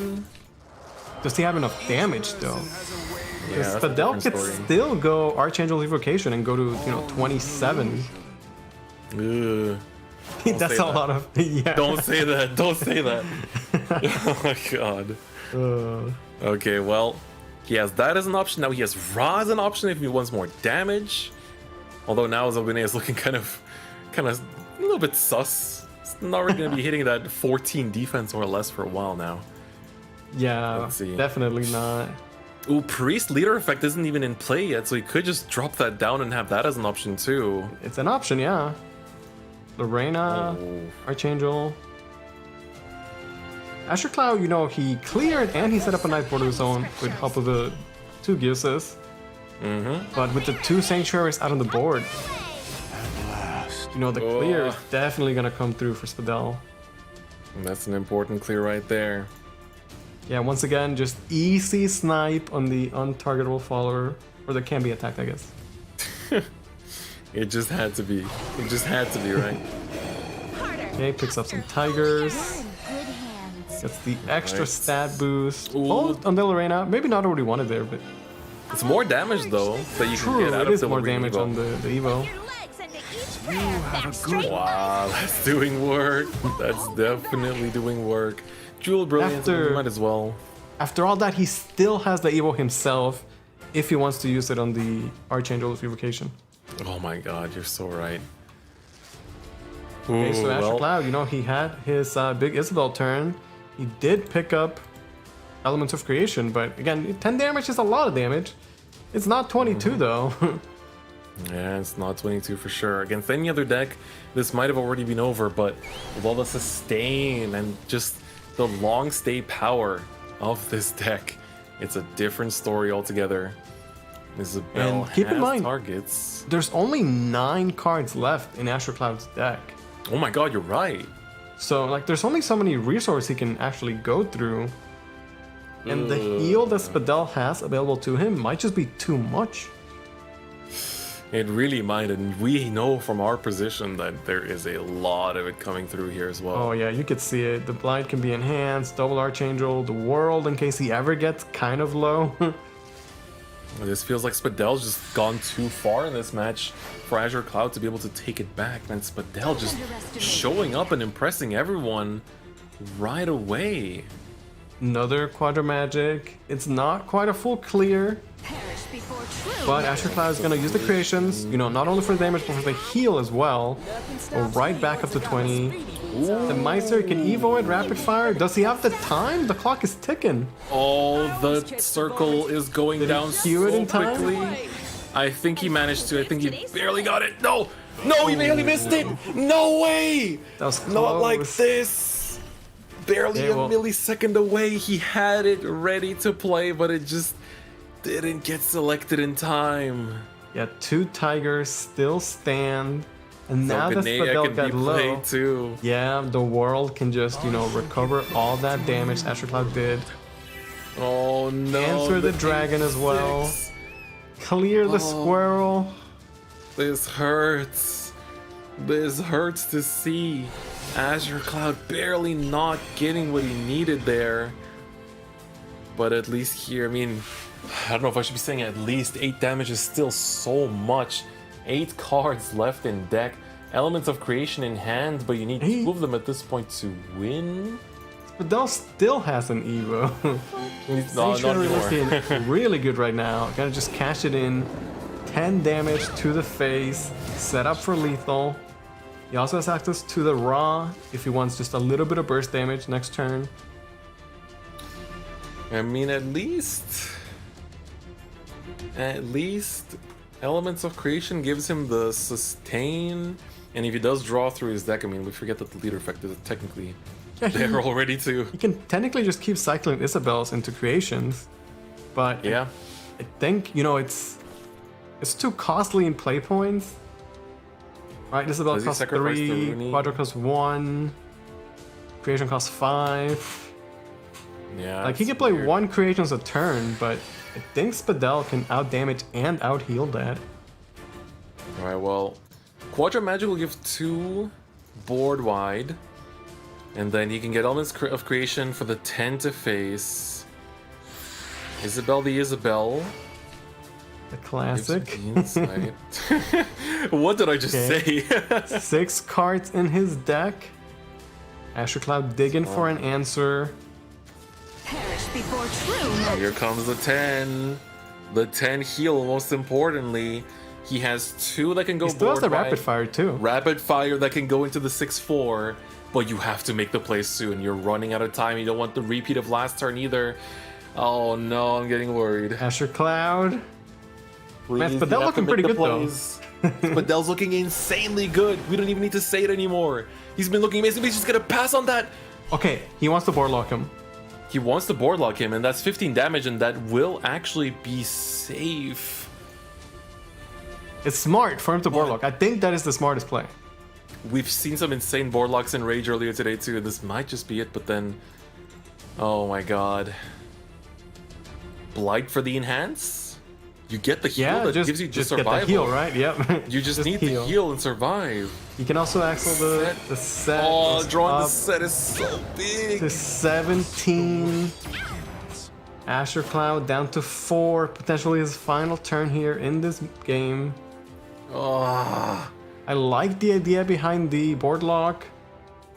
but it feels like he healed too much again. It It's just Sanctuary, right? He's just gonna and have if that he heal. had, Man, if he had one more heal, that would have been lethal. That would have been like 2-2-2-2 to the board, and that would have been the last 4 damage. Like, there was so much that he put on the line there. Azure Cloud taking the biggest bets in Shadowverse history right now. This is huge. Squirrel, get out of here. Anything this turn? Crimson Sorcery. That's damage. It's Rooney's a only little has bit of 2 spell damage. boosts. Yeah, the Rooney's not quite there yet. 5 cards in his deck. Don't underestimate me. Quadra Magic for the 2 board wide. I mean, Azure Cloud is fighting. He's not going down without a fight. Absolutely. He's been holding onto that rapid fire the entire game at Yeah. this point. Oh my god. He can answer boards, he can deal damage, but I think he has the creation. so much He needs the heal. He needs it, yeah. He's 5 cards away Yeah. from deck out, but the deck out there's the won't even lose the creation. game yet. 4 play points left. What kind of It's options does he crazy after all this how close he is to lethal. 'Cause he has I know, sorcery. right? He's Yeah, so close. insane. Oh my god, I couldn't have asked for a better finals already. Okay, We're rapid playing the fire. first game. Sorcery, Sorcery the to face. Rapid fire. Fire, Rudy will take Rudy. it out. Oh my god, Wow. another Isabel picked up as well. They're all there After at the end. all 1 health that, left. he was 1 damage off of lethal. Hold me. And now I can't. it's more and more heal, right? The world yet again. I mean, you heal as much as your play points allow you. Yeah. That's gonna be 5 from the Zelgane. If anything, he doesn't actually have that much heal. I mean, there is another Isabel in the hand of Azure Cloud. That means another Quadra Magica, means another creation. that means a lethal potentially if he doesn't find heal. And he doesn't have any more heal here either. Abdiel. I don't know how Azure Cloud does it. I thought this game Could was this lost be for it? sure. This guy's No way. crazy. There's no way. How did they do this? Asher Isabel Cloud. the Isabel. He Quadra finds Magic. a way. Oh my Elements god. of creation is gonna do it. Azure Cloud. That was game 1 of the finals. God. Wow. I'm so impressed by I'm- this play. I'm losing it. I'm losing it. If you haven't had your heart stolen by Azure Cloud yet, I don't know what to tell you. This man managed to claw his way back from the most insane, impossible games possible. This is just what? I don't know how What he did won I that just see? still. How? What? That's actually insane. You have to think about Spadell right now, though. He's running it back with the same deck, but keep in mind that he just won a game that looked to be unlosable. Yeah, I'm sure he felt like lost the he was games already victorious too. That game looked so over. for multiple turns. For multiple turns, but he just kept sustaining, kept surviving, and just waiting and waiting and waiting till he drew into his outs. Oh my god. This is the SVO, ladies and gentlemen. This is what we have to offer. This is what we're bringing to the global tables. Man, I couldn't have asked for a better finals myself. Oh my September god. Cup Finals. Only 1 game stands between Azure Cloud and his spot at the 2021 Contenders Cup. I need this match to be on the front page right now because everyone that's not seeing this is missing out. Good God. Azure Cloud taking his time, regain his composure. He just needs 1 more, but let's not count out Spadell, who honestly, he looked in complete control that game 1. Yeah, and he's looked unstoppable in all the other sets. But it's just that now when you're playing in someone of this caliber, it's a completely different story, right? To be able to claw your way back out of games like that, you have to understand how many losses he's been through, how much defeat and frustration he's had to felt over the years in order to make his way out of those kind of situations, to not give up and keep believing in his own capabilities as a player, his own deck, and the, literally just the top cards he's gonna draw. Just 1 more card, 1 more turn is what he prayed for, and it managed to take him to game 2, and now we're gonna have to see if his second deck in this lineup can continue to bring him victory. Azure Cloud really showing us the difference between the great players in the Shadowverse Open and the legends of the Shadowverse Open. Quite Joining the literally names the of those legends. like Psy, Noir, Asher Cloud on another level right now. Is today his day? Can he qualify to Contenders Cup once again? You can't. Oh my god, man.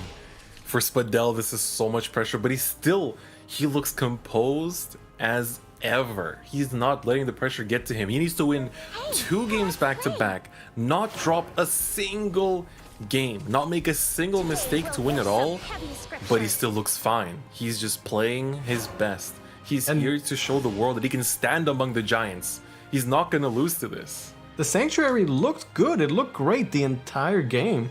We hadn't seen Sanctuary the entire tournament, and Spadell brought it out, and it looked really good. That game was honestly like stolen from him. It really was, and you have to just swallow that feeling and just march into game 2. You can't let that stop you, no matter how frustrating it is. Leave it for later. Leave the frustration and the anguish for later. There'll be time to reflect. There'll be time to look back on it. But right now, you just need to charge forward. And I'm seeing some pieces here for both players. Asher Cloud already with the Latica and the Fairy Flowering. On the other hand, Spadell, he does have the Sanctuary available. That is right. Azure Cloud just thinking out his turn here. It might not seem like much, but you gotta consider, what does this one Lorena surviving on the board mean in the long term? I mean, he knows next turn is definitely Sanctuary, right? Yeah, I'm pretty sure he's well aware of that. He's got that hand where he's got like a lot of the good pieces that you want to see, but not a lot of the axles. He actually has not axled once, and the only axle card he has in his hand is Lionel, which, it's not something he can just play right now. Damn, I actually thought he might burn the Latica there, honestly. Like, burn the Latica just to get the Embrace, just to get rid of the Lorena, because, man, this is going to be a little bit dangerous when you got this face damage, you got the clear, and this is a little bit shaky, but, we've seen Azure Cloud come through all kinds of situations. It's now 4 damage to the face, and he's not taking it any further than that, and I think that's fine because, there's no targets that you can put the damage onto. You don't have, technically you have a heal after that if you want to start developing the Tigers, but looks like he's going to pass on that opportunity there, and now the axles are starting to come through a little bit for Azure Cloud as well.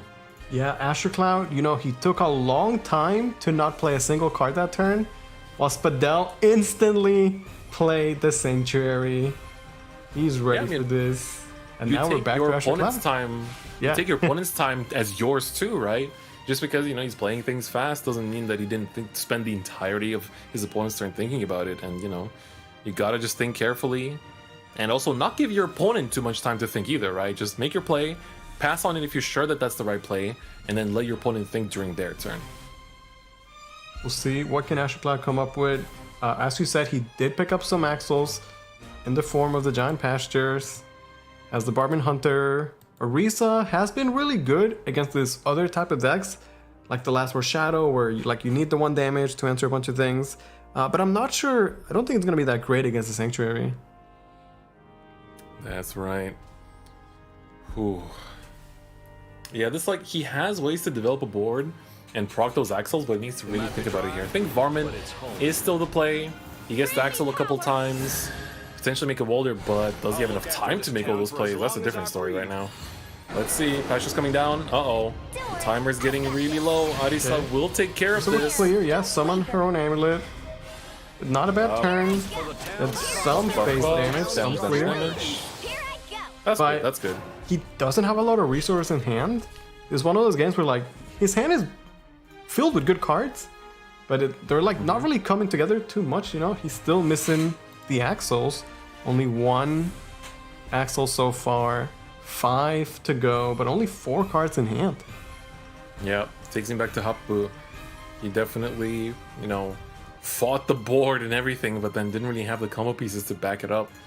So let's see where this is gonna go, right? He has 1 axle in hand with a Lionel that he chose not to use last turn because, of course, Arisa does answer that otherwise. Now let's see. A little bit of damage coming through. Lorena will be pretty big here in being able to just, take out most of the board.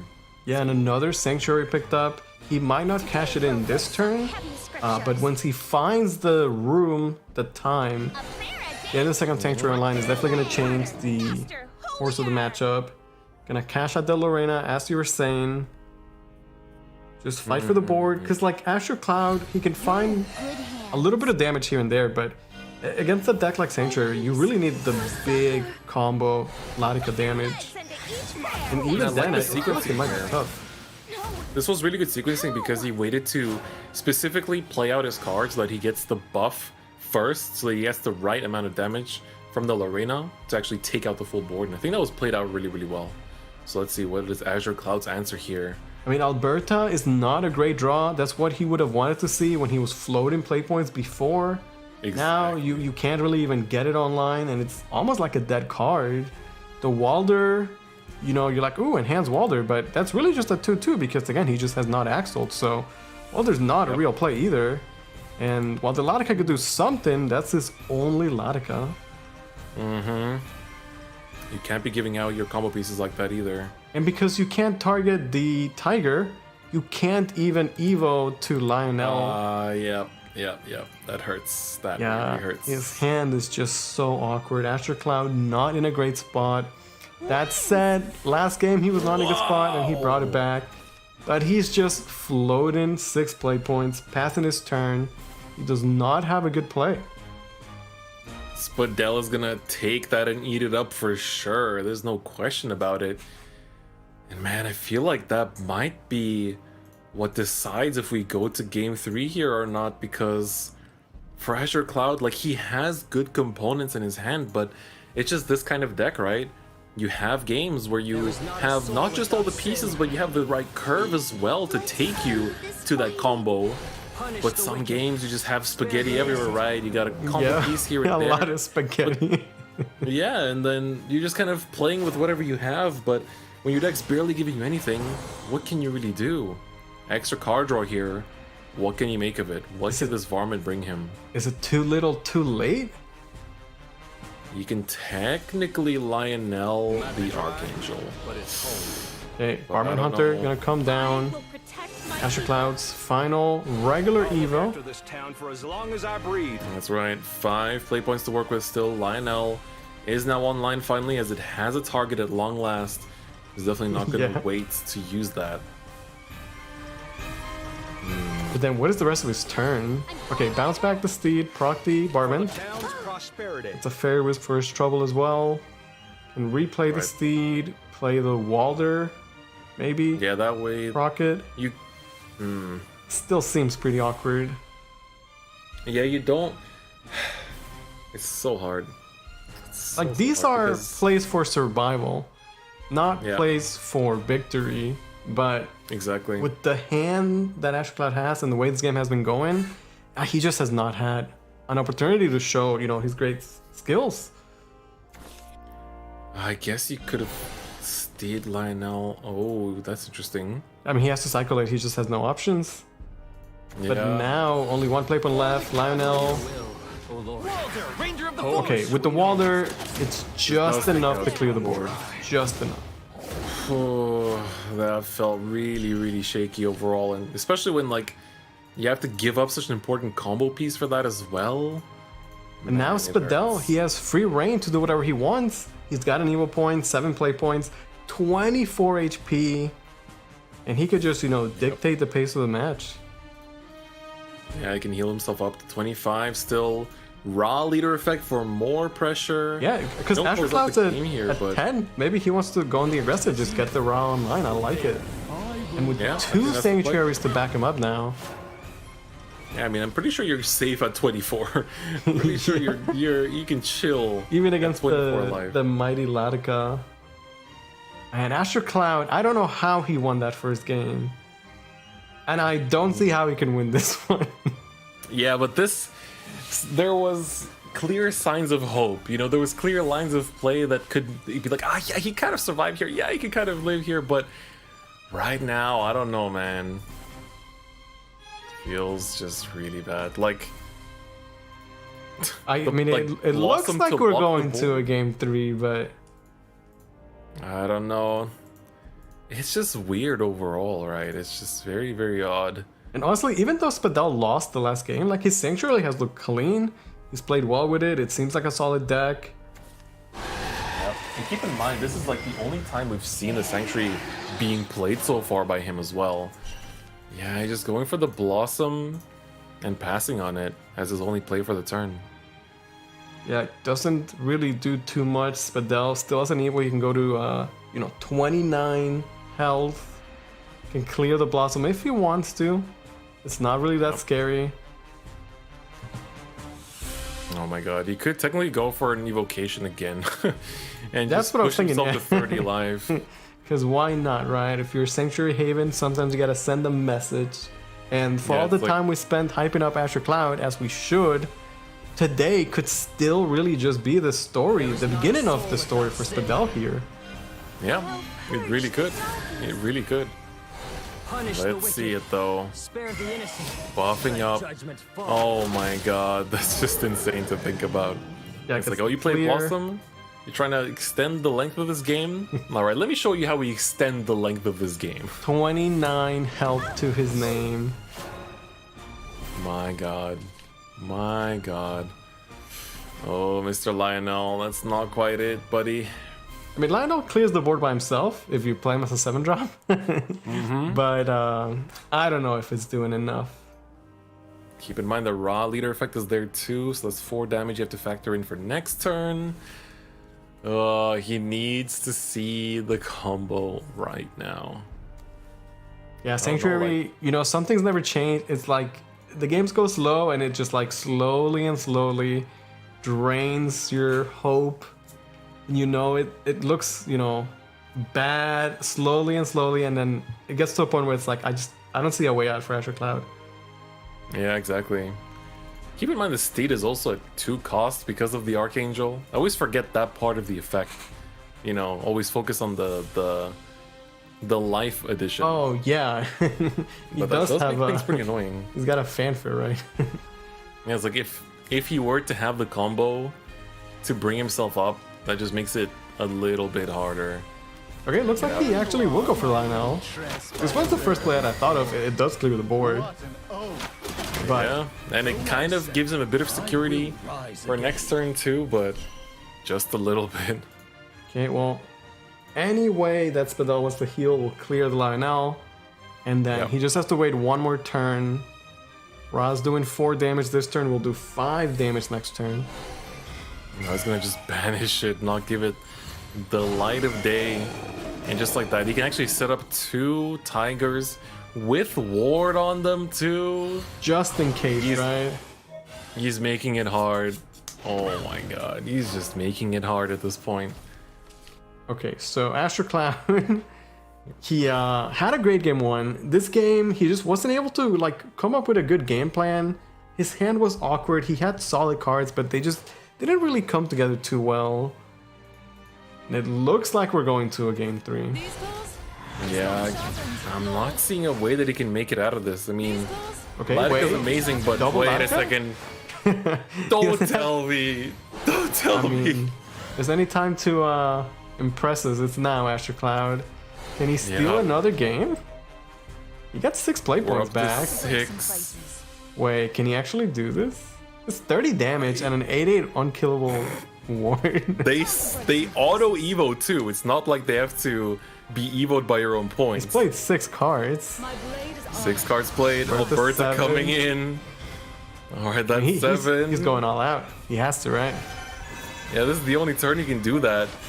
8 cards played. The evo is in.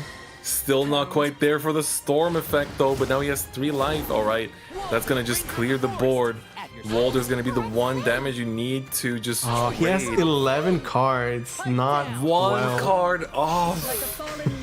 Oh, that hurts so it bad. wouldn't be You could've enough just damage, passed on right? it. Yeah, it wouldn't have been enough, but Yeah, no, he truly did make the best of it. But Spadell is respect going to it. take game number 2. And in the September finals, we're going to a final game. It is 1-1. Asher Clouds, Spadell. Who will be the September Cup champion? And who will earn a spot to the Contenders Cup? and you love to see it, right? it would feel like a disservice to this finals if it didn't go to a game 3. Like, there's no other way.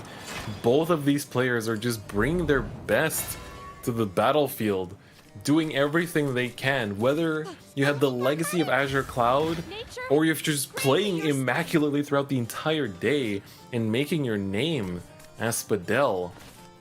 This is gonna be a match to watch, because good God, we just have to see, right? For both players, it's very important that they draw into the pieces that bring them to their combo, right? And we're seeing a pretty okay start for Spadell, right? He's going first. He can go like Tyrant on 2, Gatekeeper on 3. It's overall pretty good. Ooh, Will the story of Azure Cloud end today? Or is today the beginning of Spadell's story? Let's find out. Alright, so far no early components in Azure Cloud's hand. Tyrant on 2. The curve's looking really good on Spadell's side, no matter how you look at it. Even going face with that Luna. Yep. Okay, Alright, Azure well, Cloud. Bert at least can be played at a pretty good point. And at this point, he's finding good accels, right? He just needs to like get to turn 4 to use most of them. But the Alberta can actually trade things, get clears. Arisa will be very important. Arisa should be forward. great in this matchup. But Spadell curving out, you know, putting that pressure. He's got a good solid curve. We've seen Luna be used, you know, later on, but not bad as a opener. Yep. Alright, Arisa for the bounce just to get that Wisp in hand. That's actually fine, like you're just eating 3 damage this turn, it's not that scary yet. Whoa, the Necroimpulse finally shows its face. We've been kind of missing out on it so far. Yeah, we really have not seen... I don't think we've seen a single Necroimpulse be played today. It just goes to show that it's not as important as it used to be as well. Which is kind of crazy if you think about it, because that card is still insane. Right. Okay, give the That Luna last expansion. last words. Set up her amulet. He gets this hand is pretty good. Like suddenly for Azure Cloud, these things are turning around a little bit. Yeah, this should be a great turn for him, right? He's got a Wisp to play with, Risa, and Evo. He's got options, he's got plays. The Arisa clear is really nice here because you just get to essentially like take care of the board and you're not really like too worried because you're not overcommitting your pieces either, right? You're just playing like a few cards down. And I think that's actually really, really nice right now. Yeah, plus he still has card draw available to him. Gonna go with the wall there. There's the Arisa. 2 cards played before her, so she gets her amulet. And then gonna Evo. Gale Arrow here. Yeah, pretty good. Yeah, the Gale Arrow gives him the extra little bit of reach. He needs to clear the board. He gets the 1/1 to face. He can then bounce it with Deepwood. That's another accelerates his name. Overall, we're pretty good. There's only 1 Axel in this game so far, but that would be the second. And of course, this is going to be a very big increase in last words counts for Spadell.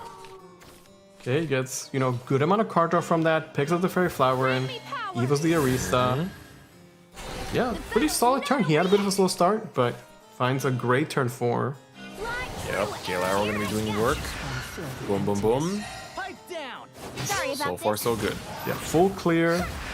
1 face damage. Couple axles and a lot of card draw. Great turn overall. Really, really good. And also what I like is that he bounced back the Forest Guide as well. Oh, sorry, the Forest Guardian's Bow. Just because that's going to give him just the ability to reset that board buff for next turn as well. And it's just another 1 play point card that he can commit to when he needs those cheap cards to get the play count up. But we've seen it time and time again. If you answer a Last War Shadows board, they'll just make another one. This time it's the Lurching Corpse, the Lich, and now the Ceres joining the party, as well as the Dreamer. We went from 0 to 5 last words destroyed in 1 turn. Yes, Spadell answers back. That's the power of this deck, man. That's the power of this deck. And we're missing a very important component in Azure Cloud's hand right now. Yeah, no Latika. He does have 2 Fair Flowerings, has Axel twice. The Alberta is there as well if he wants to get that leader effect established. Gets cycled the Sagittarius, has Lionel for some clear. Especially if he wants to put the Lich out there. That will kind of help. This is But you scary definitely need to though. Be careful. Yeah, like you have to tiptoe through this match. You have to tiptoe through this match. Every single play needs to count. Every card you choose to put down needs to count here. Okay, interesting use of the Fairy Flower, and he's gonna get that cycle and the free Evo. Doesn't get the other effects, but it's fine. He has another Fairy Flower in anyway. I will That's right. protect my people. Commits to the Freevo. Time for this forest. Pipe down. Goes Okay. face. Puts it to face. Yeah, I'm just looking at his moves right now because he could virtually choose any kind of pattern. Because he does have double Lionel that he can just like proc here. But I'm just thinking that Man, it's just so hard to navigate through this shadow board. Like you're saying, he has to like tiptoe his way around. He's not gonna get a full clear, but he he's does putting push the damage to face. a little bit of damage, and he establishes the Alberta leader effect. Although, Yep. you know, going face seems great, but where's the Latica? Yep. And by ignoring this board, like, it's 6 damage, could be 8 even, but it is kind of slowing down the last word's effect a little bit. And but this man- might just be the turn for Celeste, honestly. Yeah, I was gonna say, with not one but 2 Celeste, Spadell could really just, you know, turn this 8 damage and just, you know, freeze Asher Cloud so he doesn't have good answers to it. Exactly right. It's Plus- looking a little bit shaky. I mean, he has Necro Impulse. We haven't seen it today, but that card is still crazy and could still win the game if Spadell just needs a little bit of damage. I think that Evil Face is the correct play. Spadell gonna become the aggressor here, cash out his damage, and force Asher Cloud to respond. And if he's not careful, this could be his last turn. Latica comes There's just the a little Latica, bit but- too late. Oh man. Oh lord. Oh my god, man. Well, there is Xeno Sagittarius. That guy can answer a We full haven't. board. Yep. We I haven't mean, seen him use. It's an option because We haven't seen him used in this way in a long time. you see, like he really can't play a lot of cards in his hand. So Yeah, just about half. You know, no biggie. yeah. See, the problem with that is that you're like, oh, cool, I answered the board, right? Except you don't, because if you answer the board, it's gonna be a 4/4 list that shows up, another 2-cost follower, then a bike from the Dreamer, and next thing you know, that's a Necro Impulse to your face. Yeah, there's no easy answer to this. And like, it really depends how much is Azure Cloud factoring into this, because honestly, that one Celeste might have been what decided this match already. Yeah, Celeste, when it is good, it wins games. Spadell had a good early game, showing us the power of the mid-game Last Word Shadow boards. You just can't clear them, they keep coming back.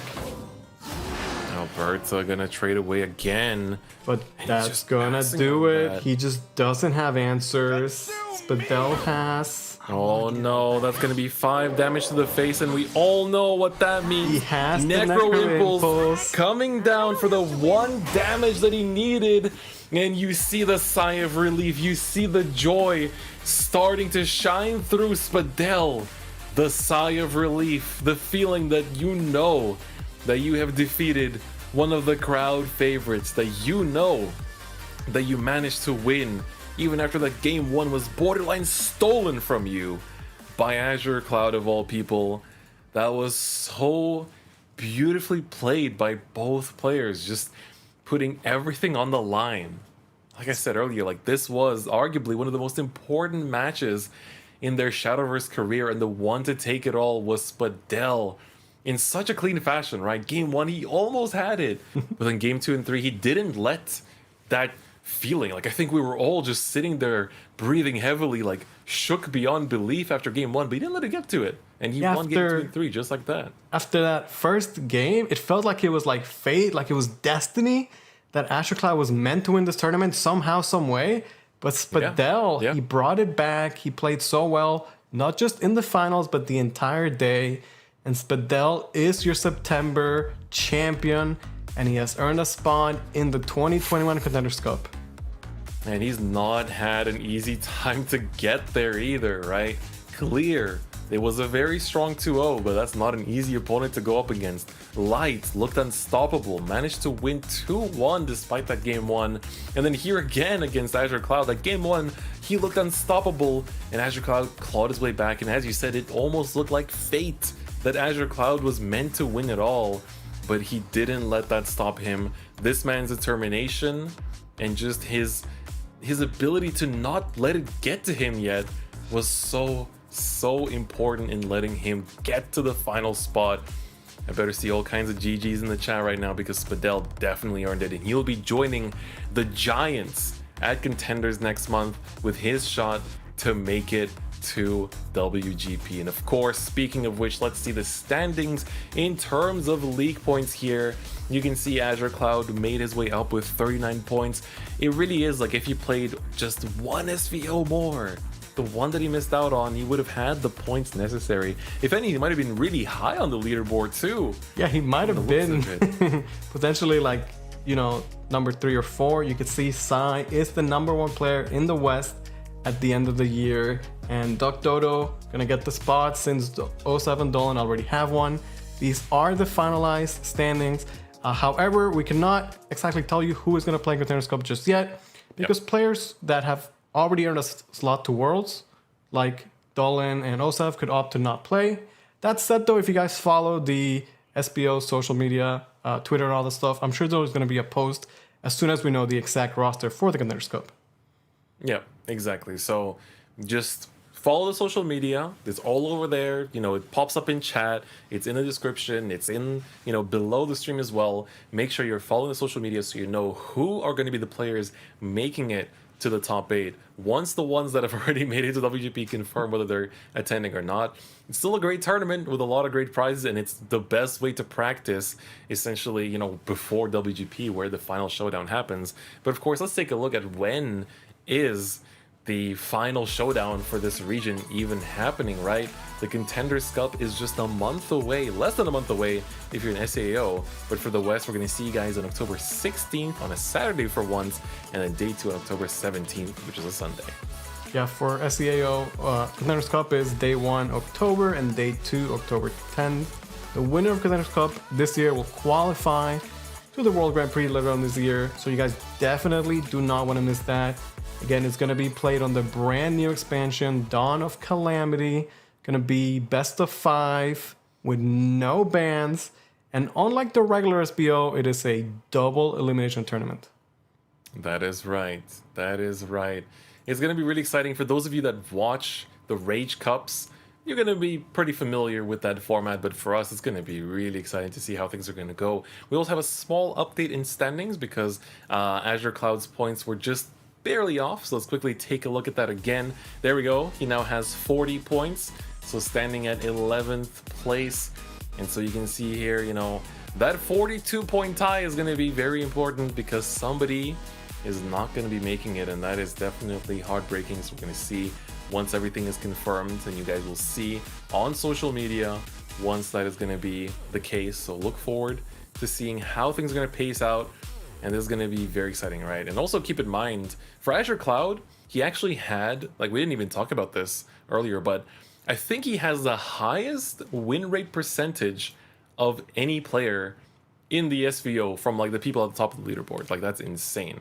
So, you know, there's no, it's not really a big surprise that he made it all the way to finals, but man, all the players today had such an insane showing. It's insane. It's a little bittersweet for Azure Cloud, because again, he's had such high highs being top 8 World Grand Prix. At the same time though, this really felt like it was Spadell's day. He showed up, he played his heart out, he won, and he has earned a spot to the Contenders Cup. That's right. I want to see him do the same at Contenders. You know, this, as you said, is the start of his legacy, and I want to see that continue going into Contenders. But he's going to be playing against some big names, right? Playing against, you know, the likes of Hishiro, like playing against some of the best players that we have in this region. Everyone that got there through points, got there through the auto qualifier. It's going to be a very intense set of 2 days next month.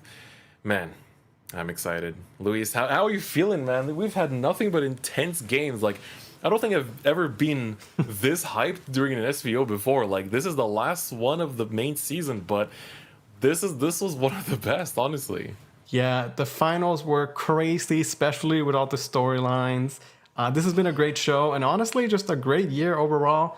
It's been a pleasure casting with you, Chris. I hope you guys have enjoyed the show. The next step is Contenders Cup. You guys do not want to miss that. We'll see you guys for Contenders Cup in October. Bye-bye.